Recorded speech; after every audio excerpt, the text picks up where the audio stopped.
real. Not real. What? You are? Is any of it real? I mean, look at this. Look at it! A world built on fantasy. Synthetic emotions in the form of pills. Psychological warfare in the form of advertising. Mind-altering chemicals in the form of food. Brainwashing seminars in the form of media. Controlled, isolated bubbles in the form of social networks. Real? You want to talk about reality? We haven't lived in anything remotely close to it since the turn of the century. We turned it off, took out the batteries, snacked on a bag of GMOs while we tossed the remnants in the ever-expanding dumpster of the human condition. We live in branded houses, trademarked by corporations, built on bipolar numbers, jumping up and down on digital displays, hypnotizing us into the biggest slumber mankind has ever seen. You have to dig pretty deep, kiddo, before you can find anything real. We live in a kingdom of bullshit.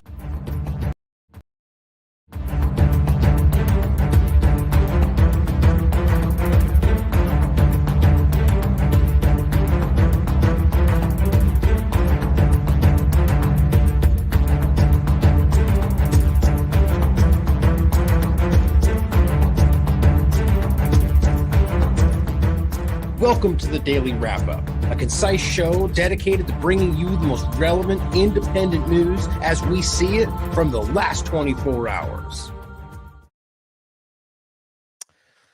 Tuesday, July 23rd, 2024. Thank you for joining me today. It's been a minute. It's been a lot going on in the back end here, and I've been frustratingly trying to keep up on a lot of the different things going on and make sure that we're going to be able to break this stuff down.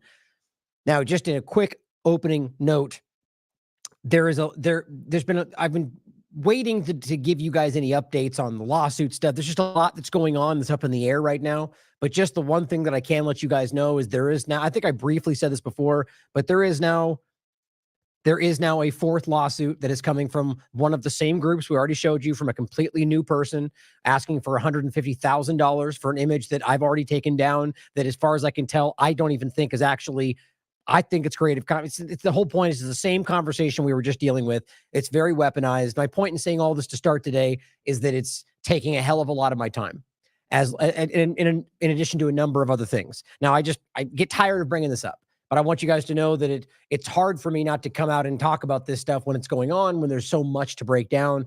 Even today was a struggle for me to try to figure out how I could fit all this in without making it an impossibly long show.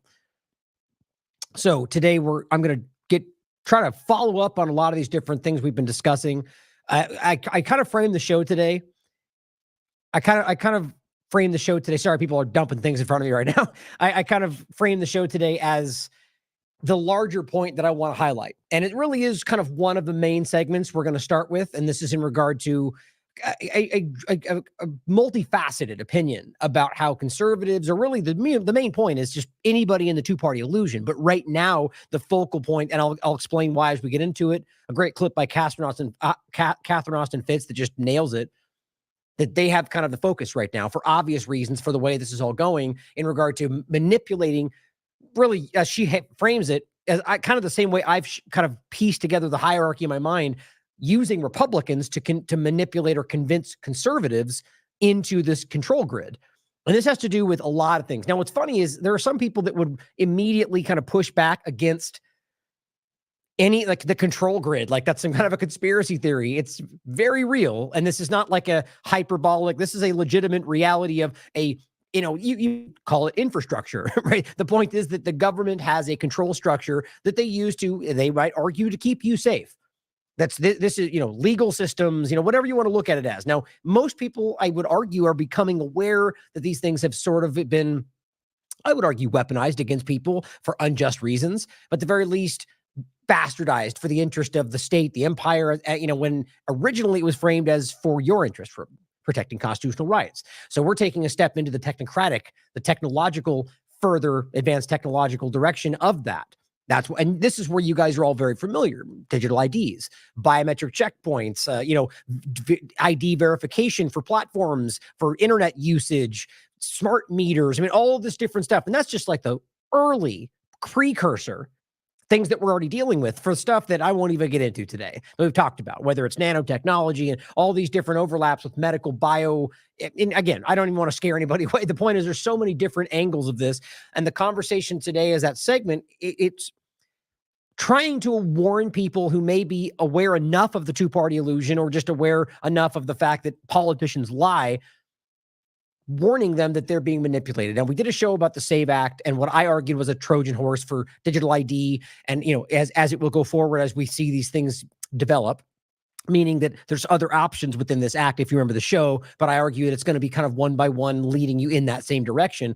This is a bigger conversation about the overlap of the Trump assassination attempt or whatever you think happened there, the conversation of Thiel, Trump, Vance, that Whitney Webb has really done a great job bringing to the forefront of the conversation, and how all of this really does show you this alarming direction, or, you know, Elon Musk playing a central role in all of this, of in one way or another, convincing specifically conservatives that this is all in the interest of freedom, free speech, fighting the deep state. And you know, maybe I'm wrong. Maybe that's all, maybe all of that is the truth, but it's also undeniably driving you in the direction of a technocratic control. Now, you may want to convince yourself that that's the good guy technocratic control. It's the good guy AI, the good guy billionaire doing for the right reasons. And you know what? I really hope you're right. But I just think that we need to be a little bit more aware. All of us try to be, including those of us that think we see through the two-party illusion, myself included, that there's a lot of ways that these things can be used against us. And that's the way this always works. They use what you think you know against you. And this is the whole premise of Question Everything. It's the whole premise. It's the reason that we need to continue to check ourselves and not just fall into the comfortable suffocation of what the two-party system is, or just, you know, again, I shouldn't even just make it in that point about the two-party system. It is about how politics will always weaponize what you least expect to drive you into a position where you are vulnerable, where you're willing to emotionally react to the next thing that's put in front of you. This is just one after another, day by day, constantly happening. So today, that section will be trying to warn people about that. All of this then overlaps and connects with other discussions around, and we're going to go through a little bit more about the assassination attempt conversation. There's a couple of developing things that, as I was talking about in the beginning, people were putting in front of me that we'll discuss, that are at every moment, there's new things coming out around this. And even within that, though, I want to caution against kind of being led by the nose. I make this point every time. Vegas was one of the most obvious examples of that to me, where every time we thought it kind of reached a point where we all kind of had a grasp on it, there'd be another thing that would be dripped out. And it really didn't change the story, but it was a new angle from a video, and it would overtake the conversation. And now I'm seeing kind of, and that's not to say it's not important, but it's used.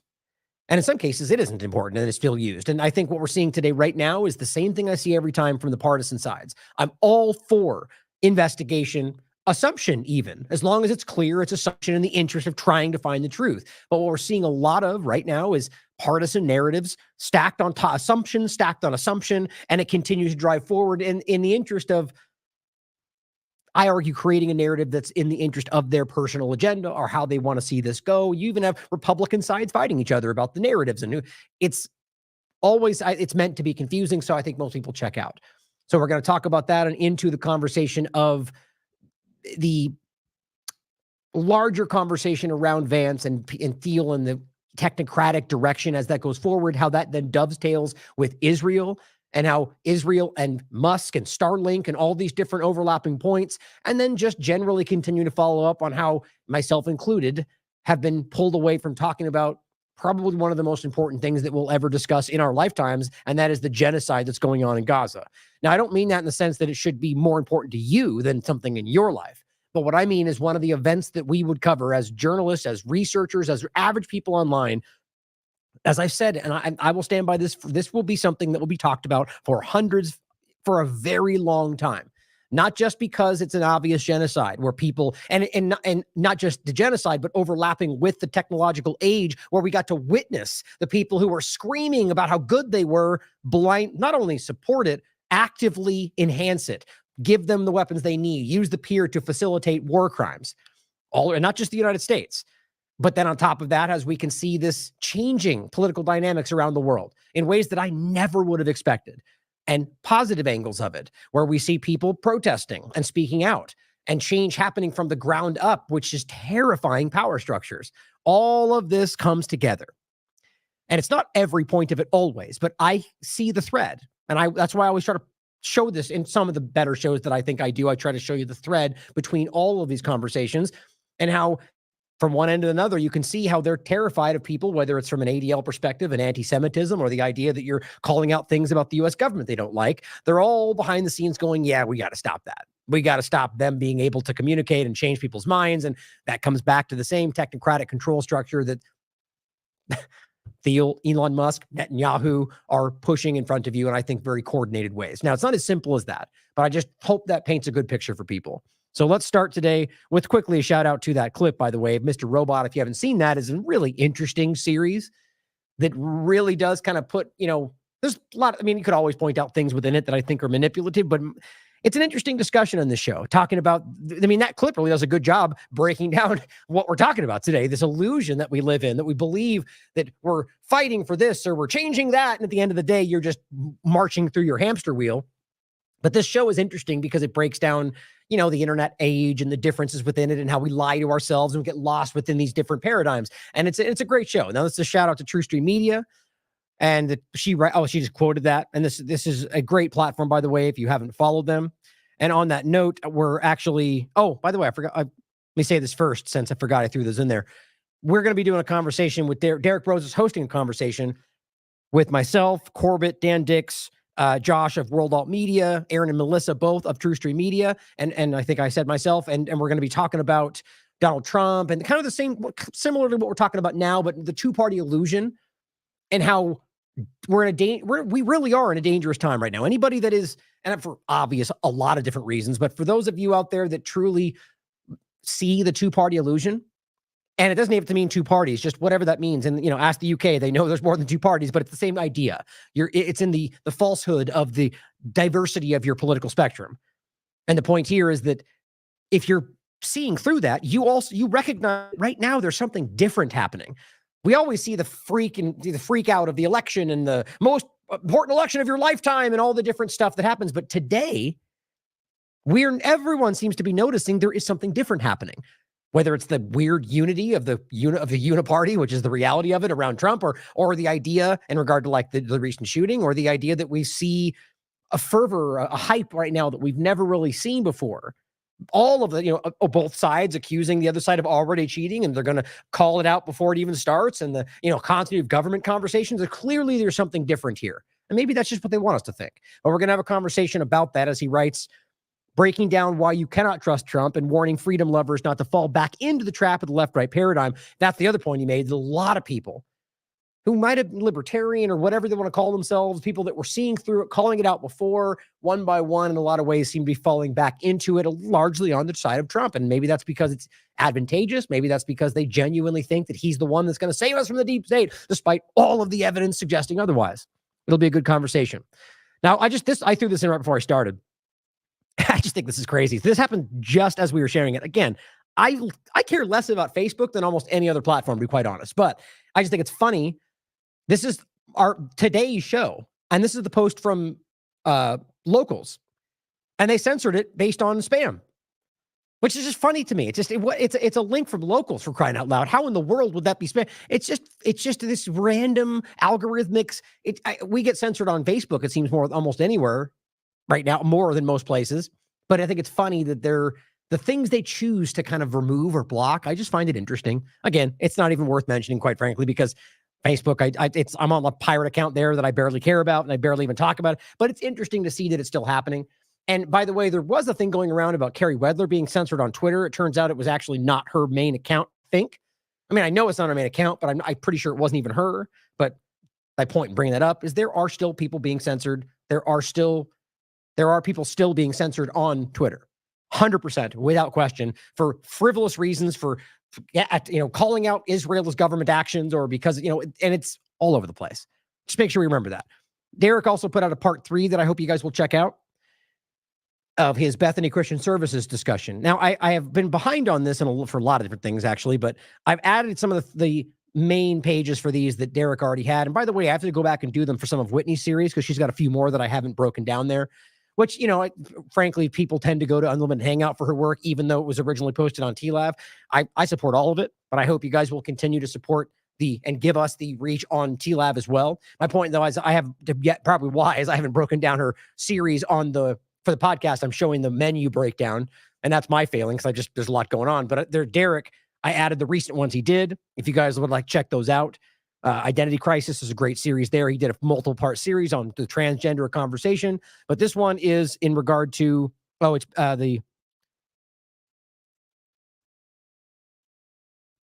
think it's the window. I don't want to move the window down. Anyway, the point is that they're one of the drop downs. I believe it should have been there, unless I made a mistake here.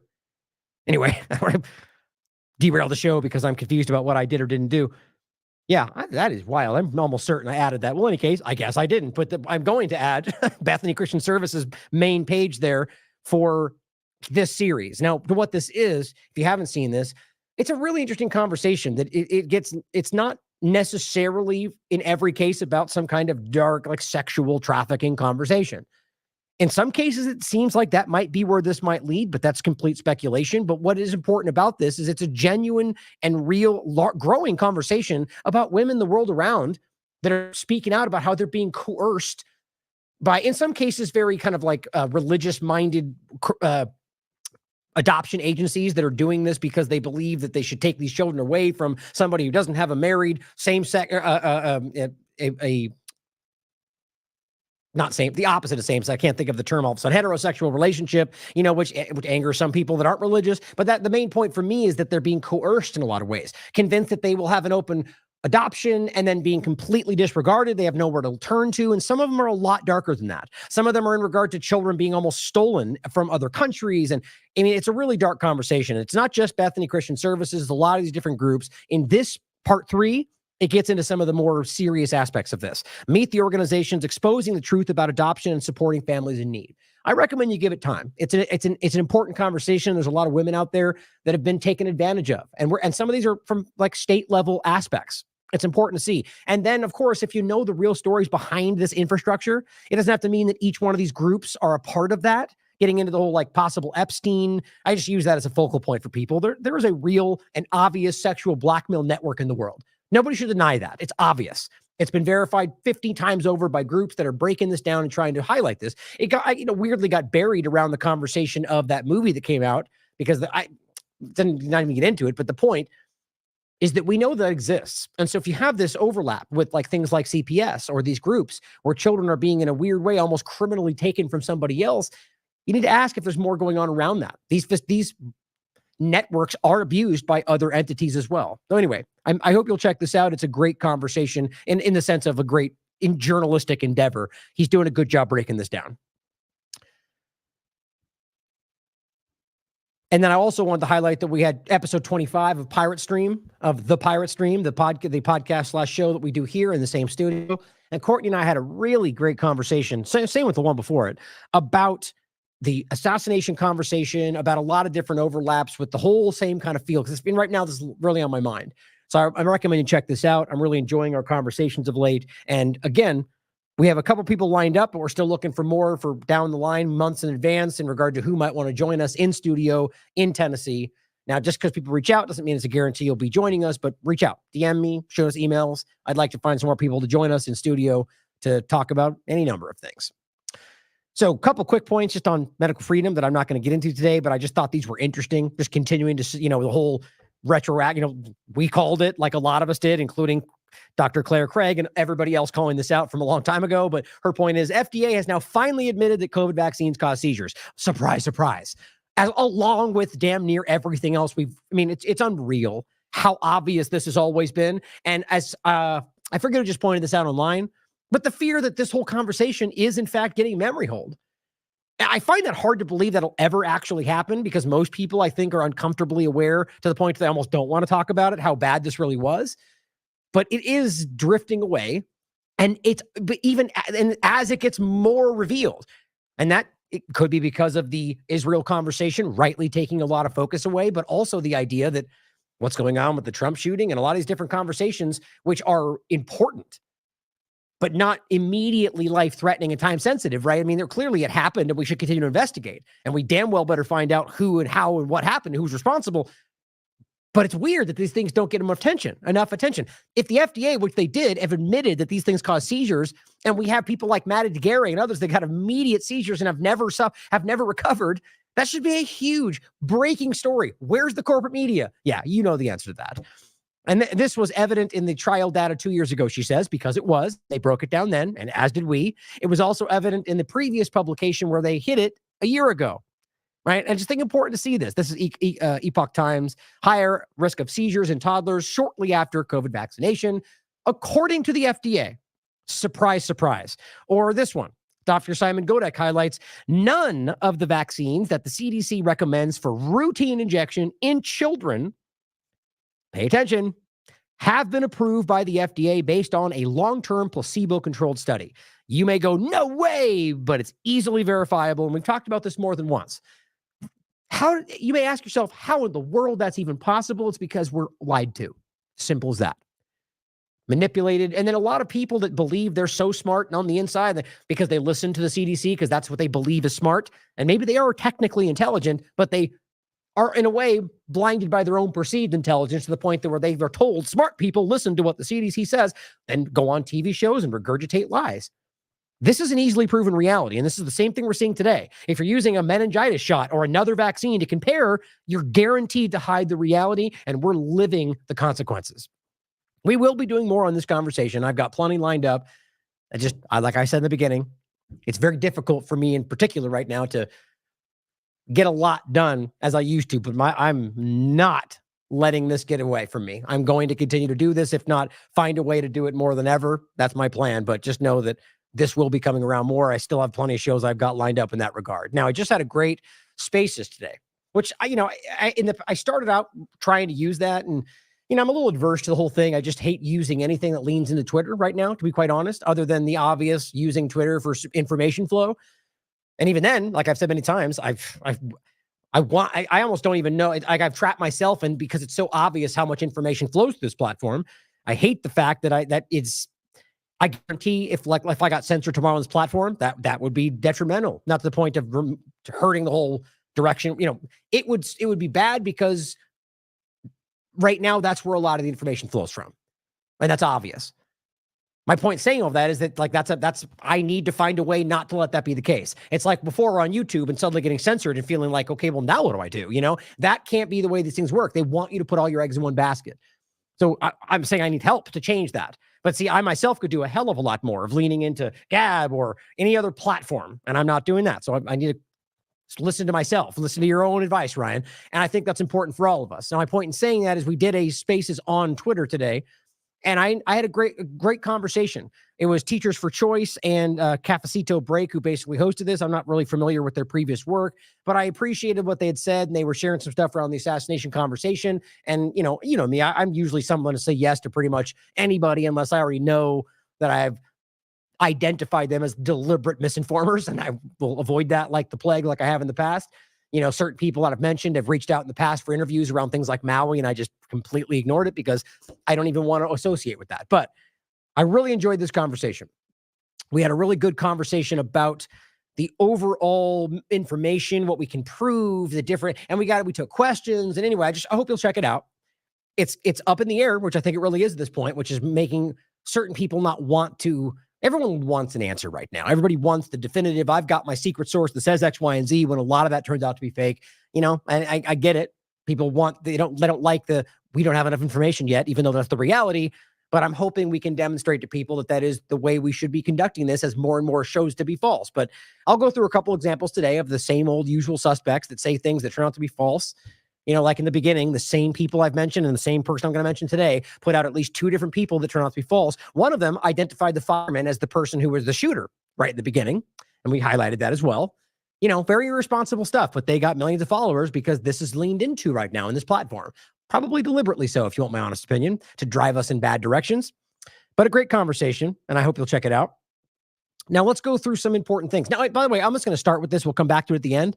There are two things that I want to highlight that are new, that at least in my mind.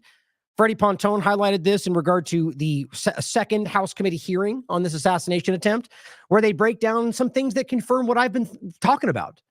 And again, that doesn't mean that's true, by the way. We need to continue to, even though this is what you'll see a lot in this conversation is where this will happen.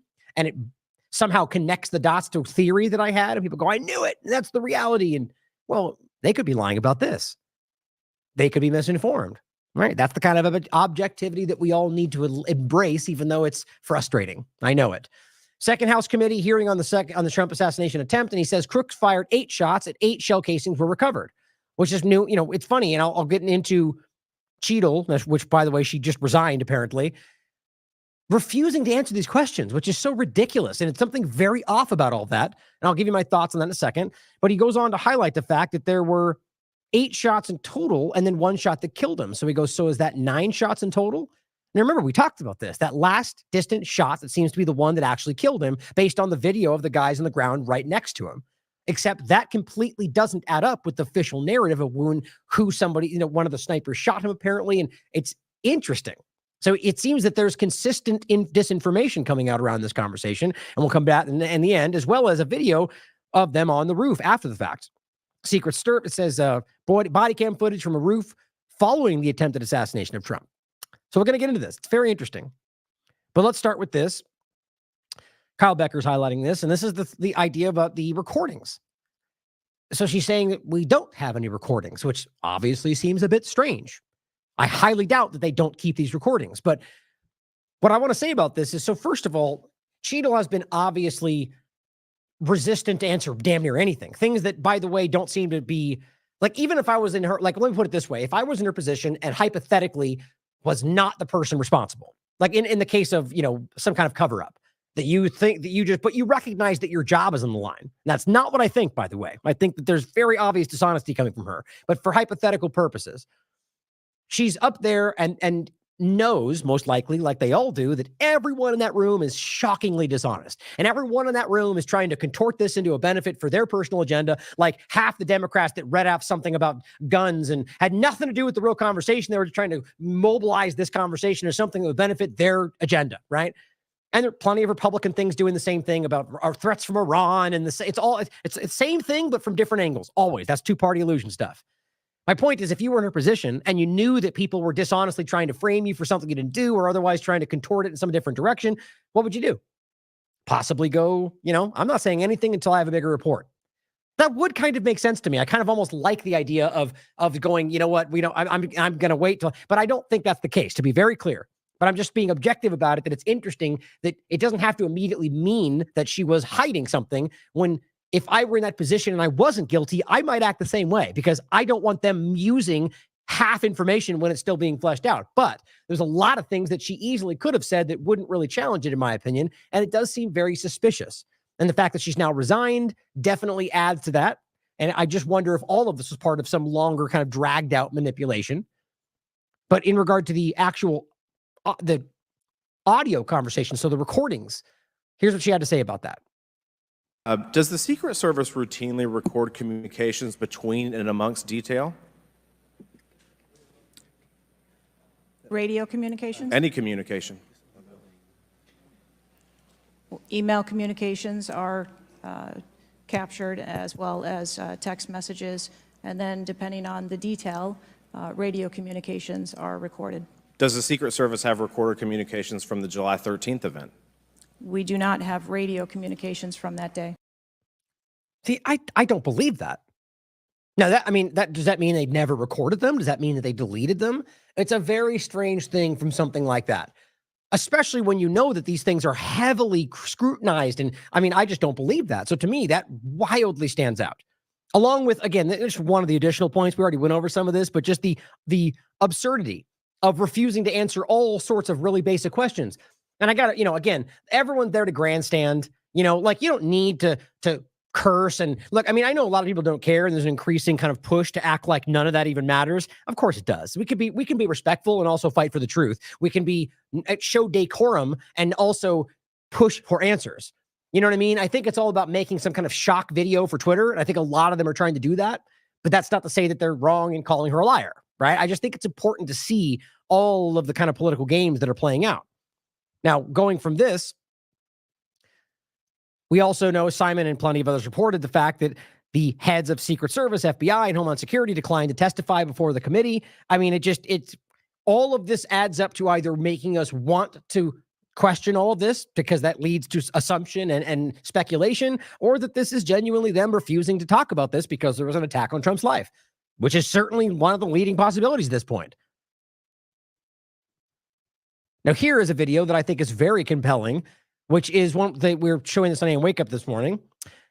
Video shows, this is from yesterday, Secret Service perch at Trump's Butler rally. Now, I actually mistook what he was saying about this morning and I asked, but I think he misheard what I was saying. This is apparently not the building because you can see this.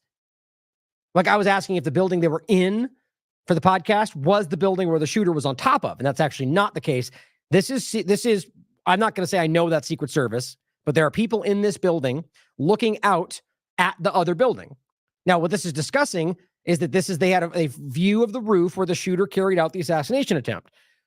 Now, what's interesting to me is I haven't been able to confirm where this video was, whether this was the day of. It doesn't look like it, obviously, because there's nothing out there. So I would imagine that this was the following day or the day before or something before it, but most likely after the fact and during whatever investigation they claim they're doing.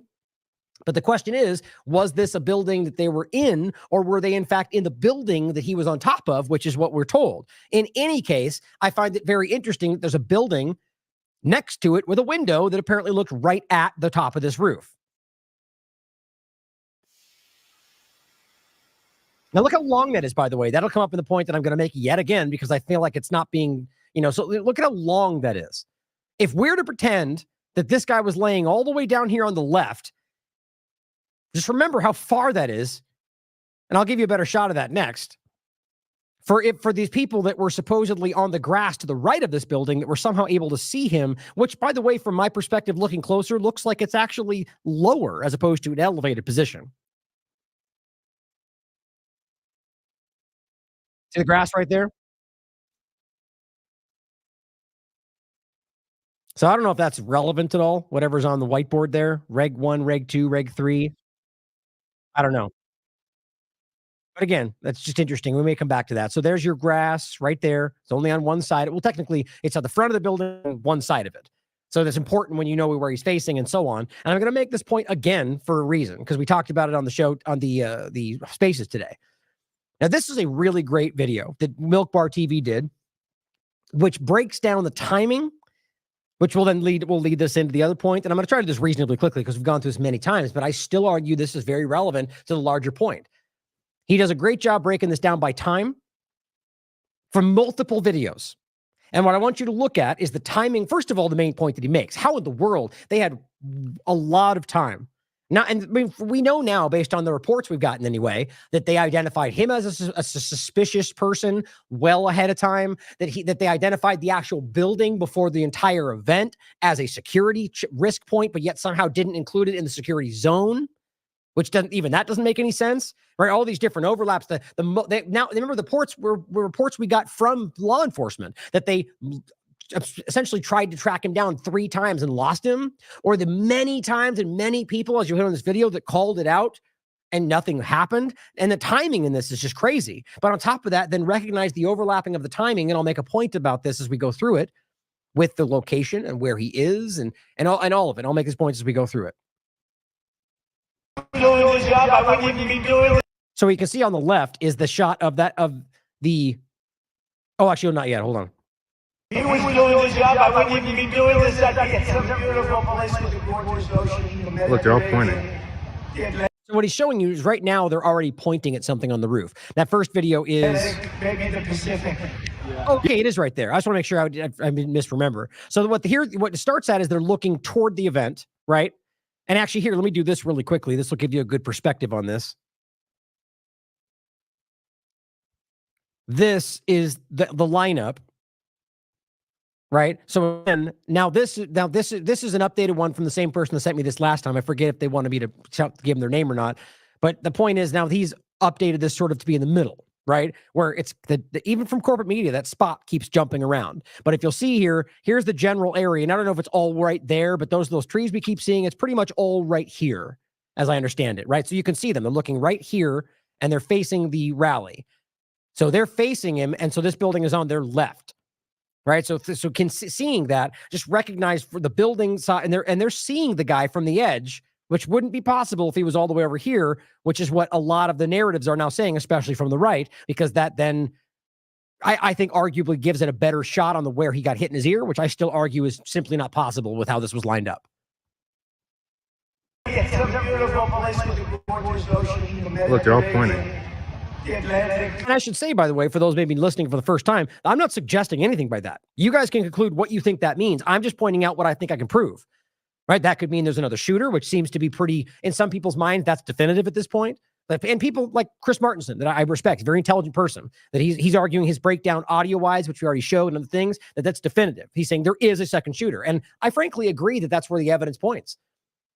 But people argue that it's a fake or whatever. Like, I'm coming from a position where I'm not trying to speculate. I will in some cases where I think it's important to do, but I just think this is important to recognize this one point that really breaks down the rest of the narrative.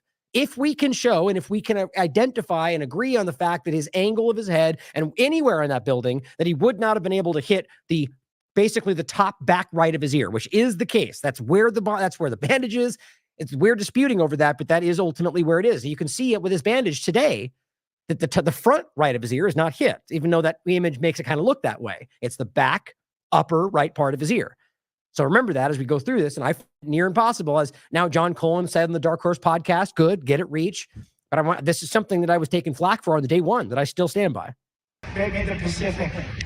Yeah, someone's on top of the roof. Look. Right there he is right there. Okay, so this angle, if you can see barely on the left shot of that, is so they can see the middle part of that building, the little in-between area, and then the far right side of the building. Remember how long that building is, right? That's what I think is important in this. We have to remember how long that building is, right? So just for perspective of it all, I don't think that would have been easy to see or in any way be able to see him if you're simply on the grass on the other side.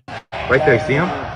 He's laying down. You see him? Yeah, he's laying down. Right there, you can see the perspective on the angle, right? So you can see that he's further over to the left, but that makes sense because he climbed up over there based on where the ladder was.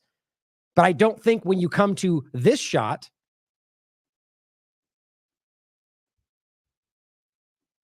where you can see him, you see it. Now, this is the one that I keep pointing to, the top still part. You can see him. And look, that perspective is different. You're not all the way to the back kind of angle side of it where you're looking at an angle on the building. You're looking straight at the side of the building, as you can see down here. And you can even see the grass. Oh, wait, that's just the image. I'll come back to it. The point is that does not make any sense with this lineup.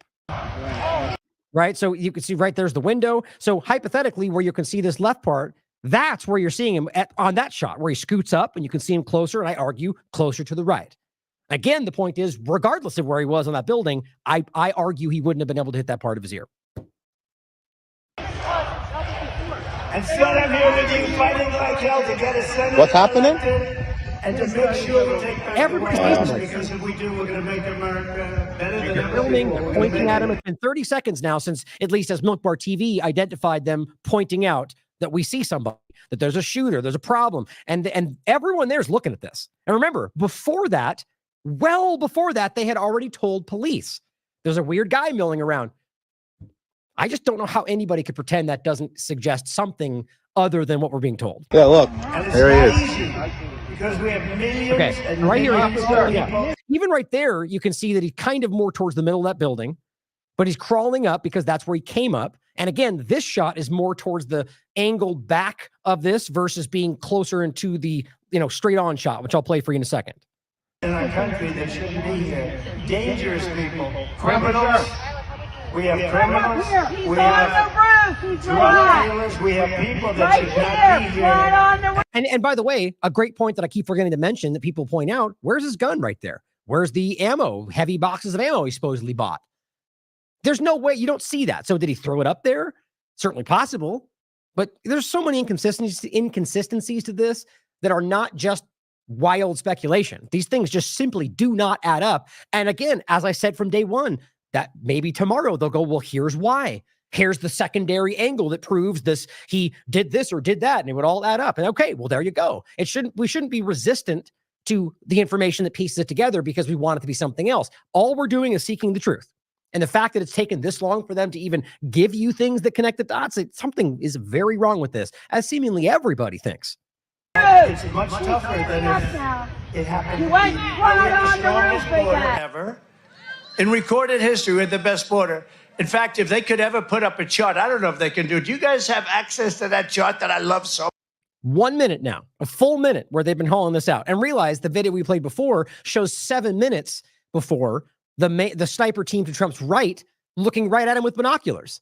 Now, one point that a overlapping Secret Service guy posted on Twitter, in his personal opinion, was that there's different layers of that security. And he argues those snipers were more so probably looking in the deeper areas, but I find it hard to believe that they wouldn't have been able to notice that. And especially since there was already information circulating in their radios that there was a suspicious character, which has already been admitted to. So, again, it just doesn't make sense. So a minute has gone by now. Much. You don't mind if I go off teleprompter, do you? Because these teleprompters are... By the way, that guy in over Trump's, well, since you're looking at the screen, not Trump's left, to the left of the video you're looking at, but Trump's right, that guy with the hat, with the blazer on, he's like the only guy that does not duck when all this starts. Now, I saw that too. Don't know what that means, but I found that interesting. So damn boring. I try and explain that. Oh, there's it. Wow.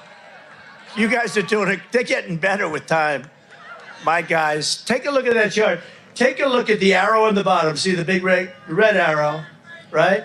So that's when I left office. That was the lowest point, and that comes right from the government services, comes right out of Border Patrol.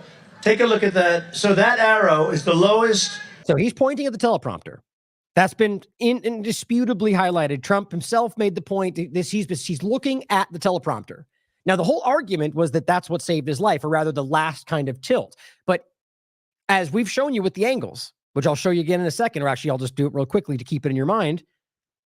No matter where he was on this roof, if he's looking, which is what they're highlighting right here, the Jumbotron, which is behind that stage, there's just no way that he would have hit that unless he was all the way to the right. And then you could argue the tree might have been in the way, but not really, more so for the snipers. I still argue, if you actually think of the angle with him looking this way and the way with the hard tilt of his head, nowhere on that roof would it have been possible to hit that ear. And John Coleman made this point across podcasts. They did a good job breaking this down, and they seem convinced by it as well.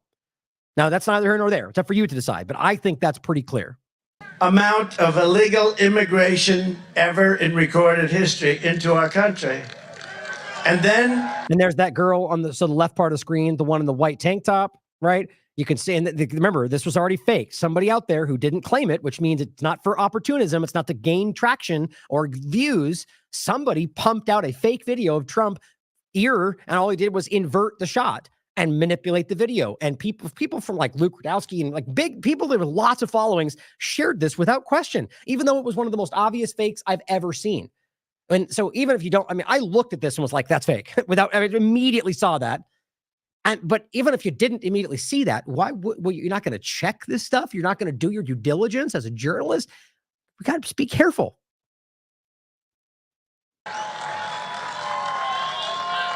And then the worst president in the history of our country took over. And look what happened to our country. Probably 20 million people. I don't know exactly what he's showing on the far left of the screen. There's a guy with red kind of weirdly running around. I don't know if that stood out to me. Obviously, he posted it, so it might mean, I don't know. You guys tell me what you think that means. Maybe it's an undercover kind of, but it doesn't look like that. Watch the guy on the left. And that's a little bit old, that chart. That chart's a couple of months old, and if you want to really see something, there's the first series of shots. The bottom left of the screen, you see the shot that I was showing you, which does not line up with him being on the far left of that building.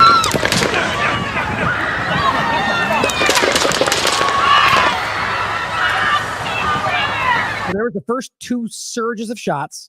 I argue that was 8, and then you're going to get that last single shot, which I think I agree with Pontone adds up to 9, which would suggest that whoever fired that last shot is the one that shot on the roof, if you think that's what happened.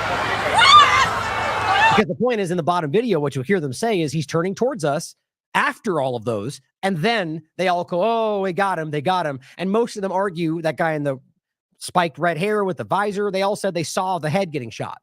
So they could all be wrong. They could all be lying. But based on what we have down there, it seems that that last shot was pretty clearly what killed him, which contradicts the official narrative that we get for everybody else. I hope he's turning this way. Be careful. He's turning this way, he says. That's up. He's down.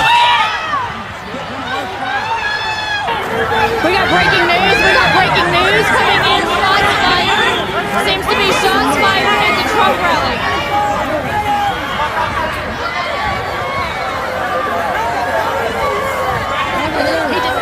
Is he okay? So that's the fireman right there that was shot. And that is this area.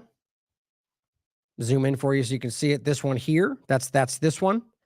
And then this is the one where we have the other angle, which really doesn't add up with most of these. But I argue that it's possible, at least it's being disputed, that the guy in the white was actually shot. But, you know, there's a lot up in the air that I don't trust anything coming from the corporate media. We shouldn't trust anybody for that matter. But that's the lineup. We need to go live right now.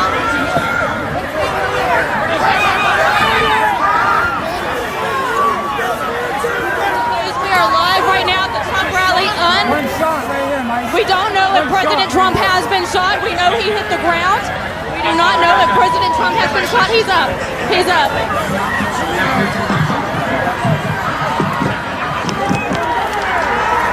Shots are still continuing to be fired. What? See, where did that come from? Shots are still continuing to be fired? So we heard all the shots already. He's giving a thumbs up, everybody. He's giving a thumbs up.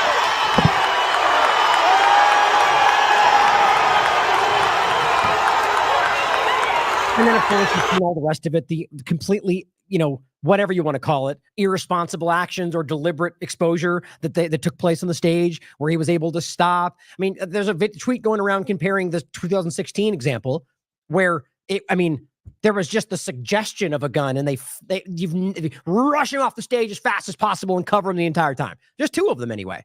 And this, you have 4 or 5 people around him and they're letting him stand there, his head's sticking out, he's putting his fist up. Everyone's pointing this out. Plenty of people that are in security, if not specifically were in Secret Service, have called this out. It doesn't make any sense. That's not protocol. It's not. So maybe incompetent, maybe deliberate. So, you know, these are the points where we need to leave that because we just don't know.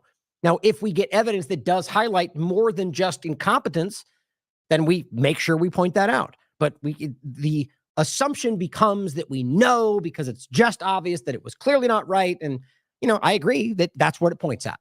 Objectivity is important.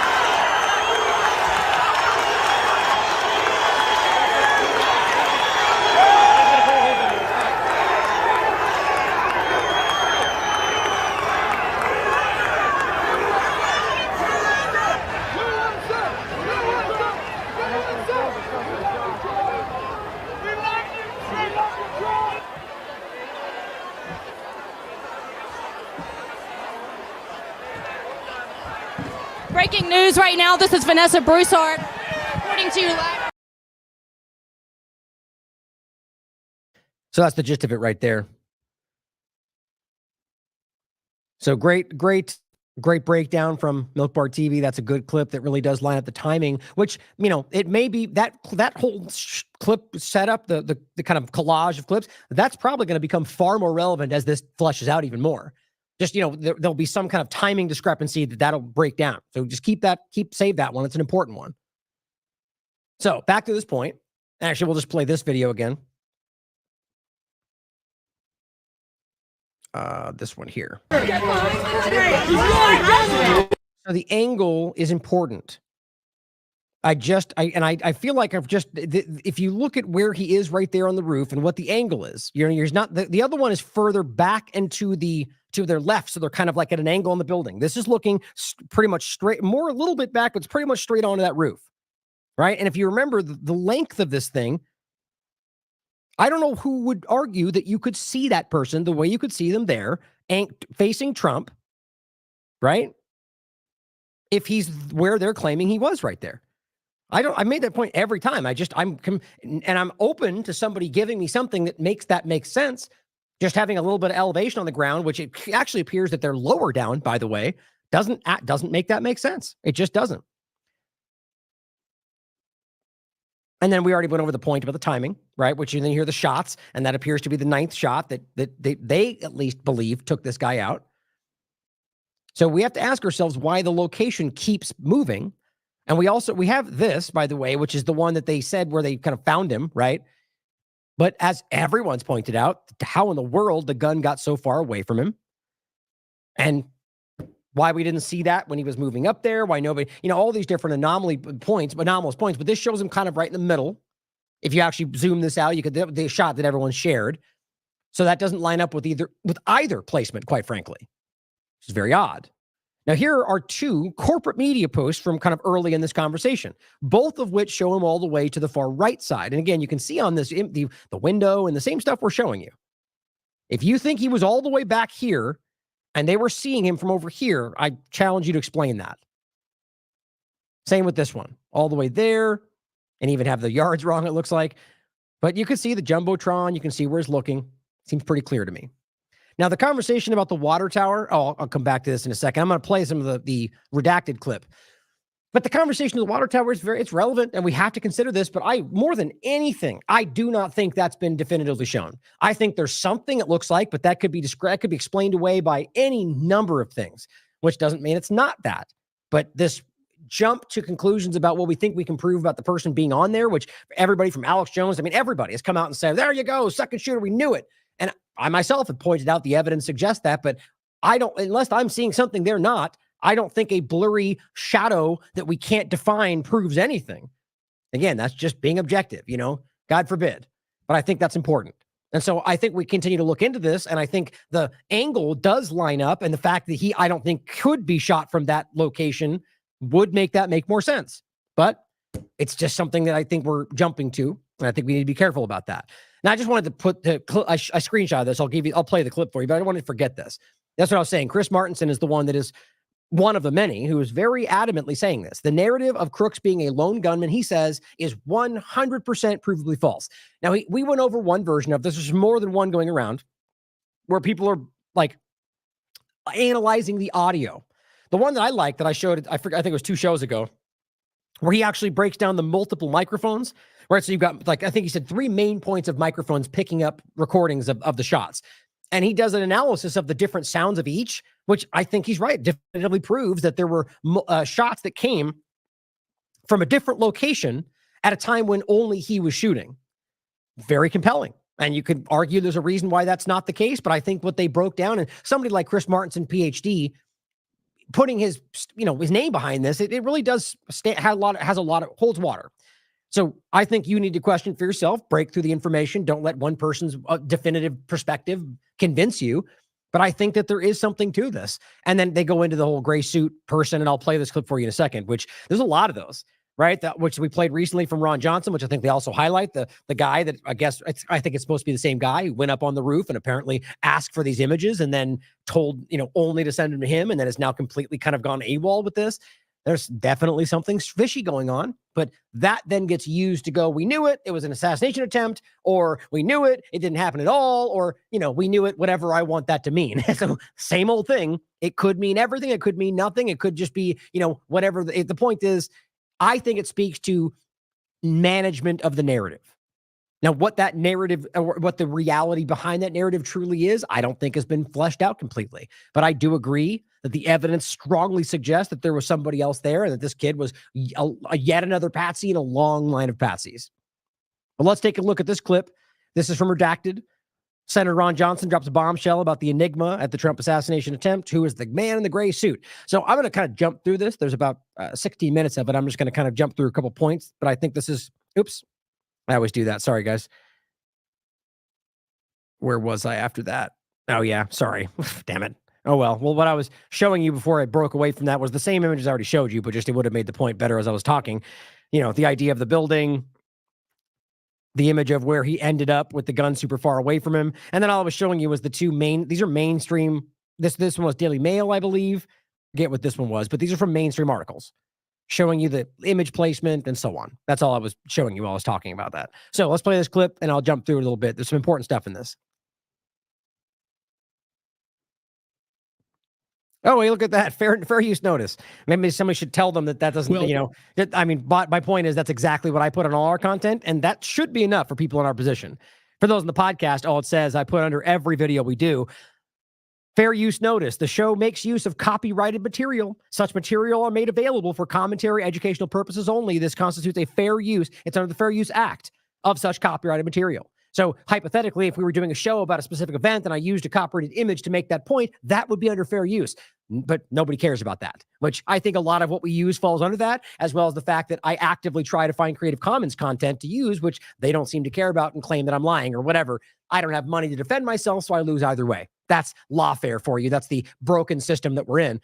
My point is that this is what everybody seems to do, and seems to be only TLAV is getting called out for it. And I swear I have talked to everybody, people that have been doing this for 20, 30 years who have never gone through what I'm going through. And you get it. I quite frankly think there's a reason that we're being targeted, but let's get into this clip.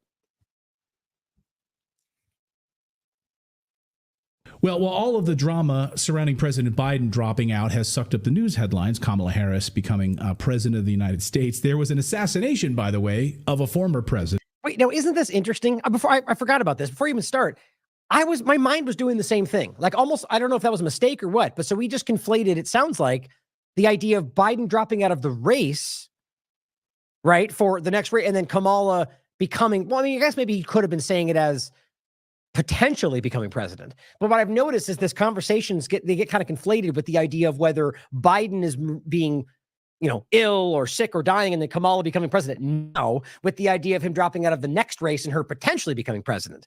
I've seen this weird kind of mashing of those two conversations, which it gets confusing. But anyway, let's point that out.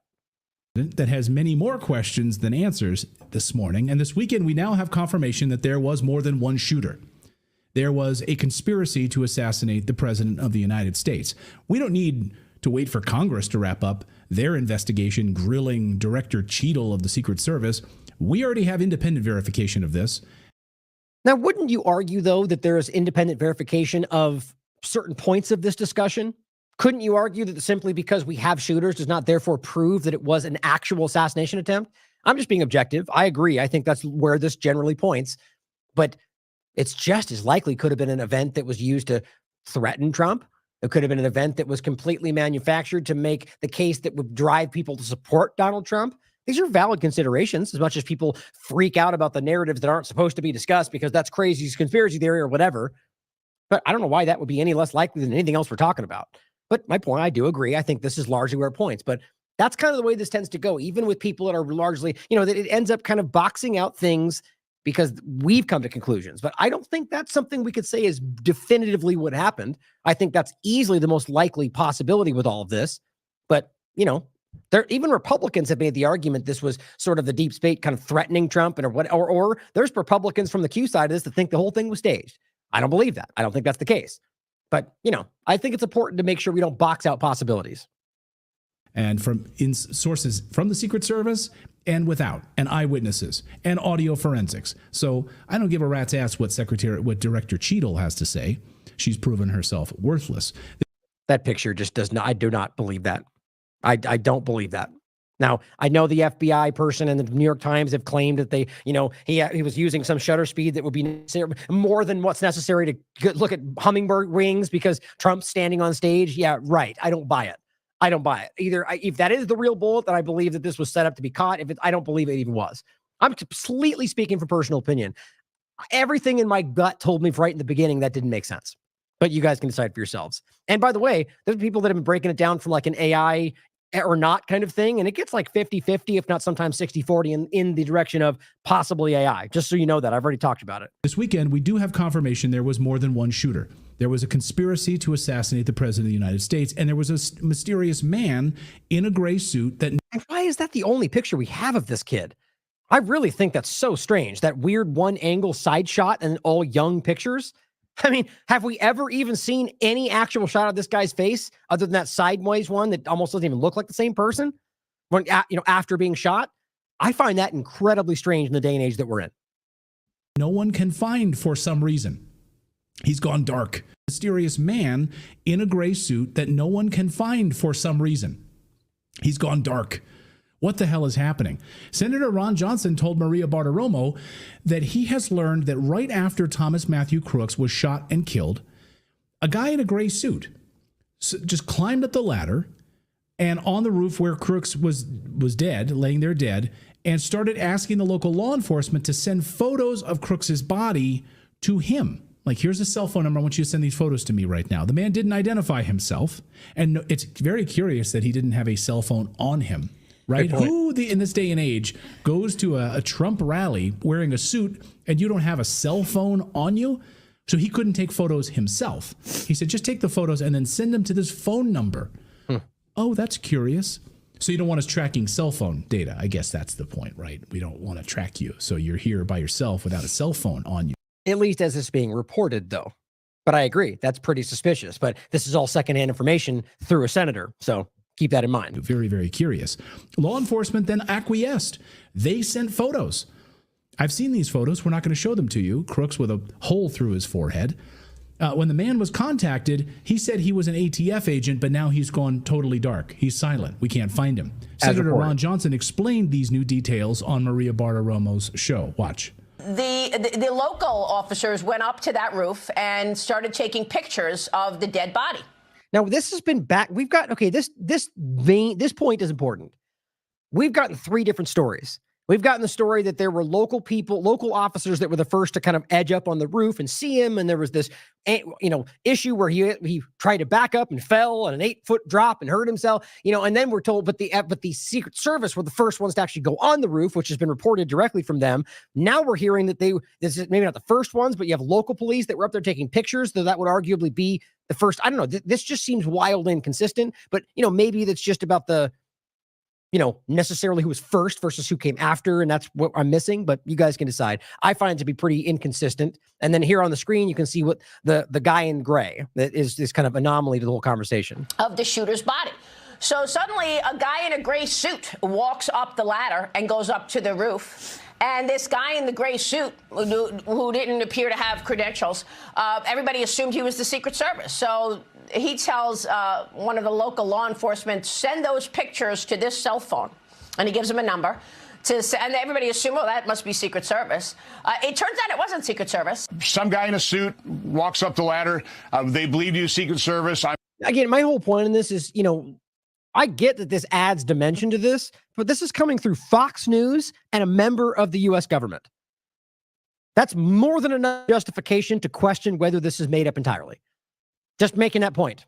I'm not sure whether they gave credentials, but that's part of again, Maria, this is so preliminary. I'm issuing this, I'm providing this information, a much more detailed timeline to prompt others to come forward. We need to complete this picture. We have a lot of puzzle pieces to fill in here. Is it odd to you that the locals were being told to send the pictures to the Alcohol, Tobacco, and Firearms Agency, ATF? Where does ATF come in? The oddity starts with the fact that local law enforcement were just tasked with securing the perimeter, told to go cover that AGR building, not really told where to set up. Which, by the way, they've denied. Interestingly, adds another dimension.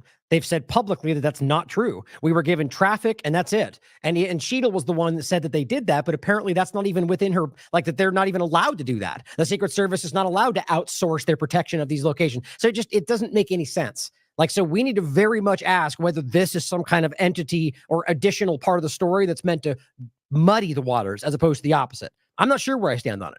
I'm genuinely considering this is what happened because it does add, the point is this adds to the whole, the part of the story that people that don't care about the truth that enjoy of this, the spy novel aspect. Oh, we got the secret guy that comes in and asks and he's hiding this. We don't know. Yeah. And it's entertaining as hell. And it actually would be interesting if we can prove that this would happen.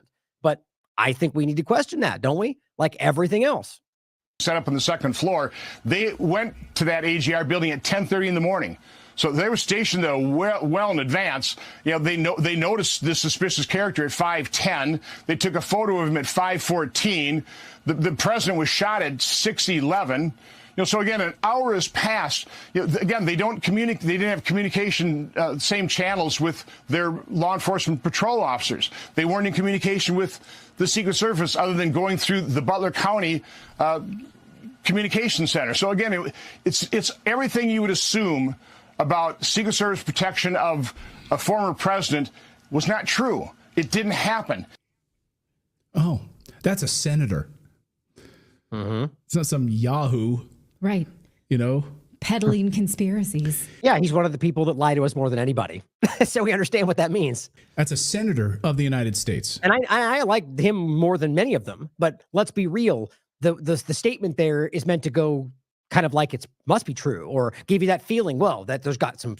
I don't know why we think a person in Congress or politician, to me, that makes me more suspicious than anybody.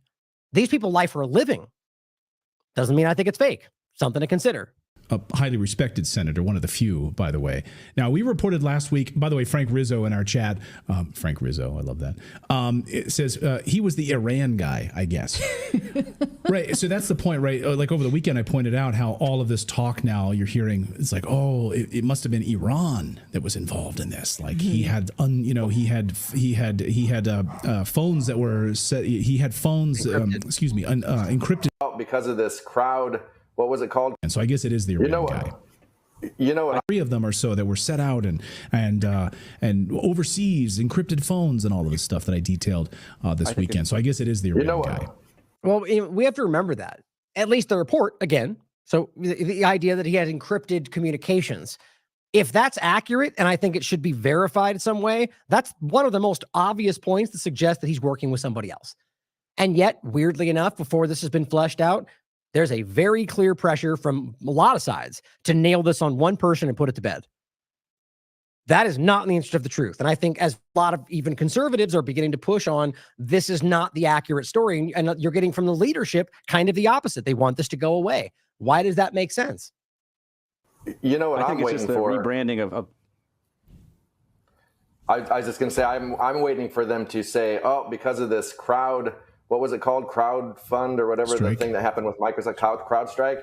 Like, oh, we lost all the data. We lost the recordings. We lost the, all this data we've gathered. Like, because it just seems coincidental that happened. Yeah. So I'm waiting. They're now the men in gray. They're much more I had that thought too. They're yes. David Byrne oversized suits on a hot day. That's what they are. Now, we reported last week on our show that our sources were telling us that the shots were fired from multiple locations in the direction of the water tower. Now, we know that there were at least 2 shooters. That has been confirmed. There was a second shooter, according to nearly a dozen eyewitnesses. By the way, I just want to make this point too. I've also got hundreds of sources that have told me that there's 2 shooters. It's all you guys. Everyone reaching out to me every day on emails and text and Twitter. But it's not as exciting when it's framed as people online who randomly emailed me. That's a source, guys. I just think I'm not suggesting that they're making anything up. I'm just simply saying, in a larger sense, recognize there's a lot of people that say things like that it really just means things they've heard online.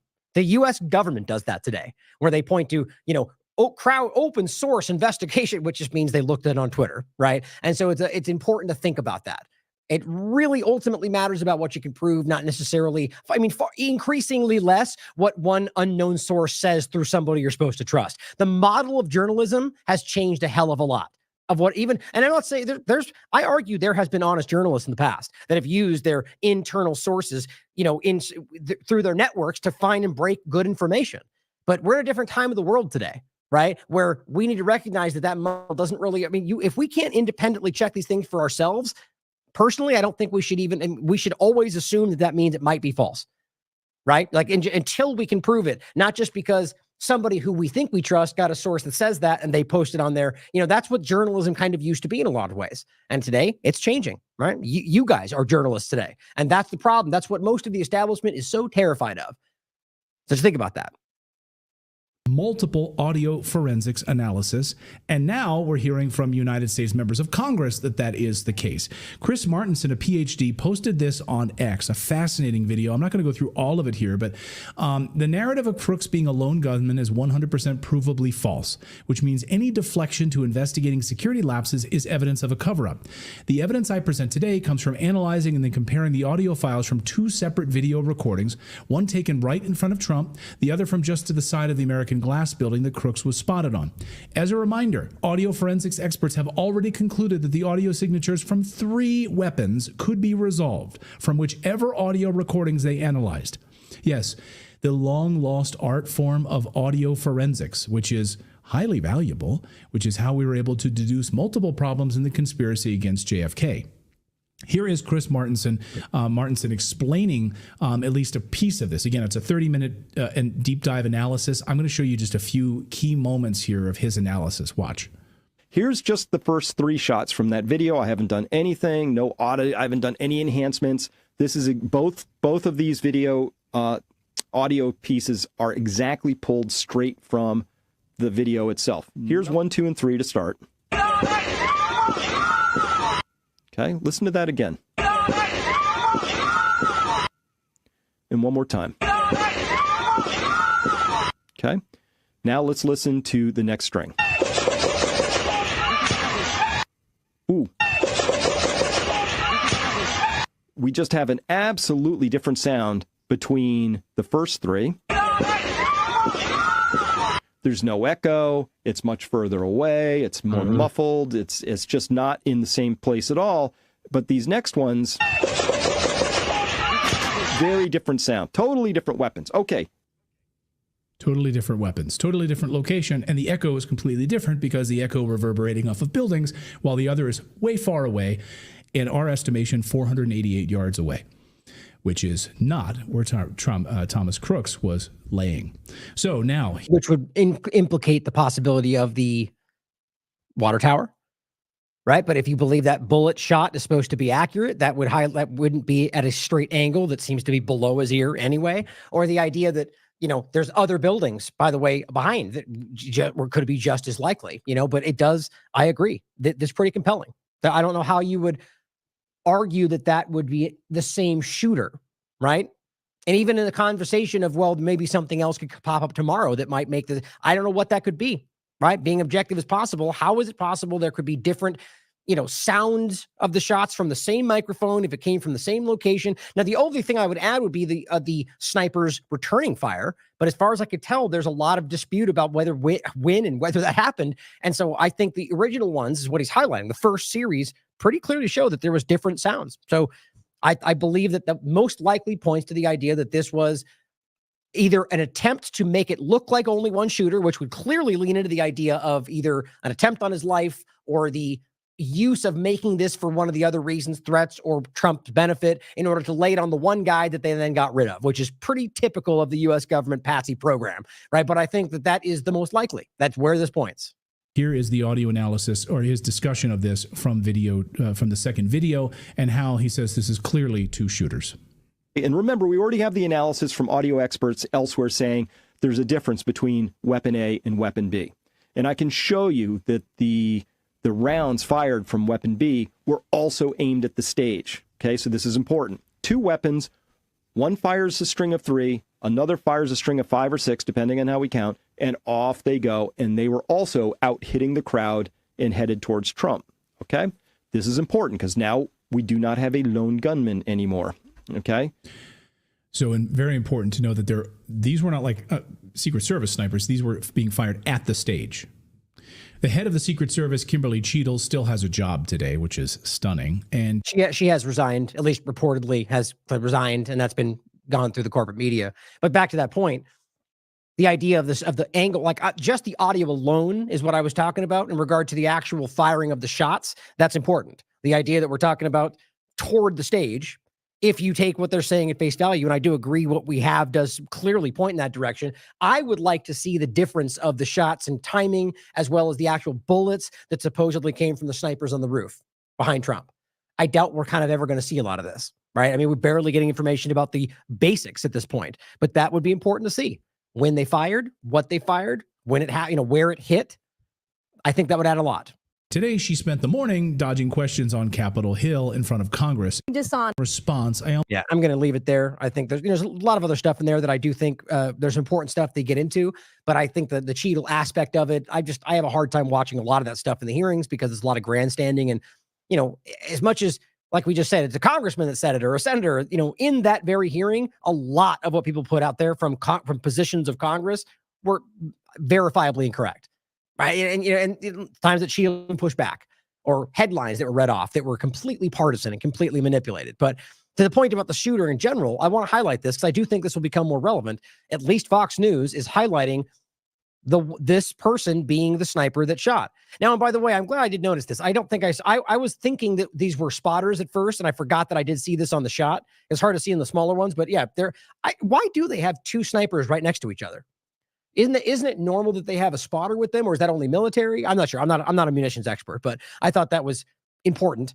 But so this is the guy that is to Trump's right. And I'm going to play a video with this guy. And they're claiming that this was the guy who got the 1 in a million shot. As it says, the local team took a shot. And by the way, it does say took a shot at the assassin, but it says the sniper who killed him could only see Crook's gun scope on the top of his eye and forehead because the lip of the roof was blocking his view. Now think about that. They're in an elevated position. Like going back to some of these shots we have. How does that make sense? How could they? I mean, I guess maybe because of the angle of the sloped roof here, like we're coming from this view, like that there's that little ridge right there, but I don't know. That's a pretty clearly elevated view, I think. But in any case, I don't want to speculate. I do think that at the end of the day, the point is about this guy being the shooter and what appears to be the very last shot. And so I think that's important. So just be clear, this is what they're claiming, and they could be incorrect, that this is the guy that shot that shot. Okay, so here was the point about that's that guy right there. This is the one to the right of Trump where he's staying. You can see Trump right there in the shot. So what I think is important about this, and that's a little bit right, you're about to see the shot start. I've showed this many times. So this is the first shot. You haven't had shots yet.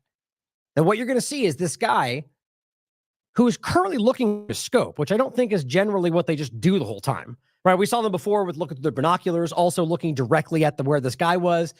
But you'll see him react right before he pulls his head up.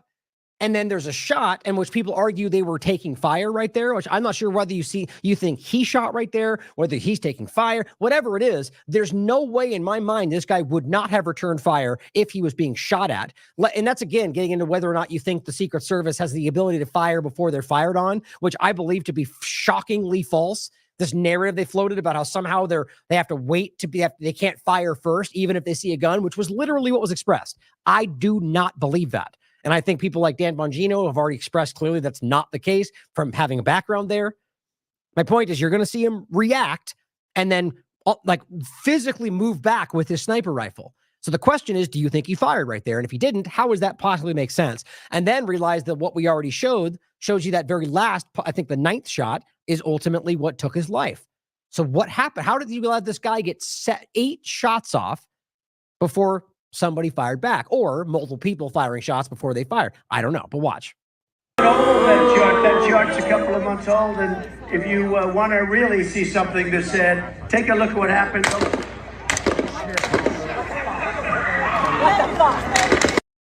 Okay. And that's a little. I'm going to stop at this time. What you can see right here, he picks his head up right there. He picks his head up first, boom, like that. See it? He picks his head up. Now, I don't know why you would do that. Right? So what are you seeing that makes you pick your head up away from a scope that would, I don't know. I'm not an expert in this. He picks his head up. Then he joltingly puts it back down and scoots back with this whole sniper setup. And right at that time is when you hear a shot. So did he fire right there? Or was he just scooting back? And again, why didn't he fire if that's the case eventually? Something that said, take a look at what happened. I want to speak to that doesn't make any sense to me for a lot of reasons. A lot of overlapping anomalies there. And all I'm highlighting with all this every time I show this is that whatever angle you're looking at, the narrative just doesn't line up with a lot of this, which pretty much everyone seems to acknowledge right now. So the 2 endpoints on this opening segment, Freddie Pontone adds to this, and this is from today. Now, it's 25 minutes. I'm not going to play the whole thing. I'll just read you what he frames about it, but you can watch for yourself. Second House Committee hearing on Trump assassination attempt. This was posted today. Crook fired 8 shots, as they're reporting, and 8 shell casings were recovered. Now, it's amazing to me that this isn't being discussed before this. have we identified the shell casings? Does it match the gun we're being told? I mean, if there were 8 shell casings, that means he fired 8 shots, right? Which is at least what we're being told. And you're telling me that one shot way after you let this guy get 8 shots on Trump was the one that killed him? To me, this feels like this is a false narrative. Just everything about that's what my gut tells me. But if we're talking about 8 shells, that means they're claiming they can prove that 8 shots were fired from that roof. How does that add up with what Chris Martinson just said? The audio differences. It doesn't. Every step this goes forward, we're watching something, what I believe to be kind of patching this narrative together to make the lone gunman work. Again, that doesn't have to immediately mean they're covering up an assassination attempt. That, again, seems, if I was a betting man right now, that seems where I would bet. But we have to consider that it would be something else as well. Again, the idea of the angle and where he was shot is what makes me question that. Despite all the evidence, which is where we have to lead, if it ended right here, that's where I would argue. It seems like an assassination attempt on his life, and that could be Democrats, that could be deep state, that could be a foreign country, a lot of things. But if we know that the angle, based on what we can see, I believe is not possible for him to have been hit right there, well, then how do you add that to the story? How is it, and why would that have ended up with one small nick on his ear if that was 8 shots fired at him from a guy who went to the range and was part of a gunfire team? It just doesn't seem to add up. You see what I'm saying?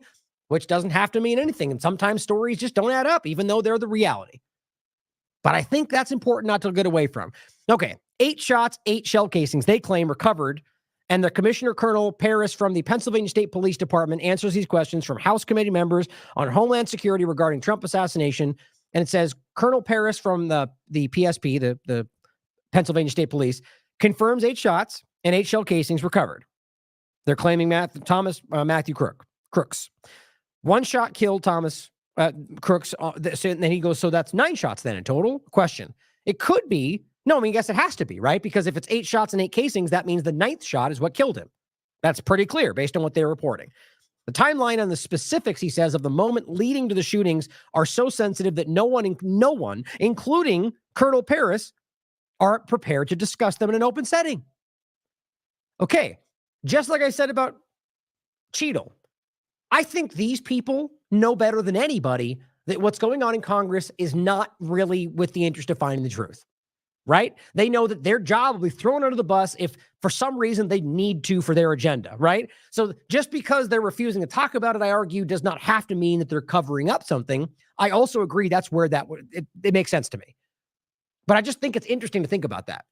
I'm always trying to be objective and just at least give you another perspective. And I think it's interesting to consider the fact that if this was some kind of a manufactured thing and they're trying to find people to blame it on in regard to the, potentially people that weren't involved with this, and I don't think that's the case, but just hypothetically, if I was in that position, I would be very resistant to floating things before I could verify them so they could use them against me and so on.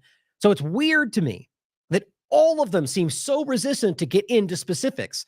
And again, I will end with what I genuinely think, which is that is usually consistent with some kind of a willingness to keep the story from your view because there's something they don't want you to see. I would agree with that. It's very strange. Now, how this ends up will elucidate that a lot more, but I'm telling you, this does very clearly raise those suspicions about what they're trying to hide from you. He says, we learned that Butler's ESU teams assigned to protect Trump outside the security perimeter from the 2nd floor of the building next to the building where Crooks was planning his shot left their post to look for the kid who gave them that order. And when did that order when did they return to their post? So that adds an anomaly to this where the guys that would have been able to see him were moved to go find the kid who ended up at the right moment going up on the roof to take the shot as they were looking for him. Doesn't that seem a little bit coordinated to you? Right? And that would then suggest that potentially not every aspect of Secret Service were involved, right? As you had to get them out of the way so it could happen, right? There's always multifaceted entities. Like some people are more amenable to certain things. And, it's rarely an all-encompassing conspiracy, right? There are specific people manipulated and then some that choose to hide from it because they don't want to be involved, whatever it is. So it's important to keep that open. But this is important, I think. This will be one to save as this continues to develop. Then let's play the clip of the roof itself. With all that we just talked about, I haven't even watched this yet. I thought it'd be fun to watch together. Let's see what this looks like. So we don't know. So this is the guy yes, that they sent yes, Beaver County sniper team and sent the pictures out. This is him. Okay. All right. Rifle's right there, obviously. Look at that. Okay, there. Look at the rifle. You're telling me that rifle went all the way over there? How? What's weird too is I don't see the guy in the gray yet. What's weird is he's talking about, is this the guy? I mean, what are you talking about? You got a guy that they shot with a gun and you're asking whether this is the guy that took shot. That seems interesting. That seems to possibly suggest, and this is hypothetical, this is, theorizing, that they also know that there was another shooter. Or at least they think that might have been possible. It's a weird question, isn't it? Watch again. This is the guy yes, that they sent yes, Beaver County sniper team and sent. This is the guy the sniper saw? Why would you ask that if he's shot with a gun next to him? Unless you think there was a second person. Right? The pictures out. This is him. Okay. All right. Rifle's right there, obviously. Got it. So the bike in the back. Is he on that bike? We don't know. We don't know. So we're just treating that as suspicious device. Oh, 1 second. I believe the sniper that seen these and sent the pictures is right inside this building. Michelle, is Greg in there? All right. So if you go to that window that's open and yell for Greg, that's the. And that's the window we just showed you where they were looking out from, I think, after the fact, or possibly before, based on the fact there was nothing out there. But it's important to think about that they had a view, and I could have seen it. Sniper that sent the original pictures and seen him come from the bike and set the book bag down and then lost sight of him. Okay. So now it sounds like they're talking about a secondary person on a bike, which that's news to me. He's the one that sent the pictures out. I don't know if you got the same ones I did. I think I did, yeah. He's got his glass. Okay, so now here's what's interesting. This clearly seems to suggest multiple people have pictures, not just the one guy that sent them to me and now he's gone. Like, these are all individuals who all seem to have phones out, who all took pictures, and they're all talking about them. So this is not, there should be something that we can see. Glasses on and he's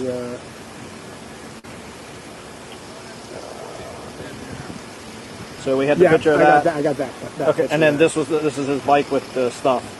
And our sniper seen him walking away from that. If you really tried, you could get a shot of what he was looking at there on his phone. It's hard to see from here. But if you really tried to zoom in and flesh that out, he's talking about somebody on a bike, and he showed it on his phone. Okay. But he would be right inside that window. He's the one that physically seen this, sent the pictures, and called it out. Okay, so, and we have somebody detained, correct? That I don't know. People detained on this side. Right. Our guy that was just up here told me that there's a guy detained. He's the owner of the bike. And I said, and who's that? So that's the guy he's talking about, a guy detained. Where's that coming from? Maybe they let him go? Who is that? Doesn't that seem interesting to the conversation? No, I think that's the owner of the bike. Yeah, basically, we've been up here, so we wouldn't know that information. We just hold out. He's the owner of the bike. And I said, no, I think that's the owner of the bike. So that's clear. You have a Secret Service agent disputing about the bike, whatever that is, a guy that they detained and saying, no, the guy we shot up here is the owner of the bike, which is, there's all these overlapping, again, to be clear, this is them still, this is the moment afterwards. So there could be a lot of trying to figure it out, but these are new parts to the story that, as far as I could tell. Let me know what you think in the chat. Yeah, basically, when I got we've been up here, so we wouldn't know that information. We just hold ass. We got over it.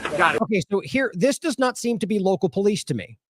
And that's, you tell me. I'm not. They're in pretty much like militarized gear, which is, I guess, not new from local police. But they pretty much just said they were the first ones there. So now that contradicts the story we were told about the Secret Service being the first ones to go on the roof to see the body. How many times are we going to find inconsistent discussions coming from people claiming they have the truth? No. Yeah, that's no problem. Is that all your stuff? Yeah, that does say police. So those are police. So right now we have an inconsistency coming from the Secret Service side saying that they were the first ones to take pictures. Now, actually, I think that was even Fox reporting that about the Secret Service, but that was coming from Secret Service statements. That does not seem to be the truth.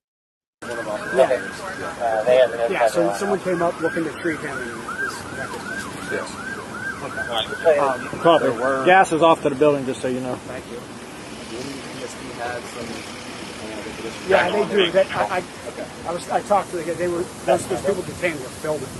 Maybe they were involved. Maybe they weren't.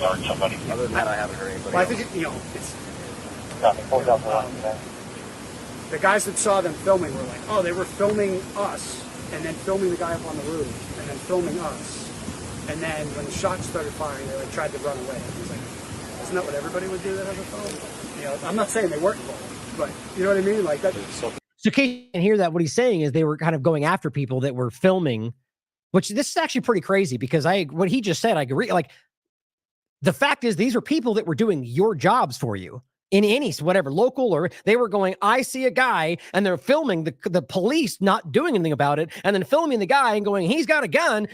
Yeah, you're right. They would do that. Maybe there's a reason they don't want that video out there. I don't know. That's funny. You're right now, right? Right. So I got no problem detaining them. Again, I'm just trying to detain those guys, find out what they know, who they are, whatever. I'm trying to get. So how much you want to bet there was videos that were taken just like that because they detained them based on the fact that they were filming just like we saw? The one we keep showing you is the one that is one everyone sees. So maybe that was why we got to see so few of them. Clear information to relay back to DC. Bring control to the water tower. We have one shooter deceased. Did he just say the water tower? What they know, who they are, whatever. I'm trying to get clear information to relay back to DC. Bring control to the water tower. We have one shooter deceased. Okay, he just said we have control of the water tower or something like that. Did you do that? Now this just came out. Somebody sent me this right before I went live. So this is actually important. That is important right there for the discussion we're having about the water tower. Now, of course, you could argue that this was about securing the area, but then that begs the question, why wouldn't it have been secured in the first place if you thought that needed to be secured after the fact? Aha. Either way, that's pretty important, I think. Let's listen one more time. It's hard because it's on the guy's radio. It's not them talking. You know what I mean? Like that. It's up in the air right now, right? Right. So I got no problem detaining them. Again, I'm just trying to detain those guys, find out what they know, who they are, whatever. I'm trying to get clear information to relay back to DC. Bring control to the water tower. We have one shooter. Yeah, so he says we got a squad looking for it. I can't really make out what he says next. And then he says something on the water tower. I guarantee that's going to become something. I'm just trying to detain those guys, find out what they know, who they are, whatever. I'm trying to get clear information to relay back to DC. Bring control to the water tower. We have one shooter deceased. I think we have 3 victims. One shooter deceased. In the crowd. Did you guys hear that too? That I'm not sure. So I heard one. And he said 3 victims, which is that's what they're trying to pull away from and say only 2. But what's weird to me is now there's the inconsistency of the guy in the white that people thought were shot as well, which does get backed up by people that were there, but then that's disputed. But there was also the report that I saw from multiple points, corporate media, in fact, about the fireman's nephew getting grazed in the neck by a bullet. None of this, I'm seeing this get completely dropped. Now I'm hearing just the guy got shot here and the guy got shot but didn't die over here. And that's it. Very odd. All of this is very odd. Deceased, 2 life-flighted. Deceased.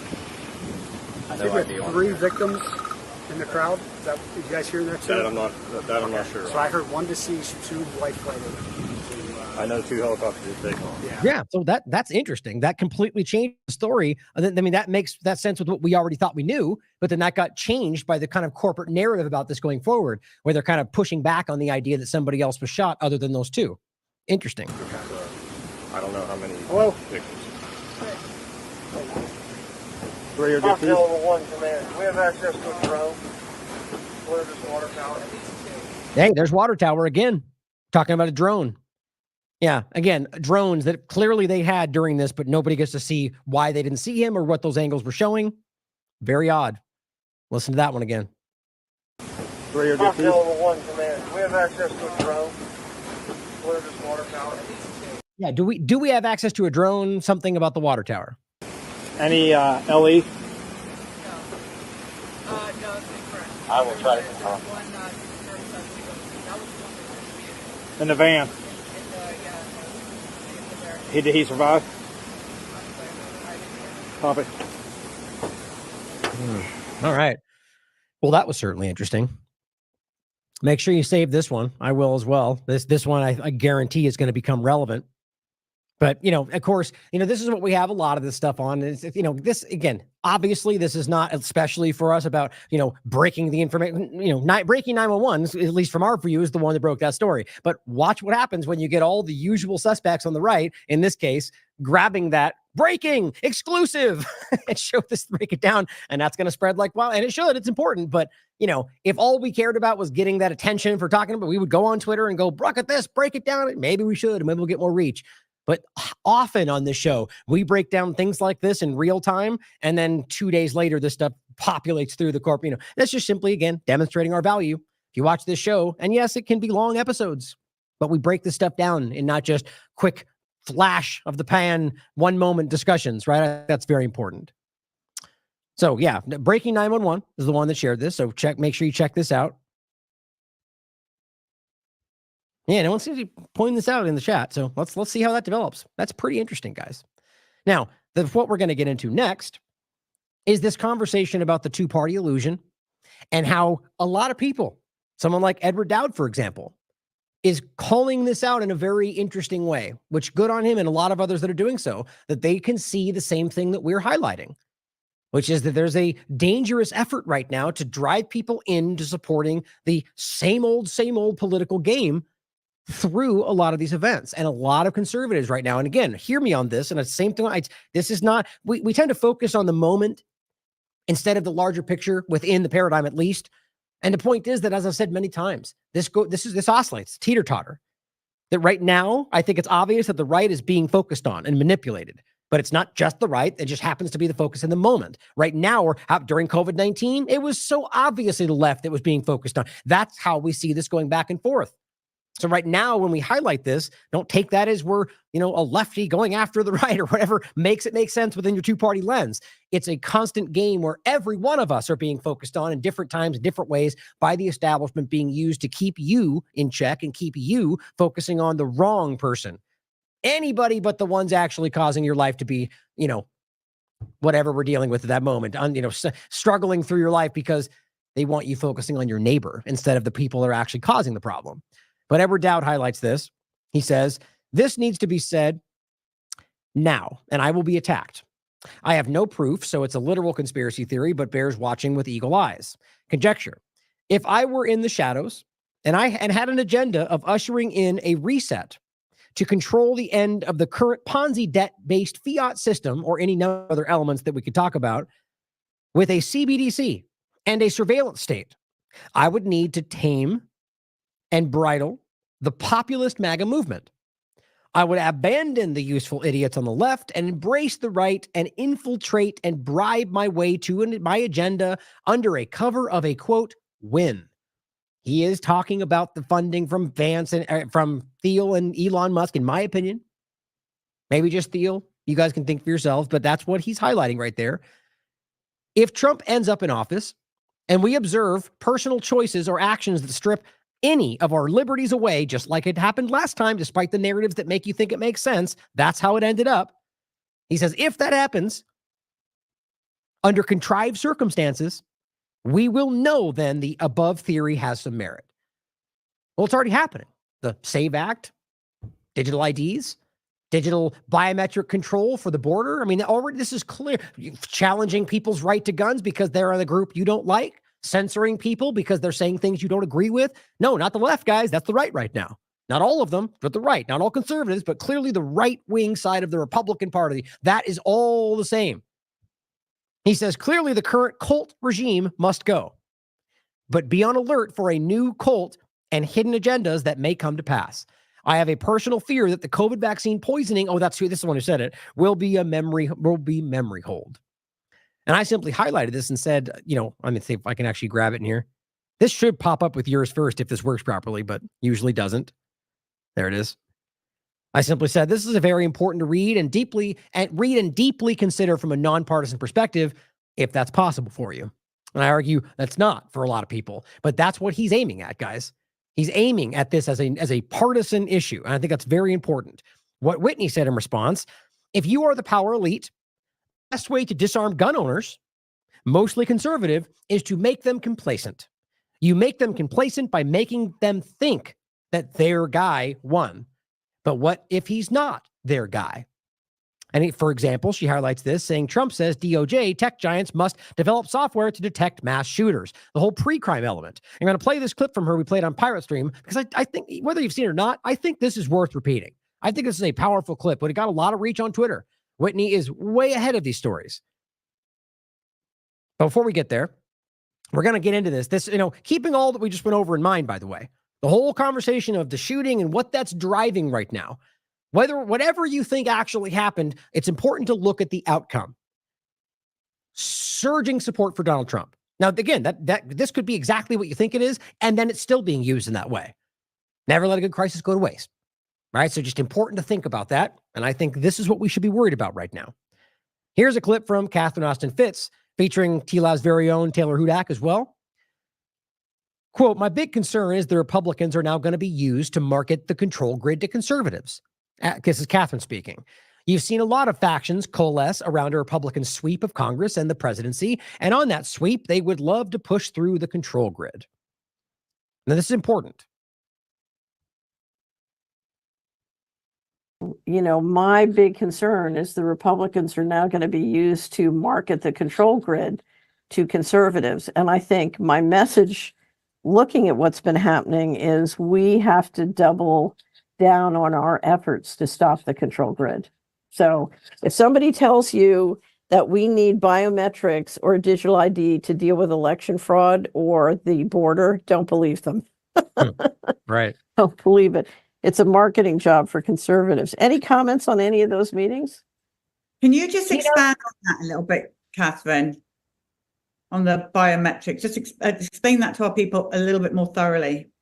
Okay, so if I want to go to an all digital financial system, which is where I get the power, I mean, what we're looking at is a coup d'etat, and the coup d'etat is changing control of fiscal policy and the legislative and executive branches from representing the people to being controllable by the bankers. Now, here's what's so fascinating about this. That's exactly what you're hearing. Well, that's sort of what you're hearing from Republicans right now, except they're falling short, as always, in the two-party illusion and highlighting that it's just Biden. They're cooing the situation with Biden, and they're putting people in positions to benefit the Democrat. See, and of course, it's easy to get lost in the partisanship of it all. But if you're able to stand back and look at the bigger picture, they're all doing it. This, in my opinion, is an effort to bury this reality, the obvious. And this is what she's been calling this out for a long time, the financial coup taking place. And I'll show you some of the different interviews we've had that you guys can check out for yourselves. This going back a long way. One with Dr. Michael Palmer as well in regard to understanding medical and economic COVID motives. But this is the global financial coup d'etat and technocratic slavery that follows. That was our interview with her in 2021. This one, Catherine Austin Fitts interview, COVID rollback illusion, Vax ingredients, and financial enslavement. Last one we had was SVB was executed, big bank consolidation, and the financial coup. She's not talking about partisanship, guys. She's talking about the actual coup that's taking place around you to drive you into this position. And we're talking about a establishment coup for, to roll you into the new setting. And what works more than anything? Pitting you against each other and making you think that it's one side or the other that is your problem, when really it's your government that's always been driving you in the same direction. An all digital financial system allows the bankers to do is to run all of that fiscal policy and all of the legislative policies through the financial system. So the bankers literally, it's a coup of the bankers to take control of the whole government instead of the banking half. So traditionally, we've had the people's representatives in the legislative branch and the executive branch, and then we've had the bankers run the monetary policy. Now the people who run the monetary policy, grossly oversimplified, can take over the rest. It's exactly what we saw, that great video of Carsten's from the Bank of International Settlement saying, we can make the rules centrally and we can enforce the rules centrally, and that includes taxation without representation. And so the question is, how can you sell this? Chairman Powell has said he needs new legislation and legislative authority to do that. And of course, you need a way of selling conservatives on, I hate to say this, giving up their First Amendment rights, giving up their Second Amendment rights, giving up their guns, or having gun control radically increase. But most of all, they need to be sold on digital IDs and biometrics. And what Trump and that group is really good at doing is saying, oh, we have to stop immigration on the border. So everybody needs an ID so we can send the immigrants home and stop immigration. That's number one, or we need more surveillance and more control. And that includes the digital IDs and election fraud. So there's a real push to get conservatives to buy into the control model, for different reasons that are used in different sort of marketing to the people of different political persuasions. And what we're seeing, and I'm just reading between the lines at the RNC, we're using all sorts.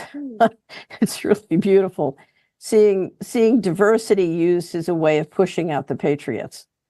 And there's a real effort now. I think you've seen a lot of factions coalesce around a Republican sweep of both Congress and the presidency. And on that sweep, they would love to push through the control grid. I don't know. Exactly. And for the point about the guns, which is usually the pushback from people, that would never happen. Let's not forget what Trump said. President Trump stunned lawmakers on both sides of the aisle Wednesday with his overarching demands for gun control. Like, take the firearms first and then go to court. After Vice President Mike Pence suggested. Right, of course, and they push back, well, that's not exactly the act. He means only for the criminals. And yeah, it's very easy to make excuses for, who are the criminals and who gets to decide who the criminals are and how long until a Democrat president comes in and then suddenly you're the criminal, if you want to look at it that way, as opposed to just your government creating justifications for you to support the things that actually hurt you. It's always there if you're actually paying attention. That's what Catherine's pointing at. Or here is the Bank of International Settlements, again, highlighting exactly the way these are going to be used. Now, yes, there's this pushback in regard to the claim of CBDCs, but as Whitney Webb has highlighted, and Catherine as well, it's about the privatization of this. And now we're seeing the private aspect of these, banker-backed coins that are used, and the government will overlap with public-private partnership. And suddenly Trump's not supporting CBDCs, but we're leaning into it. This is what's happening. Pay attention. Analysis on CBDC, in particular for the use of general use, we tend to establish the equivalence with cash, and there is a huge difference there. For example, in cash, we don't know, for example, who's using a $100 bill today. We don't know who is using a 1,000 peso bill today. A key difference with the CBDC is that central bank will have absolute control on the rules and regulations that will determine the use of that expression of central bank liability. And not the government, the central bank. Also, we will have the technology to enforce that. Those two issues are extremely important, and that makes a huge difference with respect to what cash is. Mm-hmm. Now, here is an interesting breaking story where alerts hackers have stolen and leaked internal documents stolen from Leidos Holdings, one of the largest IT services providers to the Pentagon, Homeland Security, NASA, and other U.S. government agencies, according to Bloomberg. Certainly, maybe that just happened, right? Or we could see a string of events that continue to, where I guarantee we're going to hear the push that we need to do better. We're vulnerable. There are vulnerable aspects of this, so we need to reimagine the future in a way that protects us against the thing that they're probably involved in active. This is what we keep seeing, whether it's Israel overlap or somebody else, or the fact that they could be lying about it. It doesn't, or it really happened. They're using it for a justification either way. We should not blindly accept that these are happening the way they claim they are, but the reality is that this is something they're already using to roll. They're trying to justify in your mind why everything like this needs to be revolutionized. And what that means is exactly what we're highlighting. Whether you think it's nefarious or not, that's the truth. They're arguing it's for your best interest. Maybe they're right. I disagree. The obvious reality is that's where it's going. The Trumps of the world, the Bidens of the world, they're all supporting it in different ways. It's just time to see beyond the partisan, cartoonish game that is so obvious it makes my teeth hurt. Here is something that's continuing to happen. And on top of that, oh, wait, I thought it would... I forgot. I moved to the end. There's a point about something that passed through the House that has to do with the very same direction, basically going after the privacy elements of cryptocurrency while leaning in from a government perspective to the ones that are not private. Now, of course, from people that have been blinded to think that all of this is the same thing, which, you could be right. I think it's obvious that's not the truth. But the idea is that there are elements of the, whether it's blockchain or cryptocurrency, that I argue are potentially could be used to fight back against what they're building. And I certainly could be wrong. And I'll be the first to point out if I can prove that. But just like we talk about with the internet, as I always point out, it was designed for something else. And now we're using it to be the biggest thorn in their side right now. I believe that. Same kind of dynamic, and that's why they're going after the privacy elements of that very field. We'll come back to that in a second. But I want to play this clip again. Because if you have not heard this and you don't understand this reality, this is the most central point to the idea of conservatives being manipulated in this direction. It's one of many points. As I'll just show you right now, we highlighted in the past, the SAVE Act, Real ID, and ID 2020, using the two-party illusion and the election to usher in digital IDs. I am convinced of this. What she's talking about is another angle of the same story. Vance, Thiel, funding for Trump, Elon Musk, all of the overlap in regard to how this is constantly the direction. It has never changed. And we're just they're just like Catherine said, they're using different elements to completely manipulate people who want to believe in this. And I'm not going to begrudge somebody that wants to believe that they're fighting for something good, but we got to be more, can't be so naive about it. We have to be hoping for that, but while being real with ourselves about what's actually happening.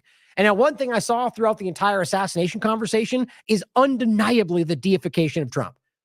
They're making him people are literally, I mean, they were during this before from over the Q discussion, that God was guiding him, but now this has gone way far in a dangerous way. Yeah, Christian, going in a direction that is dangerous, especially when you have journalists overlapping their belief that God did this with him, like Alex, like Pasobek, like a lot of that conversation.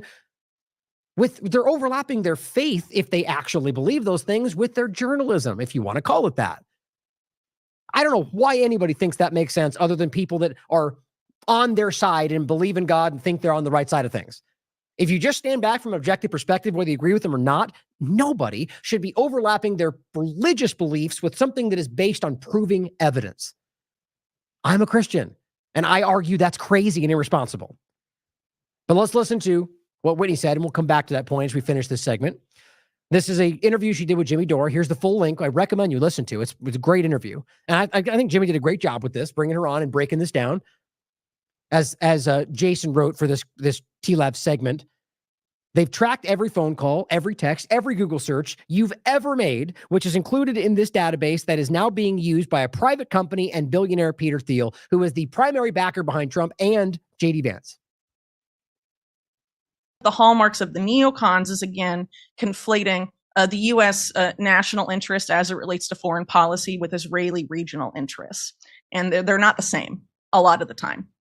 And when it comes to Richard Pearl and Peter Thiel, it was actually Richard Pearl who helped Peter Thiel set up Palantir in the early 2000s with Alex Karp, and connected them with the godfather of modern surveillance, a man named John Poindexter, who created total information awareness and was previously the highest ranking member of the Reagan administration to be convicted in connection with the Iran Contra scandal. He was convicted of five different felonies, right? Yes. And William Barr covered it all up when he was Attorney General for Bush Sr., and he came back as Attorney General under Trump. And but what's important here is that during Iran Contra, people like Poindexter, as well as Oliver North, who returned during the Trump administration to pitch Trump alongside Eric Prince with creating a private CIA. Great idea. Just kidding. But anyway, in Iran Contra, Oliver North and Poindexter and others created this database called Maincore, which contained the names of Americans who were considered unfriendly and could be rounded up during a vaguely defined national crisis that would include a widespread nonviolent against a military intervention abroad. So a massive protest, for example, against a U.S. foreign war. People could be rounded up and the Constitution could be suspended to put these Americans away. So this is important. This is important. I don't want to breeze over this. So there's a thing called Maincore, and this thing called Maincore, so Barack Obama repealed habeas corpus, just so you know. Mm-hmm. Right. So these all things go together. So what does that mean, Jimmy? So they don't even have to give you a trial. If they want to lock you up, they can just say you're a terrorist, and then they can have what they call indefinite detention, thanks to Barack Obama and the 2011 National Defense Authorization Act, Section 1021. Now, how this works with Maincore is explain to people again. You went a little fast. Explain to people again what Maincore is. Maincore is a database that was created by the Iran Contra people in the 1980s, but it still exists. And it contains names of Americans who are deemed quote unquote unfriendly by the national security state and could be rounded up or incarcerated during a national crisis. And they the actually way said this. They actually said this. It came up during the Iran Contra hearings, and the hearings were shut down when Senator Jack Brooks tried to ask a question about it. I put the video is that in the what that article. Was? Yes. Oh, I saw. So that was this Daniel Inouye shut that down. The Yes, senator from Hawaii. Hawaii. He shut that down. Okay, so now there was a Miami Herald report about it, actually, because it involved Cheney and Rumsfeld as well, even though they weren't officially in the Reagan administration. So this was, they're collecting names of Americans, and I'm sure someone like me would be on that list. And what they would do is this: if they started a war. And they wanted to. That was very unpopular. There was a financial crisis. They would just put. This is why Henry Paulson under Bush in 2008 piloted the idea of declaring martial law across the country if the banks weren't bailed out. And it's the same people. And they could throw people in jail. They explicitly said this, right? So, but Maincore didn't go away with Iran Contra. How did it? No. What's the modern reinvention of Maincore? Yeah, so Maincore is the database, right? And it was the same people that created that, which was in use after 9/11, and as far as we know, still exists. The last mainstream media report on it was in 2008, and at that point, it had 3 million Americans on it. And as far as we know, it hasn't gone away, so it's likely more. But the same people that made that made this DARPA program called Total Information Awareness, or TIA. Right. And the goal of TIA was to basically combine with Maincore, but through data mining, not only decide who gets on the Maincore list, but also create sort of this pre-crime paradigm. Now I'm going to play that video she pointed out in her article. We'll come right back to this. I think it's important since she included in her article, which I'll show you next. And what she's getting to here is the conversation that the data that's being mined through Twitter, through Palantir, through Thiel, who are primarily funding Vance Trump, is driving you into a situation where they're using that data to potentially put you in a situation where you'll be arrested if you are constitutionalist, own a gun, right? Largely Republicans. And this is the Republican administration that's you see how this works? Here's the clip that she included. You guys have probably seen this. It's an old clip, but this is being brought up and how, as Jimmy pointed out, the Hawaiian congressman shut it all down. In your work at the NSC, were you not assigned at one time to work on plans for the continuity of government in the event of a major disaster? Mr. Chairman. I believe that question touches upon a highly sensitive and classified area, so may I request that you not touch upon that, sir. I was particularly concerned, Mr. Chairman, because I read in Miami papers and several others that there had been a plan developed by that same agency, a contingency plan in the event of emergency that would suspend the American Constitution. And I was deeply concerned about it and wondered if that was the area in which he had worked. I believe that it was. May I most respectfully request that that matter not be touched upon at this stage. If we wish to get into this, I'm certain arrangements can be made for an executive session. And tragically, the only member who got close was Jack Brooks, and he was stopped by the chairman. But the truth of the matter is that, yes, you do have those standby provisions, and the plans are there, and the statutory emergency plans are there, whereby you could, in the name of stopping terrorism, apprehend, invoke the military, and arrest Americans and hold them in detention camps. That never stopped, guys. That never went away. All right. So what's interesting to me is just all the way back then, this member of Congress is somehow being informed through the corporate media about something that they're doing. Does that seem ridiculous? Like, it just shows you the compartmentalization of even our Congress, which is probably obvious to a lot of you today. But on top of that, all of this shows you where we really are. That's a long time ago. It's only gotten worse. More people have been added to that list. And we're teetering on the edge of something just like this that could be justified. And you think that's only going to be the Democrats? If you're looking at it from that lens, or vice versa, you're sadly wrong. Predictive policing. Pre-crime. The goal of TIA was to basically combine with Maincore, but through data mining, not only decide who gets on the Maincore list, but also create sort of this pre-crime paradigm, predictive policing. Pre-crime, they're really doing this. So this TIA, what does TIA stand for? Total Information Awareness. Now, was that a government the program? Was that originally a government program? But it's now been DARPA program. It's a DARPA program, but now it's Palantir's doing this. Peter Thiel. Now it's Palantir. Yes. And so what is TIA? Tell people what that is. Yeah. So Total Information Awareness was defunded by Congress not long after it was launched because every mainstream media outlet, the ACLU and organizations like it, across the board said this will end privacy for Americans. It's it's unconstitutional. So it was defunded. And why? What did it do? What did it do? It sucked up. It was going to basically spy on all Americans, total information awareness, right? And decide who was going to commit a crime before it happened. Yes. Terror attacks before it happened, bioterror, even pandemics before they happened, which is why a lot of the policies that originally Total Information Awareness proposed came back during the Trump administration during COVID. And Palantir was the contractor for all of those. What do you know? And so immediately after this was invented, you're right, all these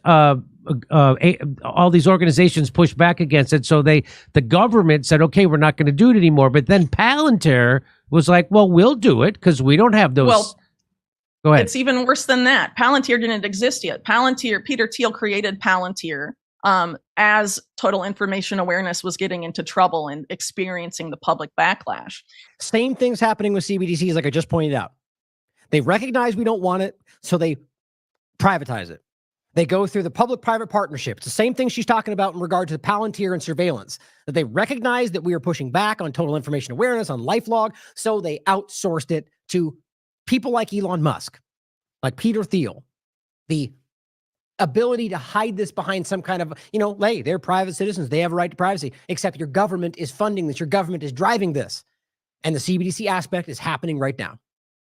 And as they were setting it up, they used Richard Pearl to connect them with Poindexter, who was running Total Information Awareness, about essentially privatizing the program and having Palantir do what TIA, or Total Information Awareness, had intended to do. And Total Information Awareness, though it was housed in DARPA, was intimately pushed and developed with CIA involvement, particularly the chief information officer of the CIA at the time, a guy named Alan Wade, who was actually a business partner of Ghislaine Maxwell's sister, Christine. Fun fact. So let me just break in just one more side, just so people realize the scope of what we're talking about, because this is really ominous, right? So, and this has been coming for a long time, and now Peter Thiel and Palantir is at the forefront of this. And so this, Poindexter's and a DARPA program manager, this is from your article, LifeLog this is what they sought to do. They sought to build a database tracking a person's entire existence that included an individual's relationships and communications, meaning phone calls, mail, email, all, plus their media consumption habits, their purchases, and much more, in order to build a digital record of, quote, everything an individual says, sees, or does. Jeez. LifeLog this program was LifeLog. Yeah. They would, this is Instagram just censored the show. Interesting timing. LifeLog. They would then take this unstructured data and organize it into discrete episodes or snapshots, while also mapping out relationships, memories, events, and experiences. This seems so Aldous Huxley crazy futuristic, but it's not future, it's here now. And they have it happened decades ago. And so the person in charge of this right now, or the person pushing it in the private sector, would be Peter Thiel. And Peter Thiel is now responsible for JD Vance's funding and getting JD Vance connected with Donald Trump, and for being a big funder of Donald Trump and JD Vance's campaign right now. And so that's why this is all important. Yeah, it's also important because Palantir is really a CIA front company. Right. So when they created it and picked John Poindexter's brain about how to turn total information awareness into a private company, their first funder was the CIA's In-Q-Tel, and the CIA was their only client until 2008. And between 2005 and 2009, the top engineers at Palantir, according to them, made over 200 visits to CIA headquarters for them to develop their product. As far as this pre-crime stuff goes, I want to go back to Trump's record when he was president the first time. After the El Paso Walmart shooting, Trump called on big tech to surveil its users and in order to identify shooters before they can shoot, before they can commit a crime. No way. And this is the same on every point, guys. I mean, just because you don't believe or don't want to admit to yourself that that's where that's aiming, or that he won't let that happen, or whatever the self-serving narrative is, it's the same direction. Bill Barr with pre-crime, the medical pre-crime aspect, all this started there, or even before that, quite frankly, obviously, but continued through Biden's administration, right? And they're just tag teaming off on this, and that's how they get this from stopping in people's minds. People lost in the paradigm don't connect it through the administrations, and it's just one step after another. If he's calling for to stop them beforehand, that's leaning into the pre-crime element and stopping you, like accusing you of being a potential shooter before you do anything wrong based on what you're doing on social media, through the surveillance of what you're doing. All of this violates your constitutional rights. But of course, if Biden's trying to take your guns, we're only going to look in the one direction, right? We have to pull out of the two-party illusion. So was overtly calling for pre-crime. At the same time, Bill Barr legalized pre-crime. Back to Trump's record when he was president the first time. After the El Paso Walmart shooting, Trump called on big tech to surveil its users and in order to identify shooters before they can shoot, before they can commit a crime. Way. So was overtly calling for pre-crime. At the same time, Bill Barr legalized pre-crime by creating a Department of Justice program called DEEP that actually has arrested people for Facebook posts. No, DEEP, DEEP. It's called, yes. It's a real program, and so, it's still on the books. So Bill Barr, at the same time, he was trying to eliminate encryption also, or at least get a government backdoor into devices that use encryption. And then shortly thereafter, Ivanka Trump and Jared Kushner, along with a close friend of Trump, who's the former head of NBC Universal, Bob Wright, we're trying to get Trump to create a new agency called HARPA, a health DARPA. And the first program of that they pitched was called Safe Homes, which is an acronym for something else.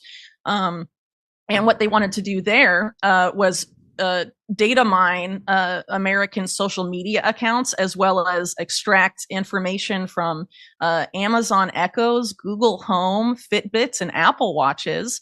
And that's on Trump's administration, guys. Run it through AI to identify if you've been saying something that shows early signs of neuropsychiatric violence, and then based on that determine, if you need to go to a court-ordered physician visit, if you need. It's the new oppositional defiance disorder, right? It's just some new name to argue that you disagree with the government, therefore you must be crazy. To be put under house arrest or anything, or put in preventative detention.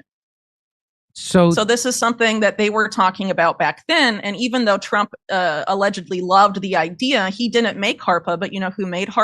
And right there is where they go, see, he didn't do it, but realize that the pieces were put together.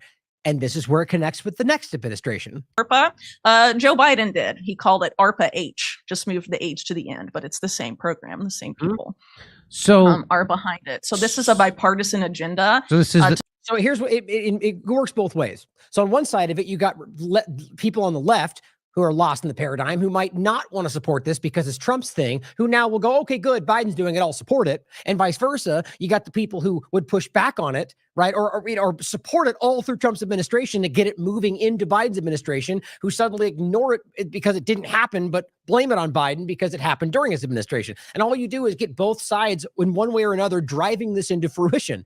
It's so obvious. This happens all the time. To try and use our online activity against us. And there needs to be awareness about it because it's really the only way we can stop it. They have our data. They've had our data, and they've been profiling us with Palantir. They couldn't do it without Palantir. And something needs to be said and something needs to be done. And the fact that there's so many Trump supporters backing this when they're likely, make up the bulk of the list, people that own guns and care about the Constitution and all this stuff are going to be the people that the federal government doesn't like. And if you look at the Biden administration's framework for the war on domestic terror, which has been developed by every administration in the post 9/11 era, they make it very clear that domestic terrorists, their definition of it includes people on the left and the right, people that oppose all forms of capitalism.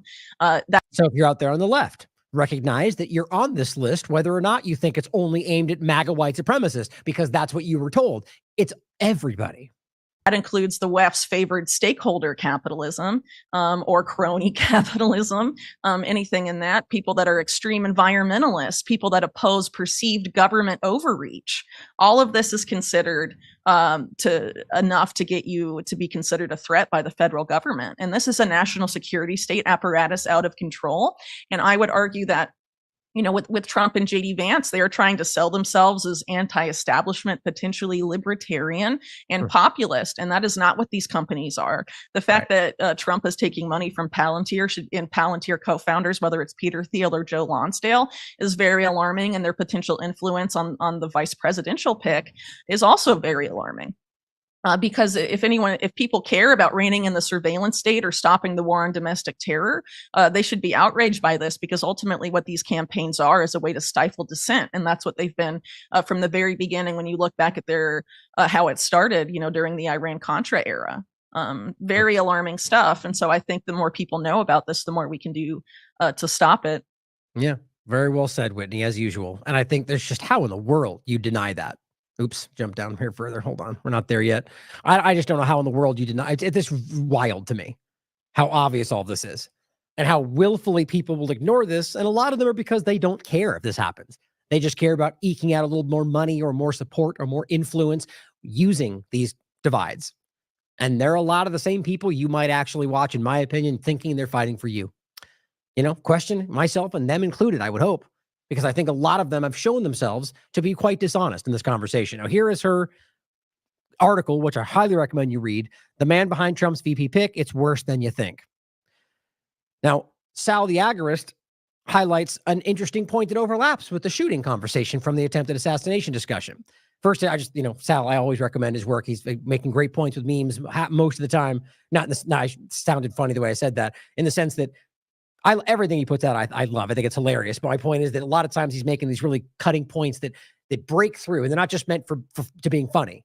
Which we interviewed him recently, and that's what I really praised him for. And this is that he has a really excellent way of using humor with memes to sort of break through and influence people that might not otherwise look at it because it's funny.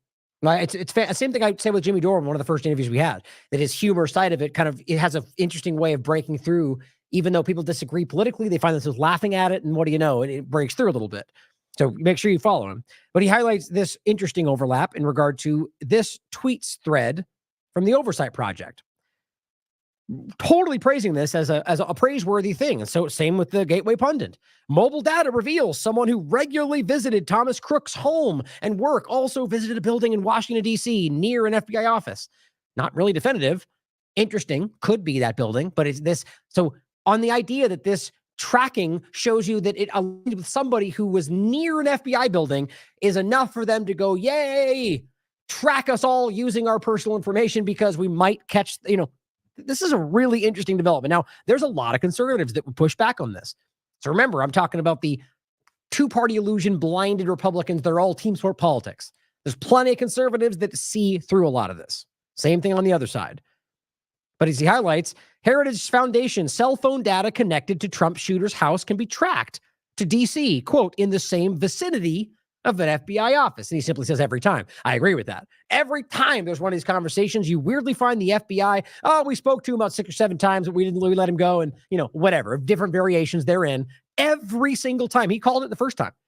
He said it right when this started. And again, I'm not going to argue like the whole Alex was right game.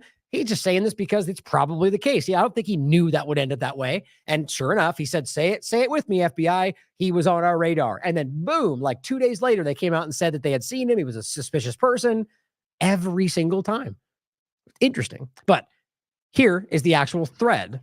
Assassination info drop from the Oversight Project. An official account. Part of the Heritage Foundation. It says, we found the assassin's connections through our in-depth analysis of mobile ad data to track movements of crooks and his associates. Well, look at that. So you may have known Crooks and you weren't involved at all, but guess what? They tracked his information back to you using ad data, and they know where you are too.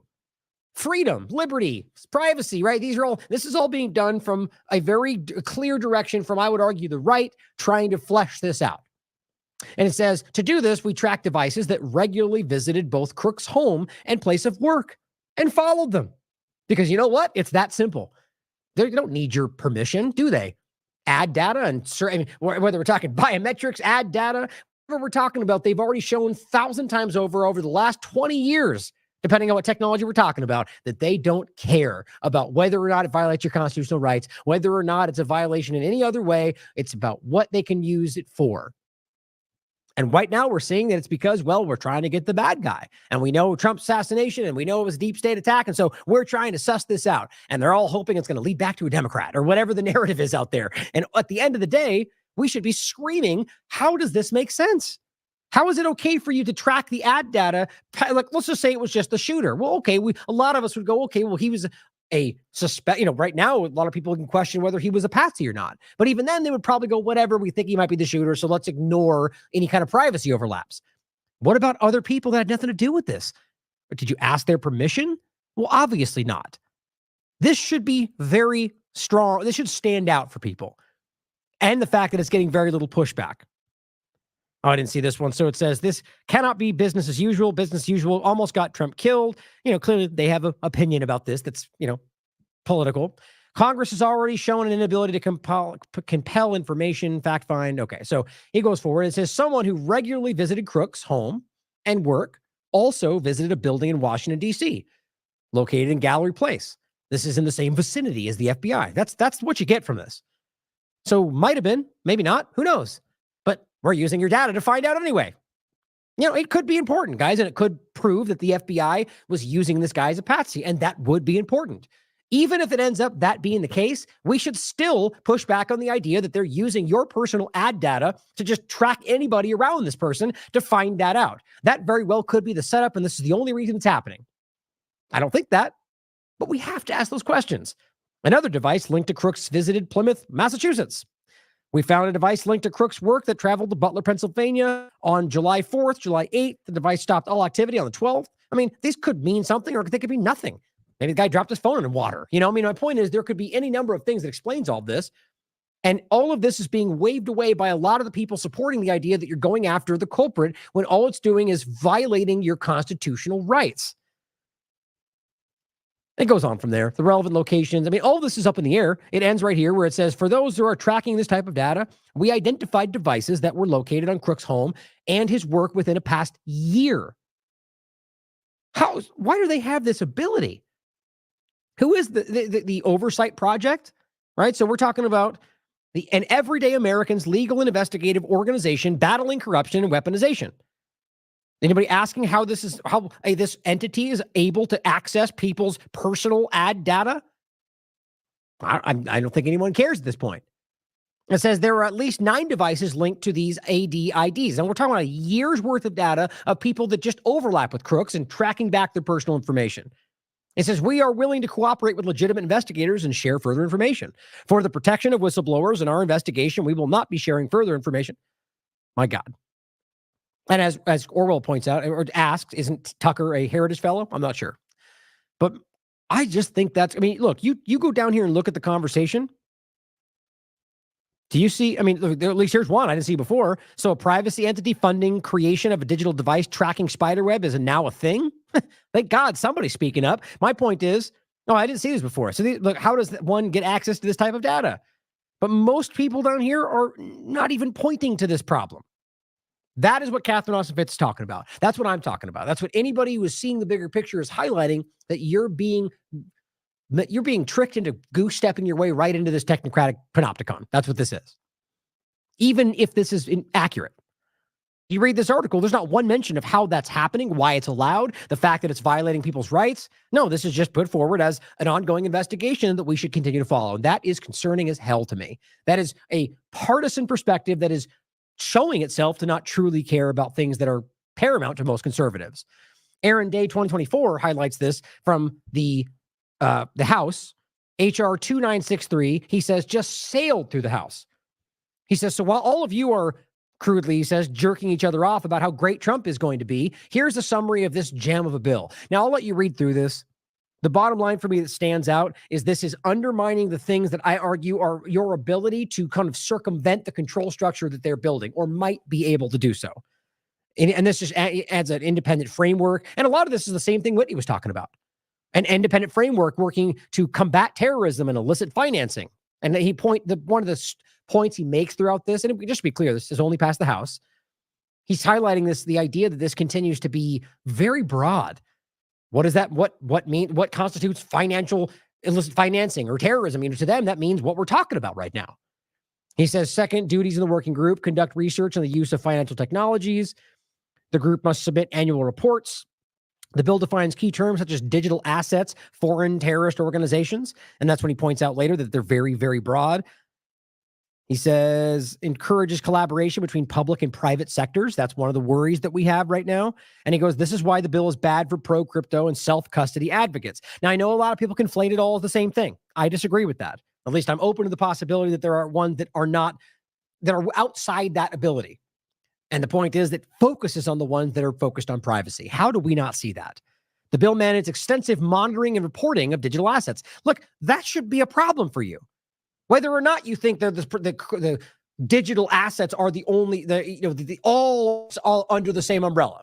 The point is that they want to monitor and report on those transactions. Well, that's a step in the same direction under the guise of fighting the thing. So if you read this bill broadly and thought, good, go after the bad cryptocurrency, well, they're creating the dynamic for them to track any digital transactions. See how that works? It says the term illicit use is defined broadly to include a wide range of activities.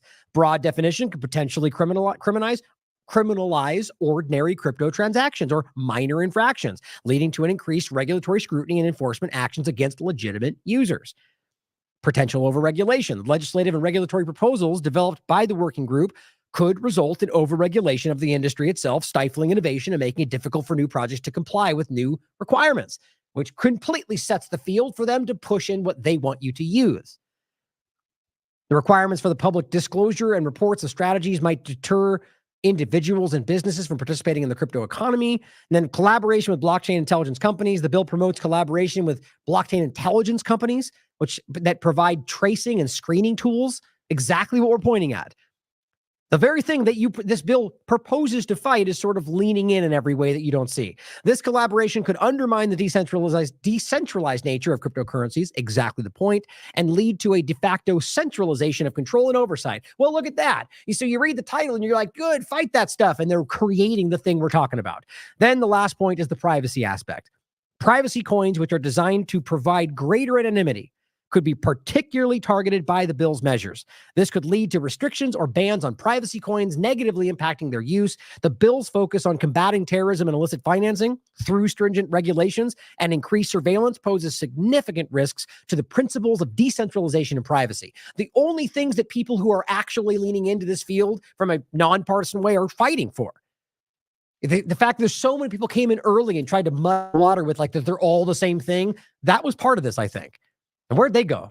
A lot of those same people drifted away from this conversation. So what I think is important to see is this is what we're all talking about. Now, this is being driven by largely Republicans. So I hope you're able to ask why that makes sense with what they pretend they're fighting everywhere else.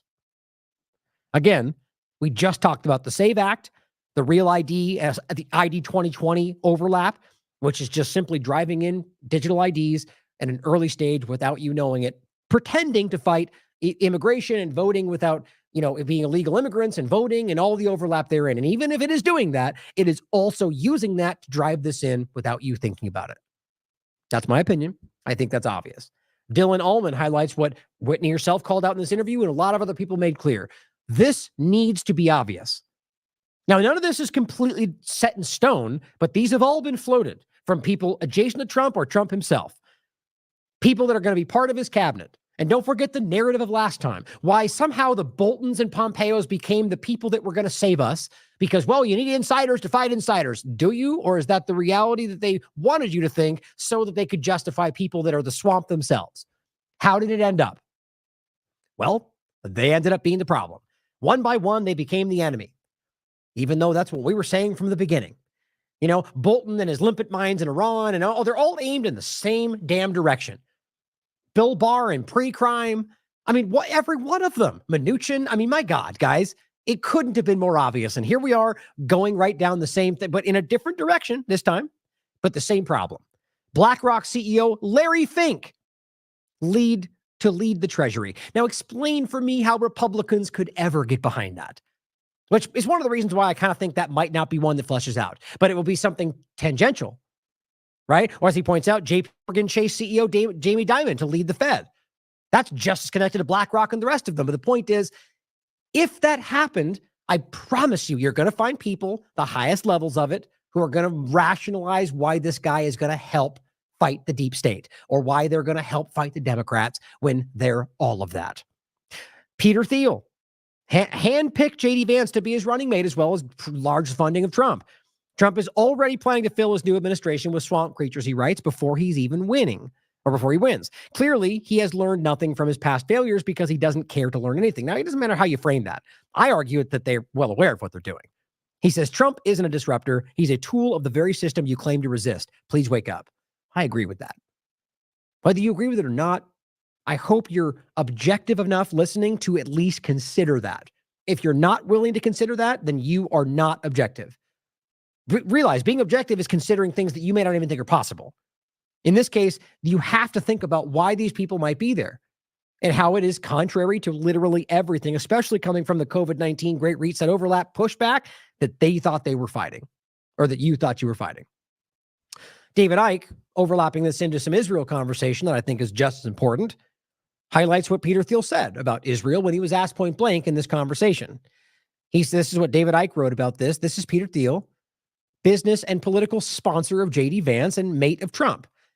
Thiel, and by the way, direct overlap with Elon Musk in the same ways, Thiel is founder of Palantir that supplies surveillance and other tech to the Pentagon, CIA, and Israel. Listen to the panic when he's asked about Israel bombing Gaza using AI. Thiel may own Vance and Ramaswamy, but Israel owns him. That's David's opinion. I think it's a valid one to put up. So what do you think about the use of artificial intelligence or lavender by the IDF in identifying Hamas targets? And secondly, do you agree with Elon Musk about that the population decline is a risk for humanity?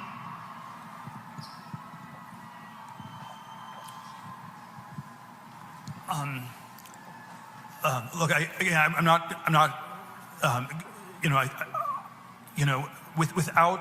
without going into all the I'm not on top of all the details of what's going on in Israel because my bias is to defer to Israel. It's not for us to second guess everything, and I believe that broadly the IDF gets to decide what it wants to do, and that they're broadly in the right, and that's wow. sort of the perspective I come back to. And if I fall into the trap of arguing you on every detailed point, I would actually be conceding the broader issue that the Middle East should be micromanaged from Cambridge, and I think that's just simply absurd. And so I'm not going to concede that point. And what was the other? I don't think, clearly he didn't expect that. And I think what's important to highlight is you can completely show that's a completely ridiculous answer. Like in other contexts, he would argue something completely different.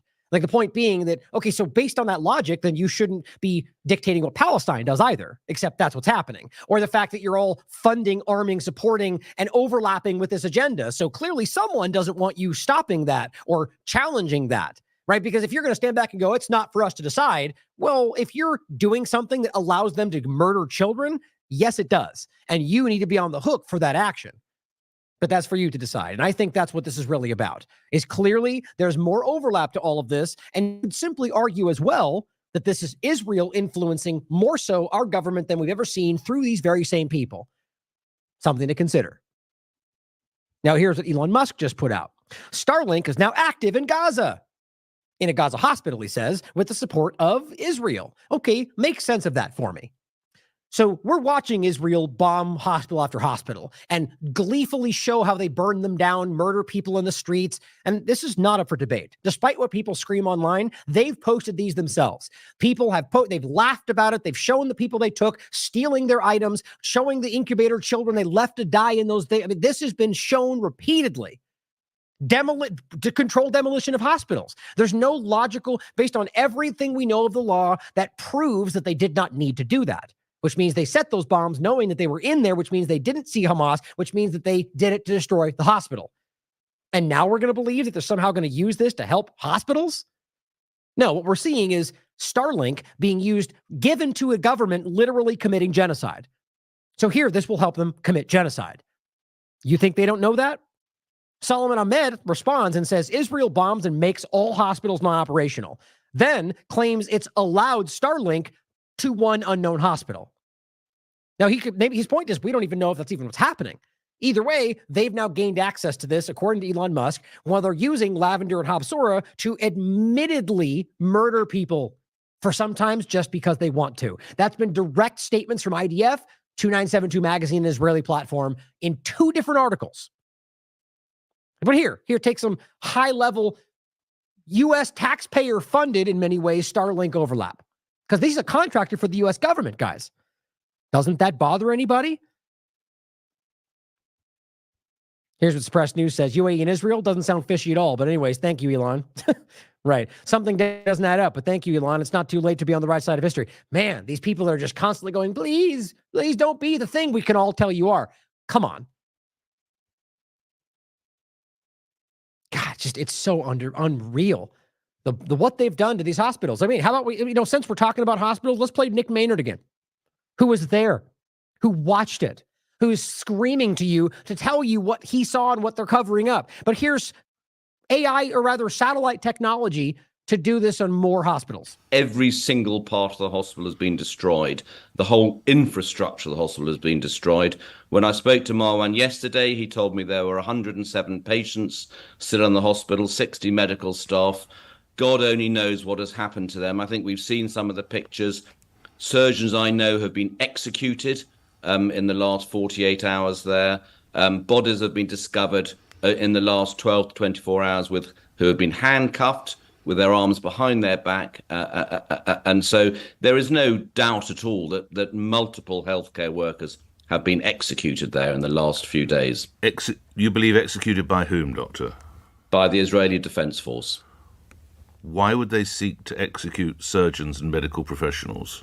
Well, they've been doing it since October the 7th. Over 450 healthcare workers have been killed. Friends of mine that I have worked with over the years, many have been abducted as well, and nothing has been heard of them since. So there is no doubt in my mind, and I can bear witness from this from my time at Al-Aqsa Hospital and from talking to people, that there's been direct targeting of the healthcare system in Gaza, direct targeting of hospitals, and multiple killings of healthcare workers. Any death is tragic, but this is not, and I say again, anyone dying in any sense. So this is not, and please don't be upset by this expression, collateral damage. This is specifically targeted, you're saying, medical professionals by the IDF to be taken off and executed, is your belief? Most certainly, that is my belief. Have you at any time seen anything that would lead you to believe that there had been terrorists who were hiding in the hospital? Without exception, every single one has responded to say they have never witnessed any Hamas militant in the hospitals they have worked in. Right. Pretty damn definitive. And he's one of many. I know I've seen at least 6 of these people that have spoken out. The woman, I forget her name, in the same conversation. We've seen Abu Sita. I mean, there's many of these doctors that are not from Palestine that have gone home and have covered this and have spoken out in exactly the same way. I've got one that we're going to play in a minute that's really hard to listen to. It's from a Jewish doctor who was there, who saw the exact same thing. But here's Starlink. Israel continue to do it. Now, before we get further in this conversation, I want to highlight this overlap. All right, so what we're seeing is this complete willful ignorance around what they're actually doing on the ground there, and giving them more support from very partisan sides of this. But in overlapping this with the, look, I'm going to put it this way. I very strongly feel, whether it's about the assassination or not, the attempt, that there's very clear efforts even well before October 7th, from the Israeli government to destabilize within this country. Netanyahu has spoken in many videos about this, most of which have been leaked, where he openly talks about that, dividing, just like they talk about Hamas in Gaza and the PA and the PLO in the West Bank, using that to keep them divided. It's the same conversation. They're the left and the right. He made this point before, and how they can keep this country divided. We need to ask if that's part of what's happening here, because one, it very clearly benefits the conversation for them, so we're not paying attention to what's going on, but it also keeps, I mean, look, there's a lot of speculation that would come with where you could go into this. I just pulled back right there because I don't want, as usual, it's better to lay out what we can prove and, give you the overview, but we could go deep on whether we think this is about some long-term plan. The bottom line is keeping this country in a unsettled position. It makes it easier to manipulate. Now, there's a lot of people on the right would make the same point, but they would only point in one direction, ignoring Israel. Or on the left, for example, doing the same thing, pointing at Russia, but ignoring Israel, whether Israel gate as opposed to Russia gate, same thing. But none of them, and then why can't we see how that is interesting on both sides, try to redirect you to a different problem while knowing that it's actually, at least in some of the case, coming from the one that they're ignoring, Israel. So talking about this next point, it's important to think about whether that might be overlapping with this, whether using it behind it from the first place, I don't know. But here is, I forget the guy's name actually. I forget, I thought I looked it up. But in any case, here's somebody coming out to introduce J.D. Vance and pushing the idea of civil war in a very irresponsible way. Same thing I see Alex Jones and the rest doing.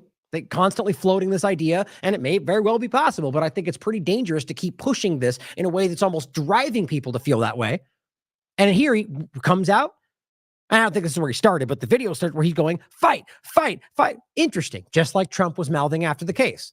Now, you could argue that's not what Trump meant. Maybe he's just or genuinely telling people to stay strong. But for this person to use it this way is dangerous for me. Watch it for yourself and you'll see what I mean. Fight! Fight! We got time. Come on. Hey, we are in the fight for the soul of our nation. We are in a fight for our kids and our grandkids. Same general idea we get every election, right? One hype or another. This is definitely a higher fever pitch, but it's the same concept. Fight that we can never imagine. I believe wholeheartedly Donald Trump and Butler County's J.D. Vance are the last chance to save our country politically. I'm afraid if we lose this one, it's going to take a civil war to save the country, and it will be saved. It's the greatest experiment in the history of mankind. I mean, really, we're going to... it's a little bit presumptuous, a little bit of hubris there, right? There's a lot of things in the world that have happened that would challenge the idea of just the American experiment being the greatest achievement of human species. But, but this is the kind of hyperbolic idea we get. Maybe you think that. I definitely, in my opinion, especially in my belief in the concepts of our foundational idea, is one of the most important things, in my opinion. But of the species in history, that's crazy. But the idea on top of that he says fight, on the idea that, well, if this, I'll make sure I say it exactly as he said it. These J.D. Vance are the last chance to save our country politically.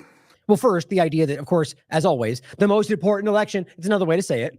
They're the last chance we have. Why would they be the last chance? Well, because if we don't win this, the Democrats and X, Y, and Z, it's the same damn thing every time. And I'll always concede the possibility that I'm wrong and that is exactly what's happening. But how do we not see it? If everything else we've already discussed, which we can easily prove is the case, that there's so many overlaps, it hurts your brain. Did we then argue that somehow that it seems like they're always trying to drive you into the idea that the other side is the enemy and that you have to side, otherwise that you're going to live. And it's that way there's no political deviation. You can't go, well, I kind of like what they're saying over there, but I like this too. Nope. I may disagree with everything they're saying, but I'm a Republican. That means I'm on this side. So therefore, they're the bad guys. Yeah, it doesn't even matter anymore. It's team sport politics. It's about the side, not even the policy anymore. Because you know what? They're all driving you in the same direction. But then he goes on to talk about the fact that a civil war might happen. I'm afraid if we lose this one, it's going to take a civil war to save the country, and it will be saved. So I'm afraid if we lose this, see how dangerous and irresponsible that is? Now you're putting in their minds that if we don't vote for Trump, you're going to cause war. And don't worry, though, we'll win it back. So not only are you suggesting that civil war might happen, but we'll fight it and we'll win. I mean, this is exactly what the left would argue they're doing. And I don't even think this is what most conservatives would genuinely put forward. Now, look, I'm going to be the first person to argue that if we're genuinely, whether as the country or individuals, under attack, then you damn well have the right to fight, especially if it's something you're believing in, like in the sense of like your country or your family, right? But to put this forward as the idea that if you simply vote the wrong way, that they're going to cause, this is just like Elon Musk saying anybody that disagrees with this is a traitor. How do we not see how they're driving you like a bunch of cattle? And on top of that, he comes out and he says, all my really smart friends say Trump is the way to go. Like, think about how ridiculous, like they think that's how naive and simple they think you are. Oh, well, he said smart people. Well, then I'm going to go with the smart people think. Just because they're smart doesn't mean they know what the hell they're talking about in regard to politics or that they understand that Trump, I mean, it just kills me how easily they think you can be manipulated. I think higher of all of you. Every one of you listening, whether you like the show or not, I believe you're smarter than they think you are. All the way across. It's the greatest experiment in the history of mankind. And if we come down to a civil war, I'm glad we got people like Schmitty and the Bikers for Trump on our side. Right. Let's throw them a little bone, right? Yeah, because you're tough. And that means we're going to fight. So now we're just suggesting that they're tough and fighting and war. You're planting these ideas in people's minds. In what way do we have any indication that losing to the Democrats would lead to civil war? Which, by the way, would only mean that they're going to fight, right? The only way you can read the Democrats aren't going to fight a war because they won the election. So all he's basically laying out is that we're going to fight a civil war if we lose to the Democrats. That's exactly what people would point out. And I, again, don't believe that's what most of them think. He may be the anomaly and half the crowd doesn't agree with him, but that's being put out there. This being framed by Democrats is exactly what Republicans are, and round we go. Now, here is another point that's relevant to this, and it's the persona aspect. Now, this is leading reports, which I have there's a lot of these platforms that I'm constantly highlighting are regularly misleading people. But it says, former President Trump allegedly says that he felt a renewed sense of religious belief following his assassination attempt, and has this picture of him weirdly holding this Bible so they can make sure you see what it is. Yeah, really organic. And let's not forget that he's written in the past, there's been books written, there's been statements that, that this is not necessarily who he is. Now, yeah, like I said here, so many falling for the political persona. As always, and I mean this, I hope that I'm wrong about the guy. Things like this, if this is what you think is what it appears to be in regard to the shooting, it does say an assassination in here, so that is right. So my point is, if you think this is what it was, events like this can genuinely change somebody's perspective. So I wouldn't put it past him actually finding God, because I just don't believe the general set of, what he pushes forward as persona before all of this. I think it's political, and I think he's proven that, quite frankly. But this may have changed it. Of course, that's possible. I'm objective enough to argue that he may have if this was a genuine assassination attempt, maybe he just found God. But when someone tells you who they are, you should listen, guys. And he has told us many, many times. This is not a left perspective. This is simply a objective perspective. Somebody just in the chat highlighted the snake poem. Now, yes, there's narratives about what he meant by that, but the poem is a very clear meaning. Well, you knew what I was when however it goes. That essentially it ends up where, yeah, I'm a snake. It's your fault, right? Well, we need to think about these things. And he has made it clear in his books and other writings, the person that he actually is. And look, I'll give him credit for the business sense and the kind of manipulative tactics and stuff the way he can talk around people. But look, guys, his own statements, his own books, his own sentiments have shown you that he's a pretty dishonest person that he owns, though. That's business and so on. But I don't know why we can't apply that. I mean, I do. It's politics. But Scott highlighted this, saying framing him as some sort of Masonic figure is sickening, but people still fall for it. The propagandists are very good at what they do. And again, the dangerous overlap of politics and religion, which is being forced in your view from pretty much everywhere. You got the prophetic Israel overlap and that all. Well, it's pretty much coming from the right at this point, but this is how this always tends to go. And now you've got people on the right. Well, I guess the interesting part was I guess it's all the right, but you have the divide of the Daily Wire and the idea that, the Ben Shapiro's of the world are really pushing the other side of it. Then you've got the split off that's like Christ is king and they're battling back and forth. And really, it's all in the same kind of general idea, driving you to almost feel that it's justified or necessary to overlap your personal religious beliefs with politics. which I will always say is not just wrong, it's irresponsible. It's bad. It just doesn't make any sense. Now, but you have a right to do it. You do whatever you want. But I have a right to highlight that means at some point you will lean into your beliefs that may contradict the facts. And we see that every day right now. Another person said it was predicted. And this is what we already referenced in the past. This is that guy that said, well, he predicted this. This was in March. That he predicted the idea that a bullet would fly by and hit Trump's ear. And he said it would blow out his eardrum, which doesn't seem to have happened. But the whole point is that he fell to his knees and refound God. Well, you could argue this is just him leaning into that. I guarantee he saw the narrative. Or it's actually happening. Or this was put out and it's part of the whole agenda beforehand to lead to the prophetic idea that it's somehow sent by God. It's dangerous. It is very dangerous. Now, talking about some of the people that I think are, misrepresenting things, and this is a quick point that I want to make in the overlap of this before we get into more Israel conversation that I think is super dangerous. Now, this overlaps with a couple things. As we get into this, we get into the idea of Netanyahu coming to Congress, and the problem is we have so many partisan players out there. That's not who I'm pointing at. This is a different point where I'll have Alex up for. But this leads to the next point. Excuse me, got the hiccups all of a sudden. Where we're talking about the same old characters that seem to be constantly misrepresenting things in very clear partisan ways, and people then have faith in that and they lean into them anyway, which is exactly the problem.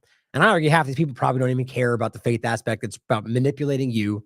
But before we get to that, Alex Rubinson highlights this. Breaking, unable to fulfill his duties as president, Joe Biden has just delegated Antony Blinken to carry out his most essential duty, funding the proxy government of Ukraine with stolen Russian funds. Now, the reason I'm highlighting this is because this would, I would argue, to be the correct way to frame this.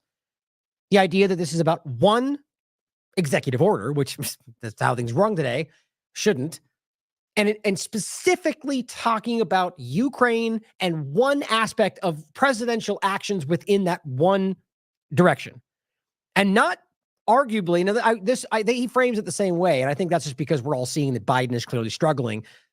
But you can argue this has nothing to do with whether he was sick or whether he was leaving, that this was just something that it's not being rolled back now that he's out of the hospital, which we'll get to in a second. Whether or not you think he's about to die, which is what we'll get into. This is simply one action that delegates these things to the State Department or Blinken. And you could argue the idea is about doing that in general. Now, I too find this to be interesting, and it may mean a lot more. We're not the type that jumps to conclusions. And so first, I think what Alex says, I think is important. That what you're seeing here is possibly Biden just making sure the agenda will keep going regardless of who takes over, which, I argue the right is going to be just as amenable to the same agenda for Ukraine. You may disagree, but mark my words, we'll watch it happen. But then he highlights the idea of using stolen funds, whether from Russia or anybody else, to continue to fund it and make sure that the State Department can carry that forward. But realize that even if Biden's administration went away, that the new person would come into the State Department. So that very well may change. So it's seemingly about some kind of a larger structural change that would make the most sense. That has nothing to do with him being sick. But you could decide for yourself. The policy says the brainchild of Larry Summers, a key figure in the looting of Russia in the 1990s, as well as Philip Zelikow, an Iraq war architect who led the sham 9/11 Commission. He discusses this with I always do that. I'm sorry, Kit Clarenberg. And it's a good conversation. And this goes back and before. And I guess they have their own group called Active Measures 8, or it's Active Measures. In any case, I think that's important. Here's the actual memorandum. The reason I'm showing this is because this is the way this got kind of presented. Under the Ukrainian Prosperity Act, Biden delegates his presidential powers to the Secretary of Treasury and the Secretary of State. Biden is done. Well, that's not necessarily inaccurate, but what I've seen, so the reason I'm highlighting this is because I came out of, the last couple of days, I've just been buried with the legal stuff, and it's been really killing me that not to even be, I've been paying attention even less than I'm able to usually doing because of all this. And so I was on Slow News today kind of making that point that, well, I'm trying to catch up on some of this stuff. And I saw this everywhere. Now, plenty of objective people are making this very clear that it's one act and one thing. But what seems to be flooding the conversation is that he delegated his presidential powers to the State Department, which not the truth. It's one small piece of this one act, or rather the presidential authorities within this one act that specifically in regard to Ukraine and the funding, which I care about that. That's important. But it's definitely not Biden delegating all of his powers to the State Department, which is the narrative that was kind of flooding around because that then means that Biden is going away. And well, that's not really what seems to have happened just yet anyway. We'll come back to that. Now you can read through this. It's actually really interesting to me that this is even happening. More and more shifting of power. I think that's important to recognize, and what this might actually mean. Either way, I think I agree with what Alex Rubinstein was breaking down. That seems to be the general idea of this, just to make sure this continues to happen. And maybe the worry that Trump's administration might change that, but I think they would be able to anyway.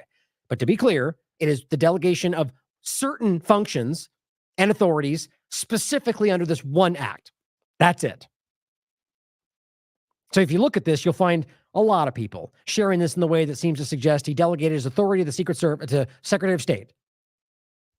Now, if you read, he is showing that it's the one act. My point is people read that and they share it as delegated as all of his authority. And I think that's dangerous. Now, here, of course, is one of the examples I was making before. Laura Loomer comes out and says, Joe Biden is now in terminal stage of his illness. This is what my medical source in D.C. has confirmed to me. Interesting. Okay. And I love the kind of the counterbalance. Just because people don't know these things does not mean it's accurate and incorrect. So, of course, getting ahead of the idea that if it turns out to be the false idea, it means that she knows and that they're just hiding it, right? Or, like we're going to show today. Oh, look, there's Biden coming out today. Now, again, I'm the first to be, he could be lying about this. It could be a body double. But all these are certainly possible. That maybe he's going to come out and pretend he's okay, and then tomorrow he's going to die. I don't know. But what I find hilariously interesting is how often this happens, and it continues to show that they're wrong. And nobody comes back to that and says, well, you claimed he was dead, or you did terminal illness does not mean that he walk out of this car like you're going to see here. This was today. Walk up the stairs, go in the plane. Now, yes, there's a lot of people trying to show that he looks a lot slower today. Well, it's quite a big jump to go from he's literally in his critical illness and he's done, to him coming out and walking up the stairs and going in the airplane. Right? But I'm not jumping to conclusions here. I'm just showing you what we can see and highlighting that this does not seem to align with what a lot of them were saying. That he's out of there. Biden's dead. He's been terminal ill. That somebody else has already taken power. A lot of the same people we always talk about have been talking about the same damn thing. This one, what was this one? Oh, just another video that shows him. Yeah, and look, my point is that Biden is definitely senile. Biden is definitely old and definitely struggling. So when you show, there's another angle of him where he looks like he's walking really slow, which to me, I just think is sort of how he's always walked. I'm not sure if there's some rapidly declining thing in this regard. He stops because they're asking him questions and, he says, why is he walking like that? Well, I don't know. He kind of seems like that's how he always walks. You tell me if you think that's wrong. He's an old man and he's clearly not all there. I think that's pretty clear. But then he walks up the stairs and of course they're trying to go, look at how much slower it was on the 23rd, which I don't know. You tell me. That looks like it's the same. Slight deviation. But if we're now debating on minor differences in how fast he walks up the stairs, is that not just like happened with Trump? Look how he's walking forward on his toes. That means he must be mentally ill. It's partisanship, guys. You will make narratives about what you want to be the case. And like I said, it certainly could end up that way. And it still might not even mean that they had some source that told them that they're reading the writing on the wall and jumping ahead of it in hopes that they get that right. So then you go, they knew it. They've got secrets. Or I don't believe it. I've seen both of them lie about damn near so many things. It makes me sad. People still fall for it. And then, of course, tomorrow apparently is going to address the nation. So we'll have to wait and see what happens. Now, what I'm seeing from those same people is that it's a body double, which is very convenient. And I'll be the first to acknowledge that leaders have those.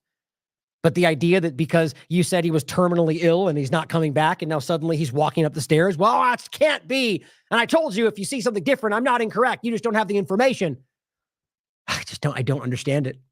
I know I pick on her often, but I think one of the worst, like the Matt Walsh of the world, these people are actively grifting in such a childishly obvious way that I can't believe. And again, I think it's mostly people that are, I think in a lot of ways it's artificial, what you're looking at, the million followers and whatever, but it's also people that are having fun. It's a game to them and they're on the same side. And she's putting out entertaining things. And this is what they all are doing. Here's Tucker Carlson speaking with Jack Posobiec. This was on the 22nd, yesterday. Look at the headline. The assassination failed, so they took out Biden. Well, something's changed since then. He walked up the stairs and he's out and about. Now, of course, I'm sure they'll either just ignore this and go forward, or say, well, it's probably not him. But they took him out. Interesting. Now, they go through a lot of these conversations. I mean, quite frankly, if you listen to a lot of this, it's a lot of narrative control. You can think for yourself, but these are just these, the same old. I mean, look, the time remember when the whole Andrew, Andrew Tate. And that whole thing was really circulating, and Milk Bar TV came out and without question definitively showed you how he was lying to both Tucker and Candace Owens. Blatantly lying. And of course, he was a darling to the right at that time, so everyone lied and ignored it. But they both gave this guy a platform in order to lie to you because it suited the right. This is what these platforms do. And it's what a lot of people do. It's not just the partisanship, but realize that this is constantly happening. And ask yourself whether these are people that are genuinely interested in the truth or whether they're trying to mislead you, or maybe are in the middle somewhere and actively do so in some points. All this matters. Oh, I forgot about this. This is just one side point that I think is interesting and, honestly kind of funny. Jordan Sachtel comes out and says, exclusive, President Biden suffered an undisclosed medical emergency during his time in Las Vegas. Sources say. He posted this yesterday. Here's Laura Loomer. That's not exclusive. That's called theft and dishonest reporting. Oh, well, look at that. She does know what that is. She does know when you take someone else's work and pretend it's an exclusive, that it's not fair, not accurate, dishonest. Apparently only when it applies to her work being taken. But on top of that, what's funny, and really the point we're making is people like Alex Rubinstein, myself, and others that were covering the Azov movement, the overlap with CIA, and, but also including the Israel involvement, which she casually left out for obvious reasons, came out and said exclusive breaking story right before October 7th happened. And I'm convinced that there's a reason for that. Because the reality is Israel has always been funding the Azov movement, an open neo-Nazi element, and has been part of the CIA overlap to create this fascist entity in Ukraine in order to manipulate a lot of different things, primarily using them to manipulate our country, to use them like the Rise Above movement, which is the arm of the Azov movement, to march through Charlottesville, to start the whole conversation. All of that anyway, that was something that she claimed was broken by her, and it really wasn't. It's the same conversation. But here, what's interesting, she highlights her tweet on this and says, this is my work and you stole this. You're a content thief and dishonest. Well, she posts this on the 5th, 7/5/24 and this was her first post on this. Joe Biden is reportedly having a medical emergency. Now, to be clear, he's talking about one, as he replies, that just recently happened, not the one from the 5th. So she's misunderstanding it entirely because she probably read the headline and didn't even look like the many others we've shown you. But here, by the way, is somebody who posted this on that day before. So this is 7:41 p.m. on the 5th. Here's somebody posting the same story on the 5th at 6:21 p.m. I just received a tip from an anonymous source, probably the same source that misled Laura Loomer. My source says that Joe Biden is currently experiencing a medical emergency on Air Force One.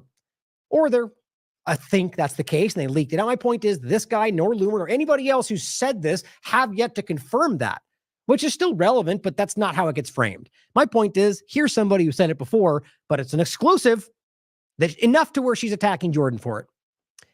I know that wasn't necessary, but I think it's just very important that we continue to recognize how many people are playing you in the partisanship, and I think knowingly so, for their benefit at all costs. And one more last point on all of this. Don't forget what we talked about on Pirate Stream. I don't know if you saw this on Pirate Stream, but the CrowdStrike conversation got trolled in an incredible way. This guy, Vincent Filibuster, put this out, and it's such an obvious Photoshop. If you can see his little head spot right there. He put this out pretending he worked at CrowdStrike, and it said, first day at CrowdStrike, push a little update, taking the afternoon off, and then said, fired, totally unfair. Here's a video explaining what happened, where he goes, I did it. I'm sorry. It's my fault.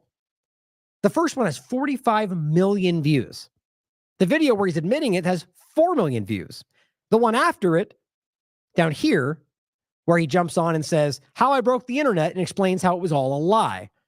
Well, that has 2.3 million. It's funny how the views decrease as it becomes more clear that it's not what you want it to be. Isn't that interesting? Only 6,000 likes, where this one has 435,000. I guess you don't like when you find out you've been lied to, right? Either way, the point is, this guy made this up. He doesn't work at CrowdStrike. He photoshopped it. It was very obvious, but guess what?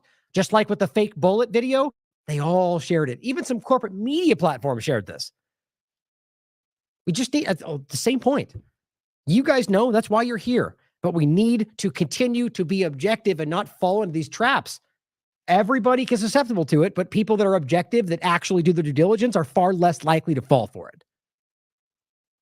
Now, overlapping with Israel. Now, we're about 3 hours, so I want to we'll see how fast we can get through this.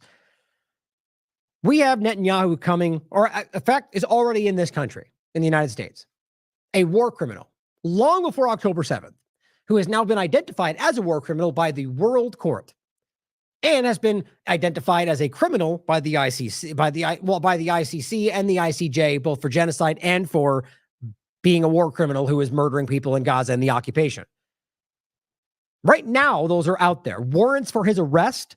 The United States is a party to this conversation in regard to the ICC and the ICJ, and have completely, broadly disregarded it. International law, though, right? Iran, Syria, Russia, you guys have to follow the law, except we get to disregard it when we want to. That really makes sense, doesn't it? Oh, because we're the good guy, though, because we make those rules, and we say good guy and we say bad guy, so we get to dictate that. Right? That's what your government pretends they can do. They're rapidly, they long ago lost that influence, but they still have military power. And so right now, Haaretz is writing this is today. Trump says he will host Netanyahu at Mar-a-Lago tomorrow, the same day as his Congress speech. So as this genocide is going on, he is going to host the genocidal leader. So let's pretend like he's going to do anything different than Biden or anybody else. They've all made it clear they will support Israel in their genocide, to the point to where he's literally going to host a war criminal who has a warrant for his arrest. That's international law for you, whatever you think about what they're doing. You could disagree with the outcome, but if you pretend to support international law, if you pretend to support a rules-based international order, not you individually, but what they're saying, then you can't pretend like you just disregard that. I hope he gets arrested by somebody. It'll cause a very important conversation.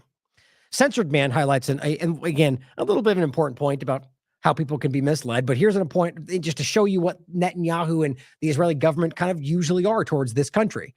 He says, did you know that Benjamin Netanyahu actually brings suitcases full of dirty laundry for the government staff to clean?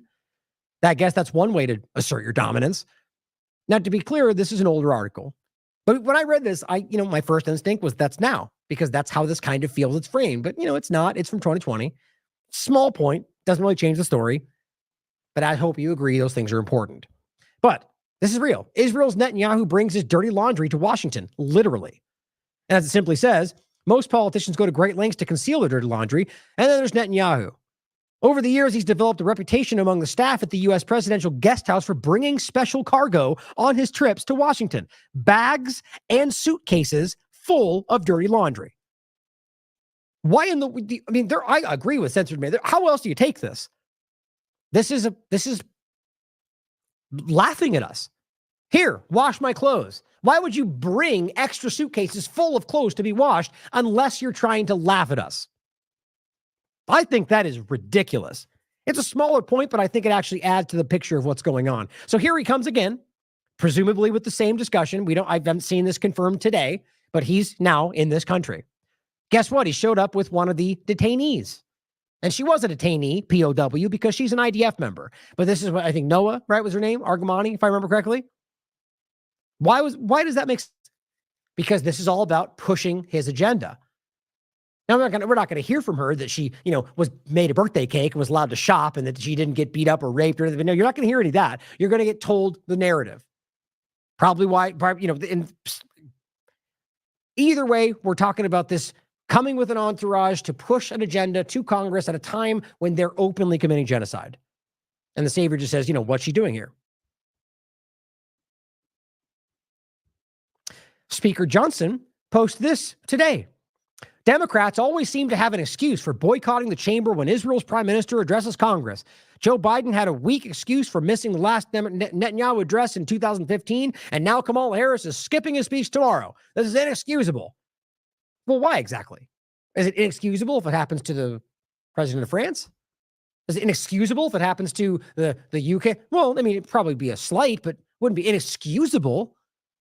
Weird how it's required for politicians to show up when the war criminal in chief of Israel comes to address Congress. And why is that even happening?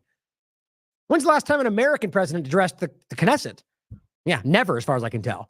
How does that make sense? Well, I think it's because they won't let it happen.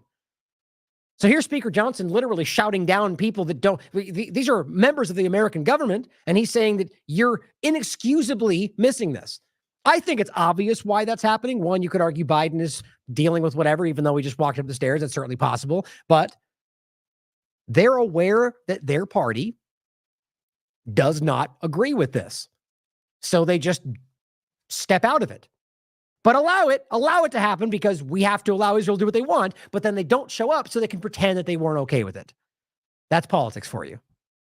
But, and the next point, I just want to show you Gerald Salente goes, you should serve in the Knesset under Ben Gvir. Bring your travel buddy, Jim Jordan. Just showing them in Israel, or rather, Congressman Jim Jordan, welcome to Israel. Blessed are those who bless Israel. Every single one of them bow to the state of Israel. Now you can all you want try to make that about some kind of a racist state. It's not. It's about a government who clearly has influence over our government. The only way they can hide that is by pretending that you secretly hate Jews. That's the only way they can do this, which I guarantee in some way there's an overlap, like there would be with literally anything you could name. You name anything right now, I bet you there's somebody who doesn't like Israel's government, but also does that thing too. That's the point. It exists, but it is not what it's all encompassing. Quite frankly, I argue it's vastly the opposite. But all I can prove to you is that from this perspective and myself in our conversations that we are talking about the state of Israel committing crimes, as the rest of the world is acknowledging and highlighting those crimes, not blindly ignoring them. But here's also what's happening.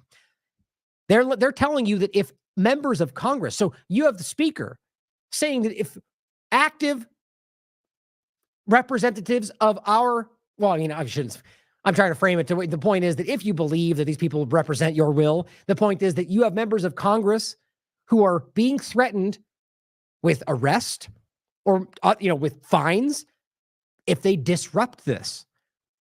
Explain that to me. Can't believe I'm even reporting this. Mike Johnson, Speaker of the House, says he will arrest any members of Congress who dare to interrupt Benjamin Netanyahu's speech inside of Congress next week. Again, he is threatening members of America's Congress with arrest if they interrupt a foreign leader giving them advice on what to do. And look at this article. It's from the Times of Israel. How much power does a foreign country have over us where American politicians would be arrested if they spoke out against that dictator, who's apparently a dictator of America, too? No country in the world would ever allow something like this. Israel themselves would never allow the President of the United States to ever go visit their version of Congress, the Knesset, to give advice to them. This is absurd. And when Benjamin Netanyahu gives his speech on camera, it is also broadcasting to the world that Israel rules America. Now, you can disagree with that, the last part, but how do we make sense of this? Right? Here is Cassie Akiva posting the actual document, not some Times of Israel report, but it's people who disrupt Prime Minister Benjamin Netanyahu's speech tomorrow will face arrest, according to a letter sent today by Speaker Johnson himself. I mean, this is crazy. So now it's right out in the open. You're threatening members of Congress in their house that they're not allowed to speak up while a foreign leader is speaking, or you're going to censor them, you're going to censor them, you're going to arrest them. Yeah, but we're conspiracy theorists though, right? Unreal. Now let's not forget, by the way, what Trump said about this exact dynamic before we start jumping to conclusions about what side's more amenable to the genocide. Jim Banks highlights this, saying, we need strength and leadership back in the White House, and highlights what Trump said here, saying, looking forward to welcoming Bibi Netanyahu at Mar-a-Lago, as posted on Trump Truth Social. During my first term, we had peace and stability in the region. Let's just all take a second and laugh about what a stupid argument a claim that is. Yeah, because of the Abraham Accords, right? Except the fact that there was do I even need to waste time addressing what a stupid statement that is? That there was somehow peace, in the Middle East is what he's talking about, because during Israel. That's ridiculous. There were wars all over the place. There was Israel bombing Syria every 30 seconds. The Abraham Accords caused more problems than nothing else because it was clearly dishonest. And it didn't, and he still points to that as if that did anything. Those were coercive, illegal measures to force these countries to agree to blindly support Israel, even though the peoples didn't want it. Democracy. And on top of that, they would allow people like the Sudan or other countries to ignore what they said about them before. They said they were terrorists, but they said, but if you work with Israel, we'll just ignore that. Either they were terrorists all along and they just said they would ignore it, or they were never terrorists and they called them that to coerce them to go with Israel. The point is, either they were or they weren't. You don't just remove it because they do one thing you like. But that's what these people do. Peace in the region. My God, that's so disgusting.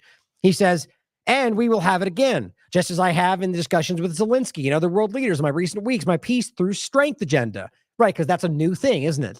No, that just means using merchants of death, making weapons and bombs and murdering people and claiming it's going to cause peace. Yeah, how'd it work out the last 100 years? You know, the idea of Iraq and Syria and Afghanistan or however, but we're going to go in there with, you know, what do you say? Oh, in Iraq, they're going to welcome us as liberating heroes. That's peace through strength. How'd that work out? It's like we can't learn from these things. And he says, we'll demonstrate to the world that these horrible, deadly wars, you know, that they're funding, arming, supporting, driving, and violent conflicts must end. Millions are dying. And see, that's what people focus on. He said he's going to end it all. Well, you could say anything you want. You're going to end it by finishing it, meaning murdering everybody there. I mean, the end is not the same as not starting wars or fighting for peace. Very different. But here's what Gen X Girl highlights. And this is the main point. We've already played this for you. This is a real interview. This version of it clips out a small part. I'll tell you what it is to play the end part, which is a good addition to it. But this is exactly what he said. You know, the biggest change I've seen in Congress is Israel literally owned Congress. You understand that 10 years ago, 15 years ago.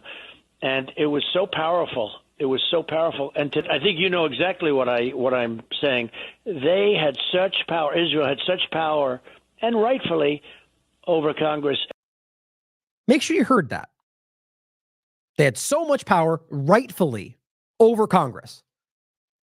That's not a joke. That's not misunderstood. It's exactly what he said, and he continues forward. Now, there's a part that it jumps over that they basically just highlights that he's saying that like AOC and those people they have control of Congress. That's what he said. So all that it's painting a foreign government control over U.S. Congress as a good thing, and rightly so, and then highlighting members of Congress have control over Congress. And that's a problem. But because Democrats, that's what that means. So Democrats, bad guy, foreign government, which that's what we should. People blind themselves to how obvious this is. Blind themselves. Literally, you know, the biggest change I've seen in Congress is Israel literally owned Congress. You understand that 10 years ago, 15 years ago. And it was so powerful. It was so powerful. And I think you know exactly what I'm saying. They had such power. Israel had such power, and rightfully, over Congress. You know? Wow. And here he is in a different interview for the podcast in a slightly different way, reiterating the same thing. So for those that want to pretend like this was a misunderstood statement, here he is again. Israel was the most powerful lobby in the country 15 years ago.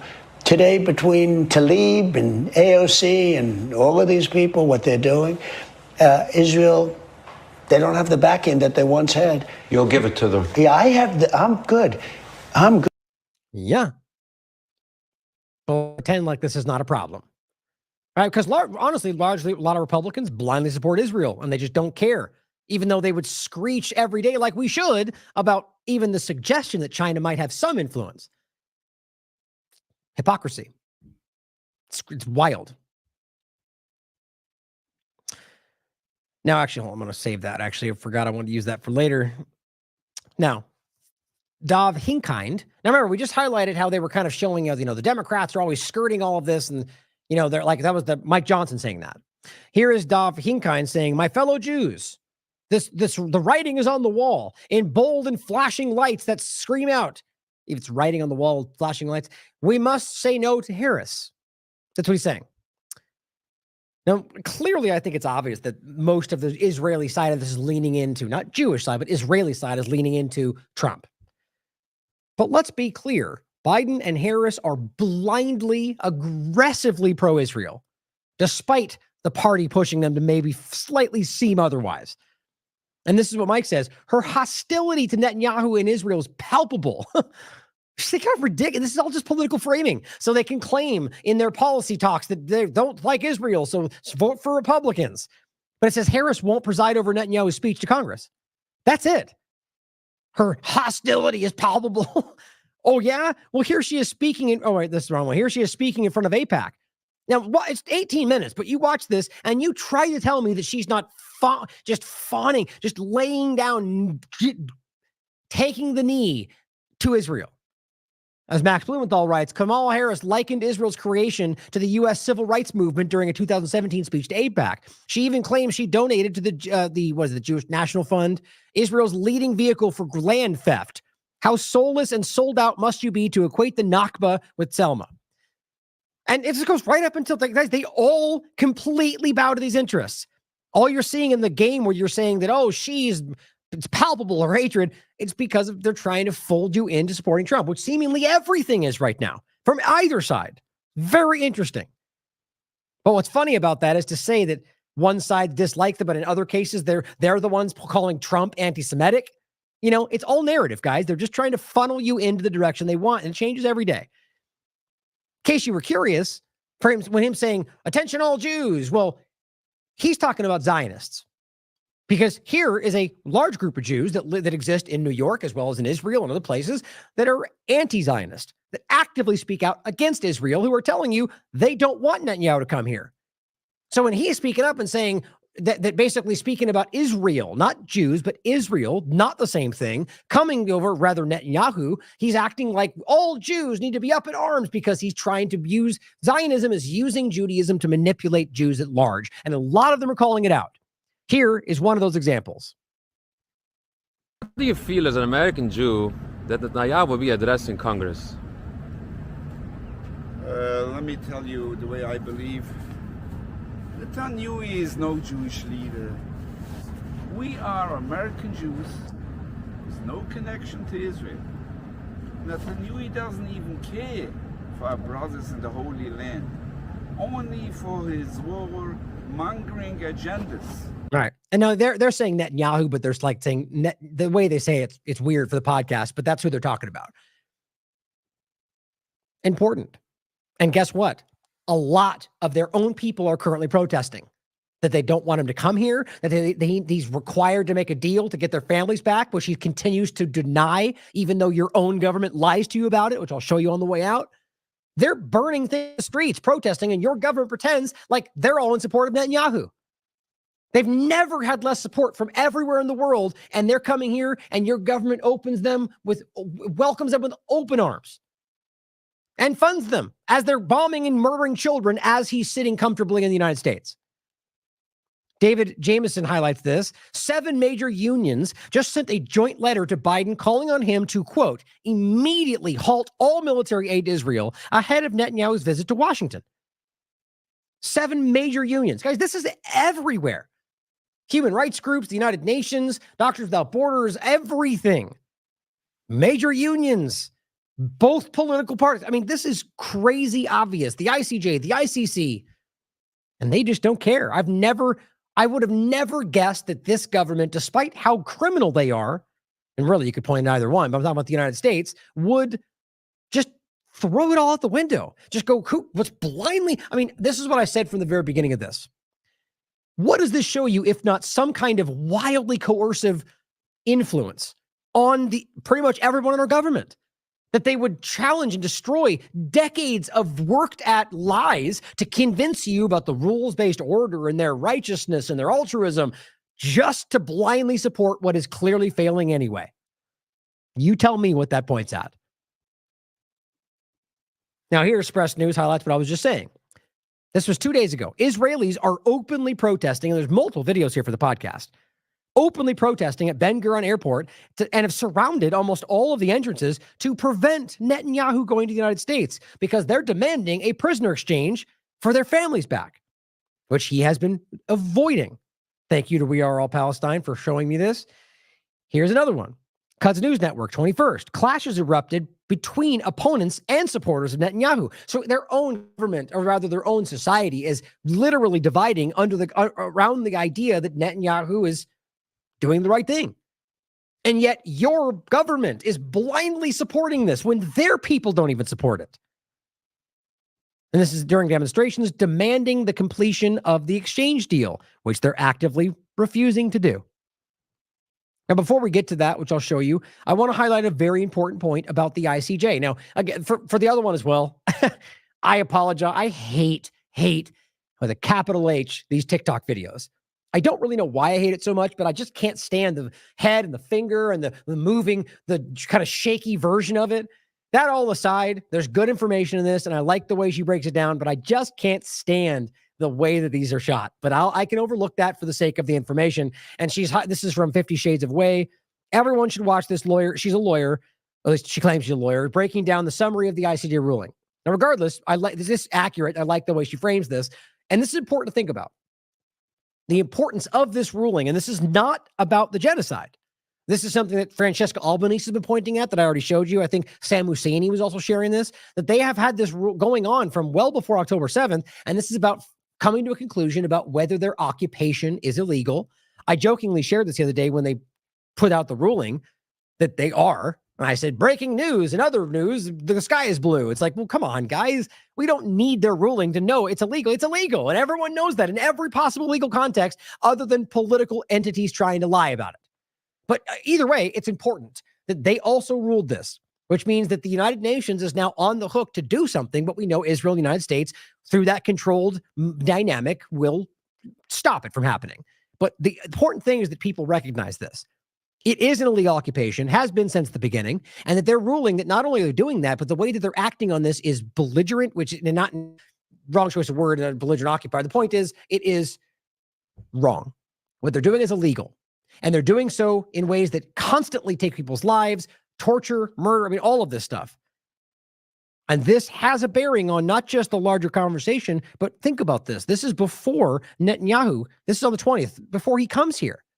So not only now are they plausibly accused of genocide with all of the evidence we have, and that's clear, they're covering it up. They very obviously. But then you've got the ruling on top of that that means they're illegally occupying this country, which then without question, even though it already was, shows you that them arming this is illegal in every possible way, even according to American legislation. But they don't care. So let's continue voting them in power because they don't care about anything, apparently, right?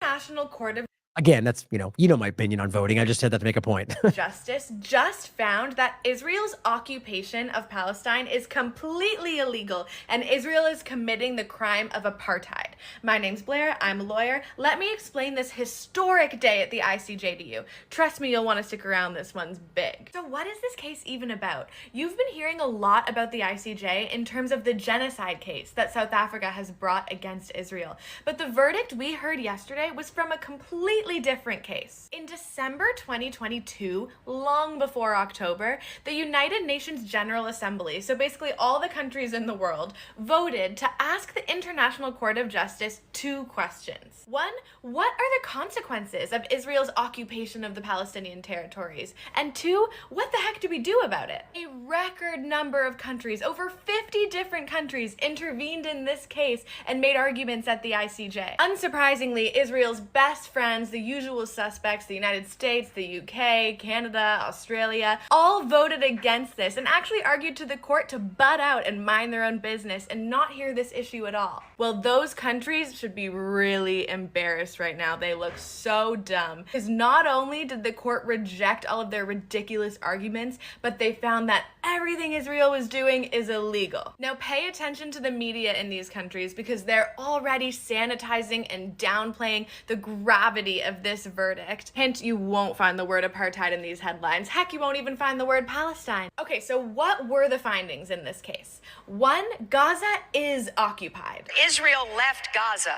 They took out all the Israelis. They turned the keys over to the Palestinian people. Liar. That Hasbara talking point that Gaza is not occupied because Israel removed all their illegal settlers and their army is a lie. It's wrong. And the court confirmed it today when they said that Gaza is occupied territory because of the control that Israel still exerts over it. Why is that important? Because Israel does not have a right of self-defense against the territory that it occupies. And more than that, people in the occupied territory in Gaza have the right of armed resistance against their occupier. 2, Israel's settlement. Where you've heard that before, right? And this is super important. Now, it's not the ICJ ruling does not, this has been reality since the Fourth Geneva Convention. This is the obvious case. That's why it's so important to understand this. I just had a great interview with James Corbett, which I think is coming out next week, I think. He's doing like this kind of all like long form podcast with multiple people. And I was really talking about that a lot. And the idea of, as I've made the point many times, the idea of armed resistance, which is obviously paramount to this conversation. That just adds to it, right? It's for like legal support for it from the ICJ. In the Palestinian territories are illegal. They are transferring their population there illegally. They are stealing the natural resources illegally. They are forcibly displacing the Palestinians away and confiscating their land illegally. 3, not only are they occupying Palestinian land illegally, but their policies are so extreme that they're annexing it illegally. They're stealing it, making it part of their own country illegally. To find the apartheid. I'm still trying to find it. I can't find... Oh, found it for you, Michael. The court found that Israel is violating Article 3 of the Convention on the Elimination of All Forms of Racial Discrimination. What is Article 3? It's the prohibition on segregation and apartheid. 5, the court found that Israel has been denying Palestinians their fundamental right to self-determination. So what happens now? Well, the court said that Israel has to end the occupation immediately. They have to dismantle the settlements. They have to get rid of all those settlers. They have to tear down the wall. They have to repeal all of the discriminatory legislation. And they have to make reparations. They have to give the land back, the homes back, the property back, the assets, the cultural archives, the documents, everything they've ever taken, they have to give it back. And where that's no longer possible, they have to compensate Palestinians. This verdict, which they'll never do. I mean, they will never do that. Whether they're forced to or not, these people will probably go to prison before they do any of that. That's my personal opinion. It wasn't just about what Israel has to do. It was also about what all of our countries and institutions have to do. The court has said that all of our countries have to work with the United Nations to put an end to this illegal occupation. Instead, they welcome him with open arms. That's the point. Not allowed to recognize this illegal situation. They're not allowed to assist or maintain or give money to support it in any way. This is a huge win. So now you have a legal reality from local, domestic, and international law. Yeah, but they're all about the rules-based order, aren't they, guys? And for the BDS movement, for the campus encampments that have been pushing for this kind of boycott and divestment. So what's going to happen next? Well, the court has just told us what the law is, and now they've passed the baton to the UN General Assembly and the Security Council to decide the nitty-gritty of what actions they're going to take to make sure we follow this. Next, we'll probably see a resolution put forward at the UN General Assembly. The state of Palestine has already indicated that they're working on this. Really important, this puts to bed the idea that Palestinians have to negotiate with their occupiers for their rights and freedoms. This is a historic step for the victims of this towards justice. Everything they've been saying for decades has just been enshrined in law at the highest level. As always, the law is just a tool for us to use. Nothing is going to change tomorrow on the ground. We all have to take this and use it with our countries and force them to boycott and sanction Israel until this illegal occupation ends. I think that's good. Well done. I appreciate that. Now, one thing I want to add. So someone in the chat, I said, I just can't support international courts. And like, I completely get it. Like 100% get where you're coming from in the resistance there. But I'd make a point. No one's asking anybody to support these entities. You don't need to support the corporate media to highlight something they're saying is true, right? You can call them out as liars and deceivers, but also say, but that what they're saying there is important and accurate.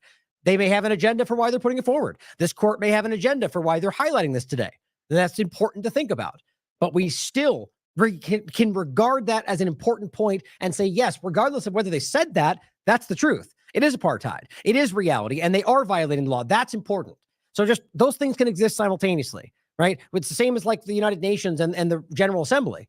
I don't support the United Nations. I think what it is as an entity is at the very least manipulated by powers that have too much power in it, if not the body itself being shown behind a lot of terrible things. But that doesn't mean that every individual aspect of the General Assembly and their different votes is all the same thing. Right? So you can acknowledge things like when Bolivia made a statement that highlighted the reality before he was removed. Like those things are important to see. And if we just stand from a position where I disregard all of it because bad UN, well, you'll miss these important aspects. So I think that's important to point out. But trust me, I get it. And I understand the resistance there. But to go to this next point, Asal Rod highlights this in regard to what the Times of Israel said.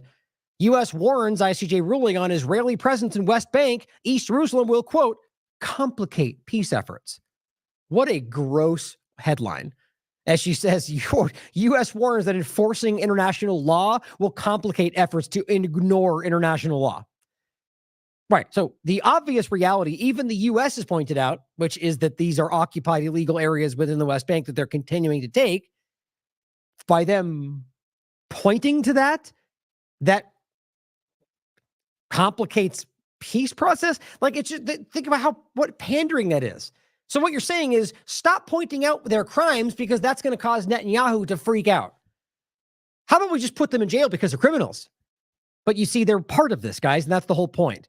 Craig Mokhiber points this out in the same way. The World Court has just rejected all Israeli, U.S., and Western objections, ruled that the Israeli occupation of Gaza and the West Bank, including East Jerusalem and all settlements, is entirely unlawful and declares Israel is committing racial segregation, apartheid in these places. Importantly, they also ruled that the Oslo agreements do not and cannot trump the obligations of international law, which protects the rights of the Palestinian people.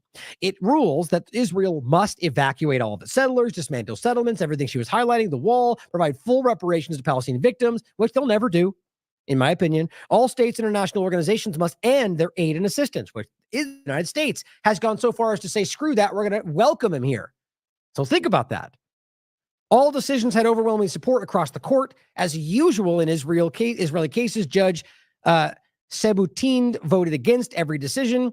And this is one of the people that they highlighted as like the hero. Here, I think, what's his name? The fake human rights lawyer, Ostrovsky. I think he came out and said, not all heroes wear capes, and showed the one judge that came out and said, this is a travesty against Israel. And it's just like, there's no logic to what she's saying. It's just, you're wrong because Israel's correct and we fight for Israel. Well, they're violating the law. Are you arguing they're not violating the law? It's ridiculous, the political pushback from some of these people. But it says this is an historic decision codifying what has long been known in the international legal community, which is the case, but giving further support to the struggle for Palestinian liberation and providing another stepping stone in the path toward ending apartheid, colonialism, and genocide in Palestine. Very important development. Now, some of this I'm going to come back to the next show, but I wanted to highlight the idea of what happened in Yemen. Solomon Ahmad is just simply pointing out that on the 20th, Israel was bombing 3 separate countries at once: Palestine, Yemen, and Lebanon, while at the same time proclaiming themselves a victim, which Sarah Abdallah and plenty of others have made that point and other dynamics at the same time. They're constantly doing this. All of this is illegal, no matter how you spin this. Mensch Own Sint points out that they tried to claim that this drone they sent that bombed Tel Aviv. Well, if you haven't seen it, Yemen was attacked by this. Yemen's been undergoing a lot of attacks by Israel in different ways.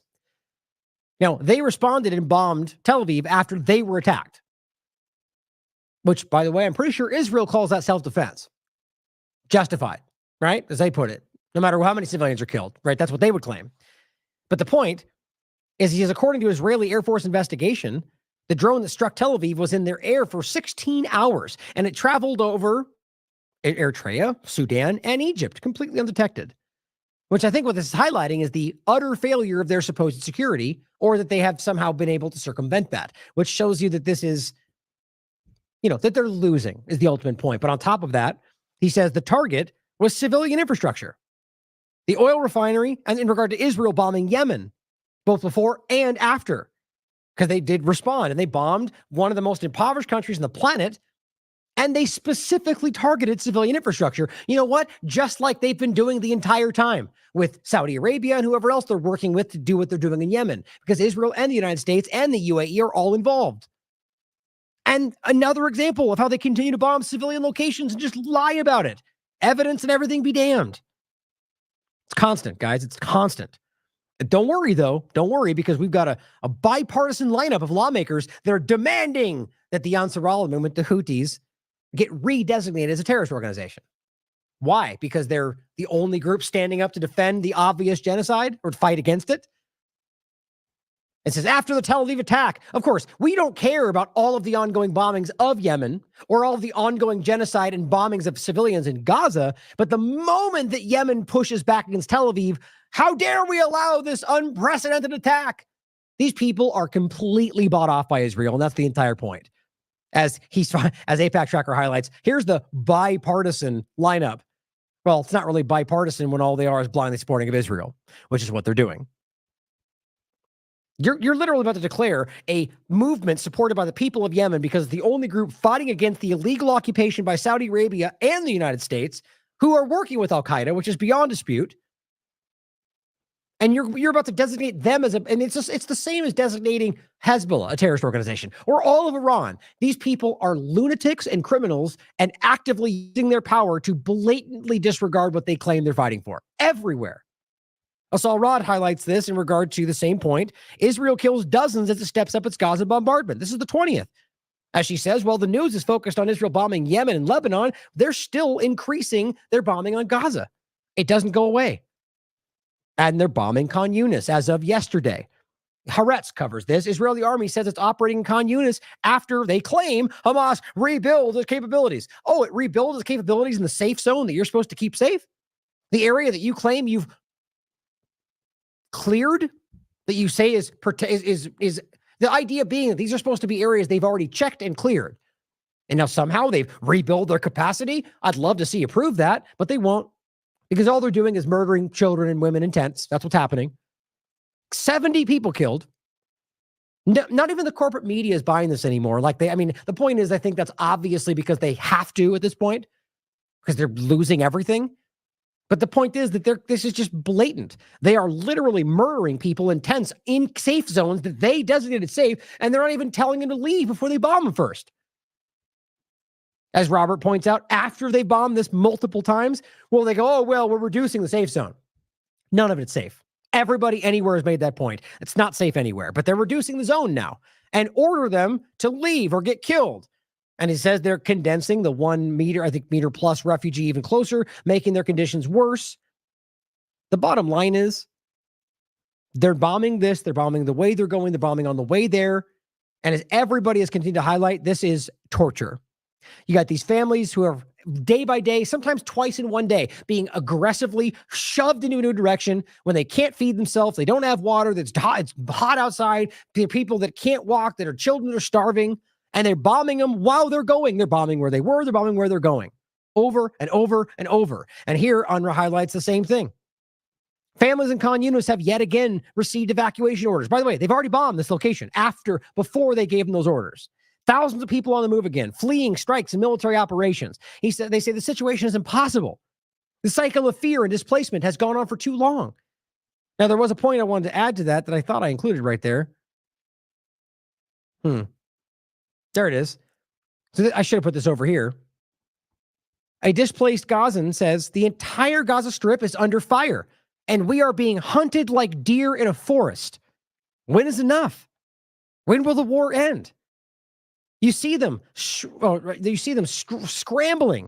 running for their lives. They're being hunted. They're being tortured. Go here. No, go there. None of them. Don't go anywhere. Bomb everywhere. These people are terrified, and they know it, and they're gleefully posting videos about it on TikTok. And your government says, welcome. Welcome. Now, I'm going to come back to a lot of this. I want you to see this, though, that this is according to the New York Times. Campus protests led to more than 3,100 arrests. Remember the dark looming cloud of anti-Semitism, right? But of course, most of them have now been dropped. It is most of them. You can read the article. As they say in the post, bogus charges of trespassing against almost every one of the 3,100 university students arrested. It simply shows you arrests were illegal and designed to silence pro-Palestinian views. I agree with him. But what happened to all the violence and attacks and stabbings and, I guess none of that happened. Except if you clearly show the videos of Zionists doing it that didn't get in trouble for it or lying about the injuries. Everyone's being gamed, and it's so damn obvious. Now, at this point, I wanted to make sure we included. So for those out there that are pushing about some problem that we're not paying some other country, here's another example. There's many of them that people have ignored of an American citizen getting beat up today in occupied Palestine by illegal settlers. Did you hear Biden or Trump say anything about that? Jake Shields points this out. Here's an American citizen who was in the West Bank helping Palestinians, which is clearly what drove the attack. Israeli settlers roam all over the West Bank, regularly attacking them, burning people alive, as Robert has covered, and many other things. Here's how this starts.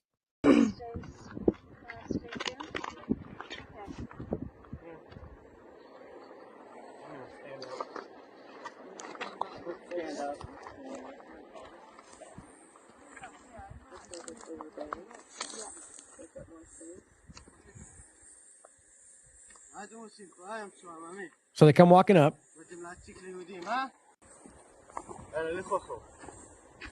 So this guy, like, he's got like his pants hanging open. It's very weird.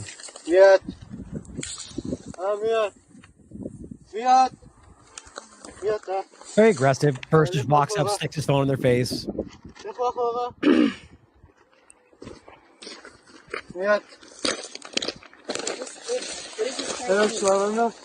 Oh my God, your pants.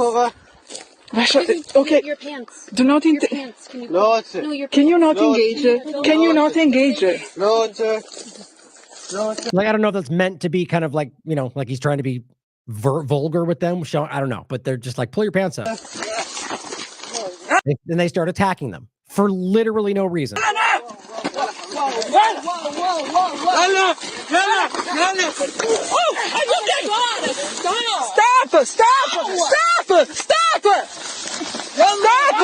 And you realize, guys, this is not some gent shoving. He's got a club, and he's literally beating these people because he knows he can get away with it. Stop it! Stop it! Stop it! Stop it! Stop it! You know how often this happens? You know how often your U.S. government blindly ignores this because they don't care? Here it continues. Stop it! Stop it! Stop it! Stop it! Stop it! Stop! I didn't stop it!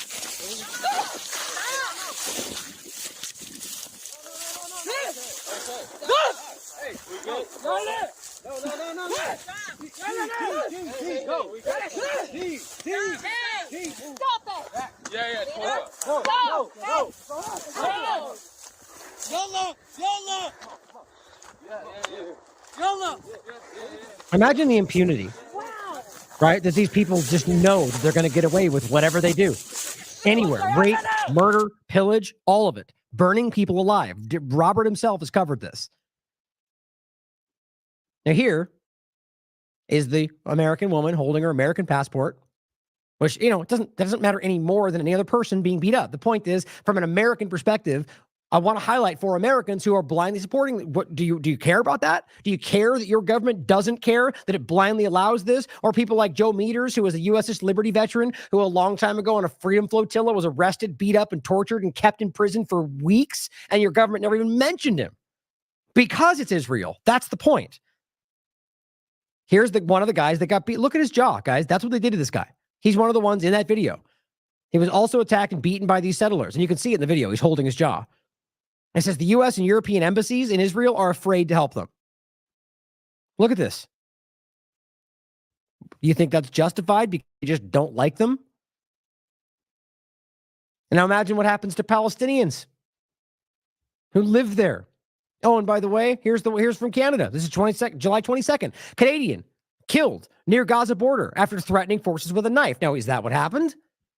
I don't know. But I'll tell you one thing I do know is countless examples of Palestinians being murdered in cold blood and then putting a knife on them. I'm not saying that's what happened here, but I can prove to you that's happened countless times, even to where their own courts have called it out. Roberts covered this. It's a classic tactic. So it's pretty weird that we have a Canadian that suddenly just dies on the Gaza border and they just have with a knife. Weird. Guess we'll have to assume that's the accurate. I mean, my point is clearly we can see more going on here that we need to question. And as Francesca Albanese points out, violent settlers must be held accountable. As Israel has proven unwilling to or unable to bring them to justice, other countries must do so. One of the implications of the ICJ, the ruling we saw, is the UN member states are now under legal obligation to disclose the list of their nationals residing in the occupied territories, especially as they commit crimes against the illegally occupied population or murder people in Gaza with getting away with it openly. You can see the IDF supporting them in this video, happily defending them as they beat people up. They don't care, guys. This is 100% officially allowed. Now, here, just a video that where rabbis are speaking publicly, like as of recently, openly laying out every aspect of atrocity propaganda. The beheaded babies, the stomach cut open, the oven, every one of them. All lies, easily proven, but it's being reasserted. Owen Jones discusses this article that I probably will go through soon enough, which is just horrifying, but I recommend you watch it or read it rather. Nothing prepared us for what we saw.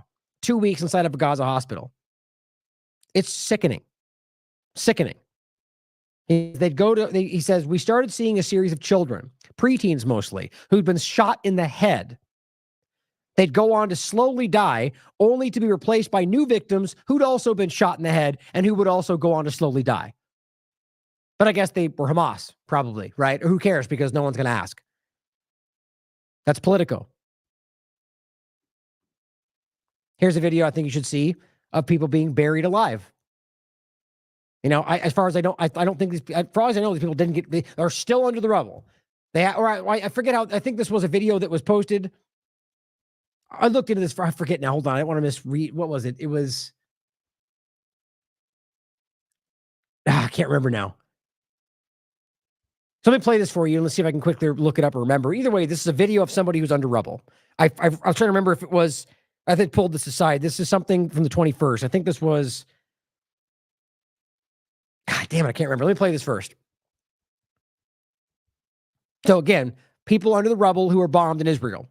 And it's a little bit rough, so just be prepared for it because it's sickening to think about being trapped under the rubble and dealing with this when you just happen to be in the wrong place, which is Palestine.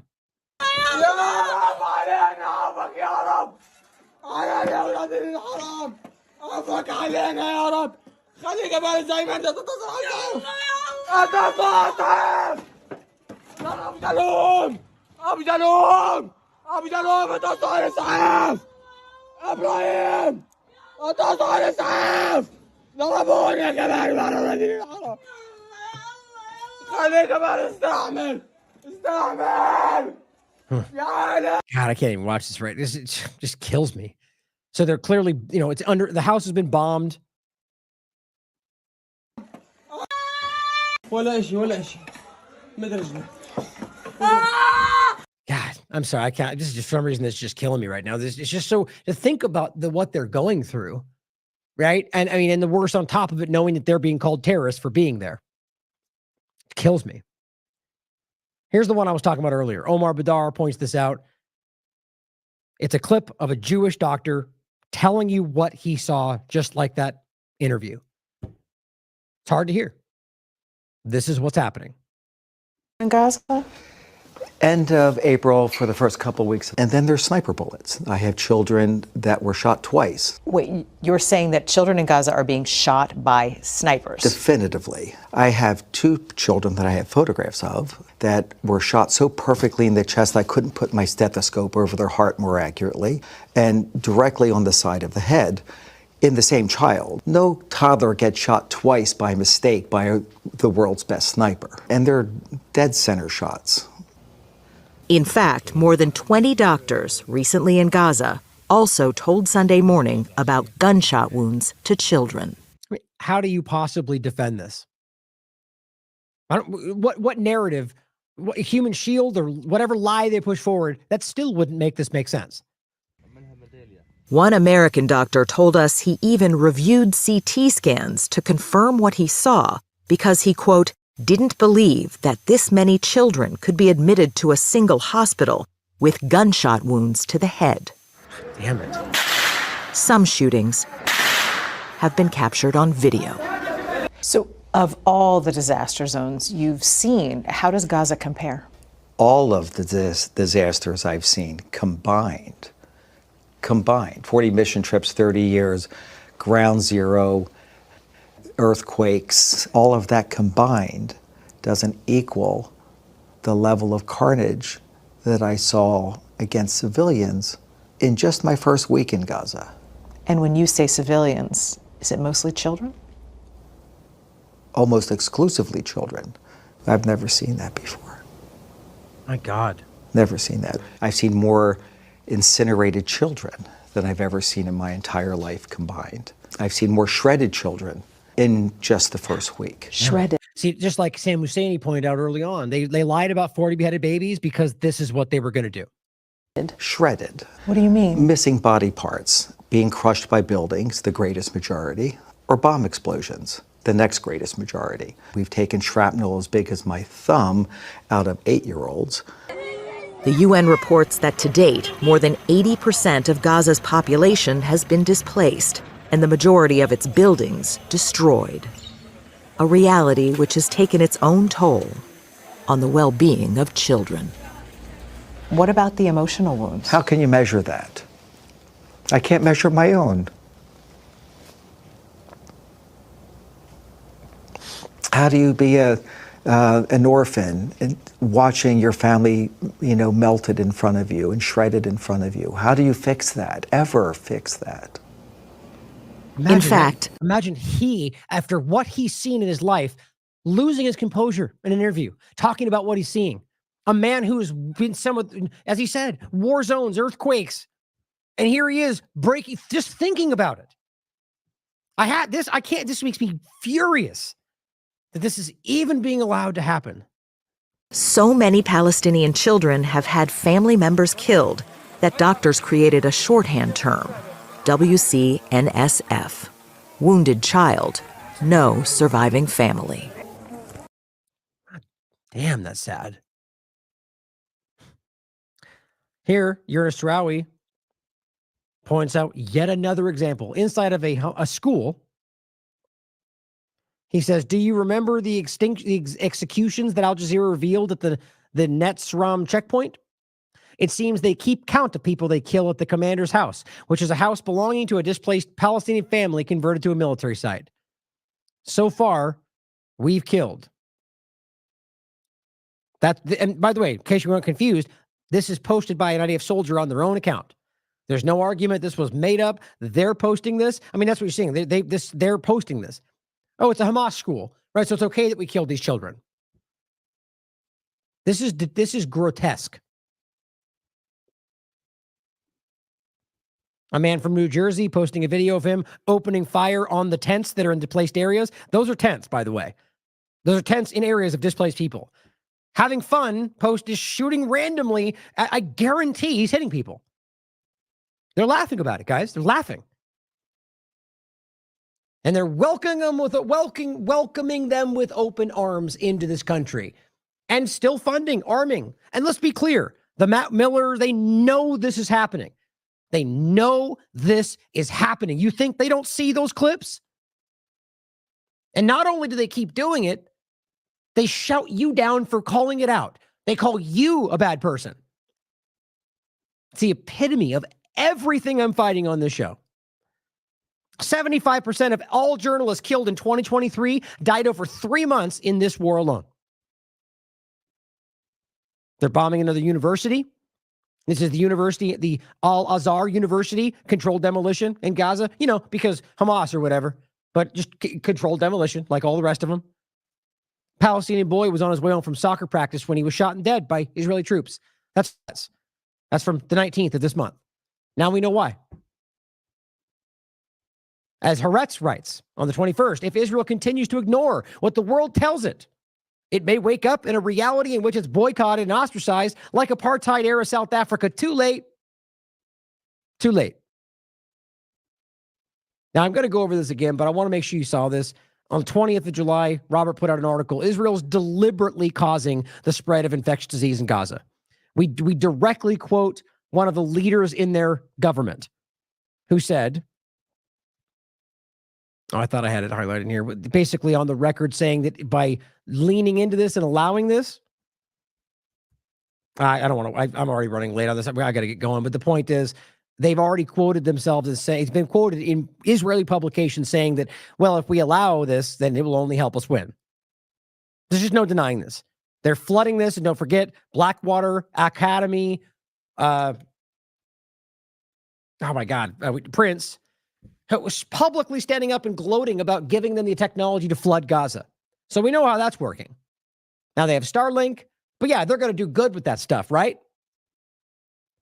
Guess what?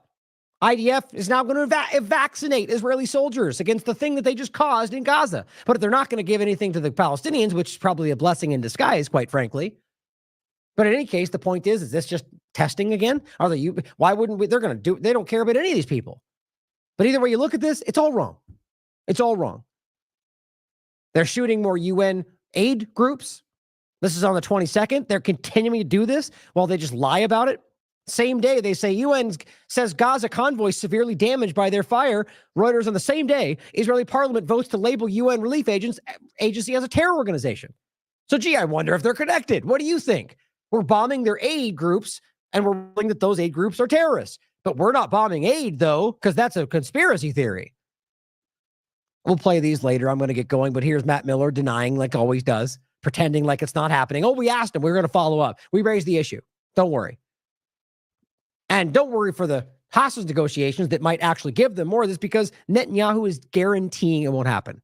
In case you disagree and listen to what Miller lies to you about, or what Biden pretends is happening, or what anybody else in this government pretends, their own people are telling you this. June 15th, end the war, free the hostages, which is what they keep pretending is them saying to you to let this happen. No. They're aiming that at their government. Israelis protest Netanyahu's coalition to take a deal. That's what this is. Here's the article, how Netanyahu has systematically foiled talks to release hostages. That's Haaretz. That's what's happening. Here's another one. Netanyahu hoped Hamas would reject the deal. When it didn't, he turned to sabotage. How much more clear can you get? And I'll include this so you can see that they've now brought this down to near nothing, as I keep telling you. As of July 16th, a 14 average a day, 14, down from 500 while they were already starving. That's July for you. And I'll end with a couple of points here. Here's B'Tselem. Manufacturing famine. Israel's committing a war crime of starvation. That's an Israeli human rights group. Doctors Without Borders. These are all from like the last couple of months. Their report denounces, quote, silent killings due to preventable diseases and lack of access to medical care. Means they're doing it. Here's Oxfam. Water war crimes. How Israel has weaponized water in its military campaign in Gaza. But I guess it's all fake news though, right? Now, I need to cover this with more time. We're going to get into this hopefully tomorrow. And this is about what's going on in regard to the governance. China is now actively working to bring together all 14 aspects of the Palestinian groups to create a unification government. And that terrifies Israel. Of course, because, bad guy China, well, they must be terrorists, right? Of course, that's what you're going to get. But these aren't all groups that are fighting for. I don't even think all these groups are in fact armed groups. But of course, Elon Levy has to break it down to its smaller parts to make you think it's simple, which is giving Gaza to the Palestinian Authority means giving it back to Hamas. All they're saying is Hamas and Fatah signed an agreement in China. Right, because we can't let you know that there's another 12 groups involved, because that might make it seem like it's not just bad guy terrorism stuff. So we have to point to the two groups that we know and we know you heard us call terrorists, and we go, these two signed deals and China bad guy, and it's all good.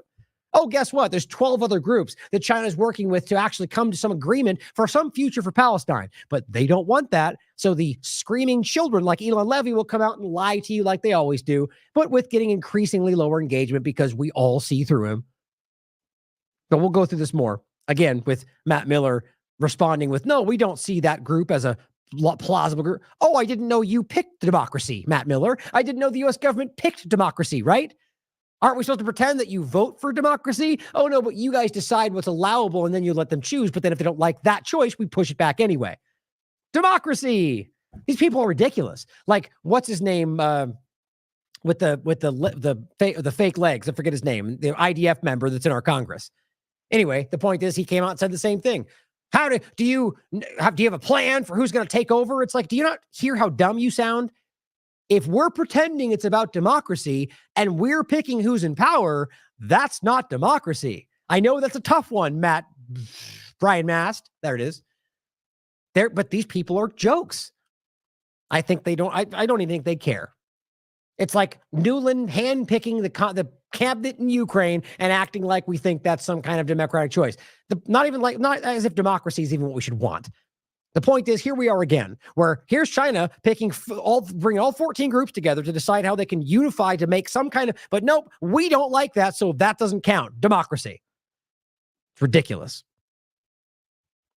Oh, and then the end point, and we will go over this more. ISIS is now claiming an attack on a mosque.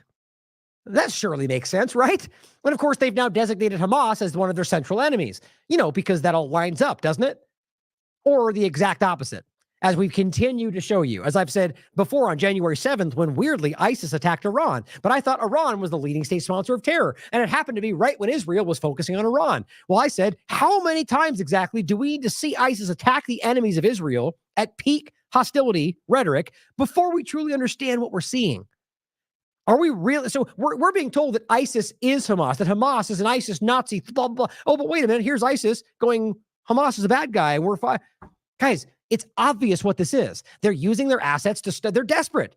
They're desperate. So now ISIS is being directed, whatever that is, to go. It's weird. If you can't see how obvious this is by now, with Israel giving medical aid to ISIS members, to supporting them, to funding and arming, whether it's Hamas or Al-Qaeda, we're being played if you can't see through that. And now here they are in the midst of being called ISIS, and now ISIS is fighting Hamas.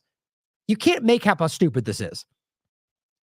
And as Tiberius said, Milan, with this, ISIS declared war on Hamas is the most obvious evidence yet that ISIS is a terror proxy working on behalf of the U.S.-Israel axis of evil to advance several strategic goals. 100%. As well as coming out with this really fake video about Hamas threatening things on the Olympics. Hamas inside of the Gaza open-air prison because of attack, Olympics. So that makes sense, right? Sure, they'll tell you that when it happens and it's completely orchestrated. I hope not. But I'm going to end with this clip. This is a really great clip. And now this is Dr. Miriam Francois. If you have any connection to her, I would love to speak to her. I'm kind of infatuated with her at this point. I'm just kind of kidding. But she's beautiful and she's very intelligent and she completely nails this down. And I love her demeanor. The no nonsense, don't interrupt me. I'm going to break this down. I'm not afraid of your fake accusations of anti-Semitism. And she destroys these arguments. And I'll leave you with this to recognize, I'm going to put it this way. This is how we should be right now. This is where we should be. We should be resolute in the obvious reality and not allow the screaming narratives, whether partisan or calling you anti-Semitic or whatever we're talking about, to cow you away from what's really important. We know what's important. We can see it. And it is time to own that, to not be afraid of what somebody else might say and stand with what we know is important. And at the very least right now, that's stopping children from being burned alive and shot in the head. Let's put it that way. But thank you for tuning in, guys. I'm going to end with this clip. I think it's really powerful, I think. And it's stuff that you've already heard, but I just love the way that she's doing it. And I think it's important that we take courage and strength from this. So thanks for tuning in today. Just about 4 hours, and wanted to be less, but it's a lot to cover. And I will get into more as we go forward. But, bear with me as I try to figure out what we're going to do next in regard to all this stuff. As I said, I can promise you one thing, and I'm not going to go away. I don't care what form that takes. I'm going to keep doing this, which I think is the main point of what this is all about. But I just want you to know that I'm, if there's gaps in here right now, I'm just doing my best to get this out as much as I can. And it's also really difficult for me to feel like I'm kind of like just jumping out to get something out. Half the time I probably could have done that, but it's not what I think is worthy of this platform. Stuff that I feel like I've researched and fleshed out and not just talking about headlines, And so it's important to me that I have enough time to really research what we're going over so you can feel confident that at least I believe what I'm putting forward is accurate.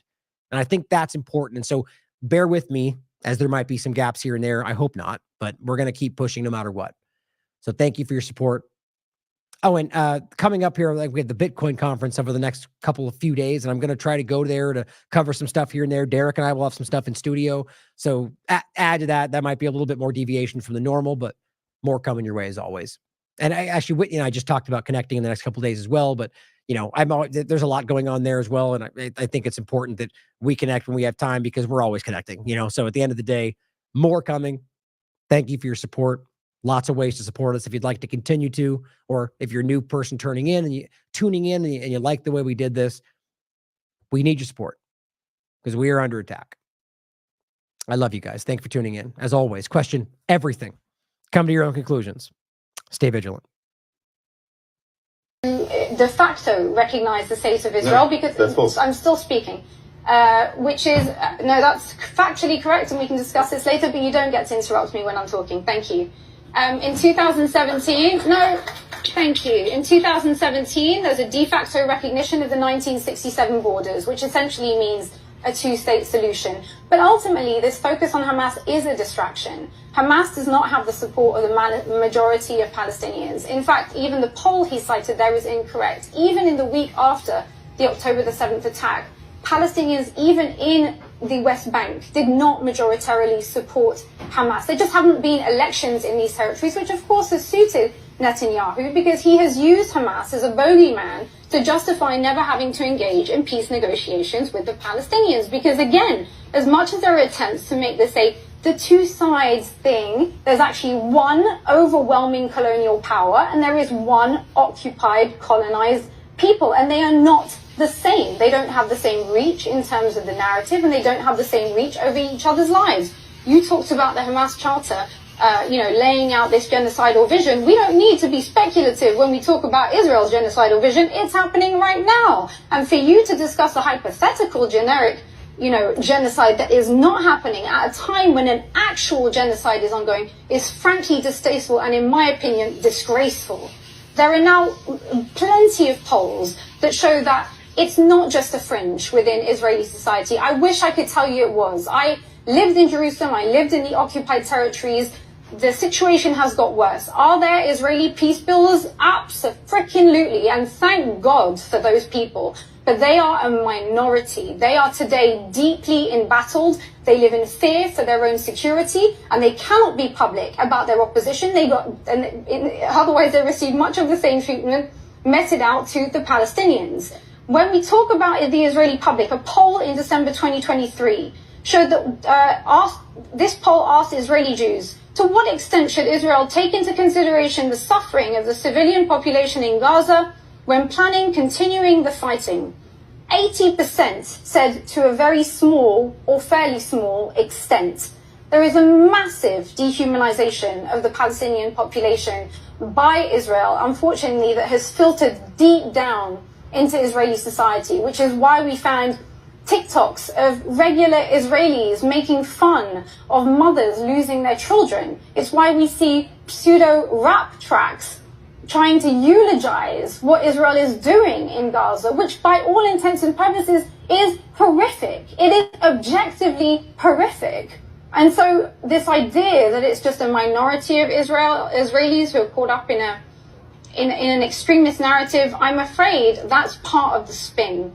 And don't be caught up in the spin that gets you focusing on Hamas when actually the majority of people who are being killed in Gaza today and who are being ethnically cleansed in the West Bank today are Palestinians. They are not Hamas supporters, they are Palestinians. Full stop. The war Israel is waging today is against Palestinians, and it always and has always been that that's at stake here.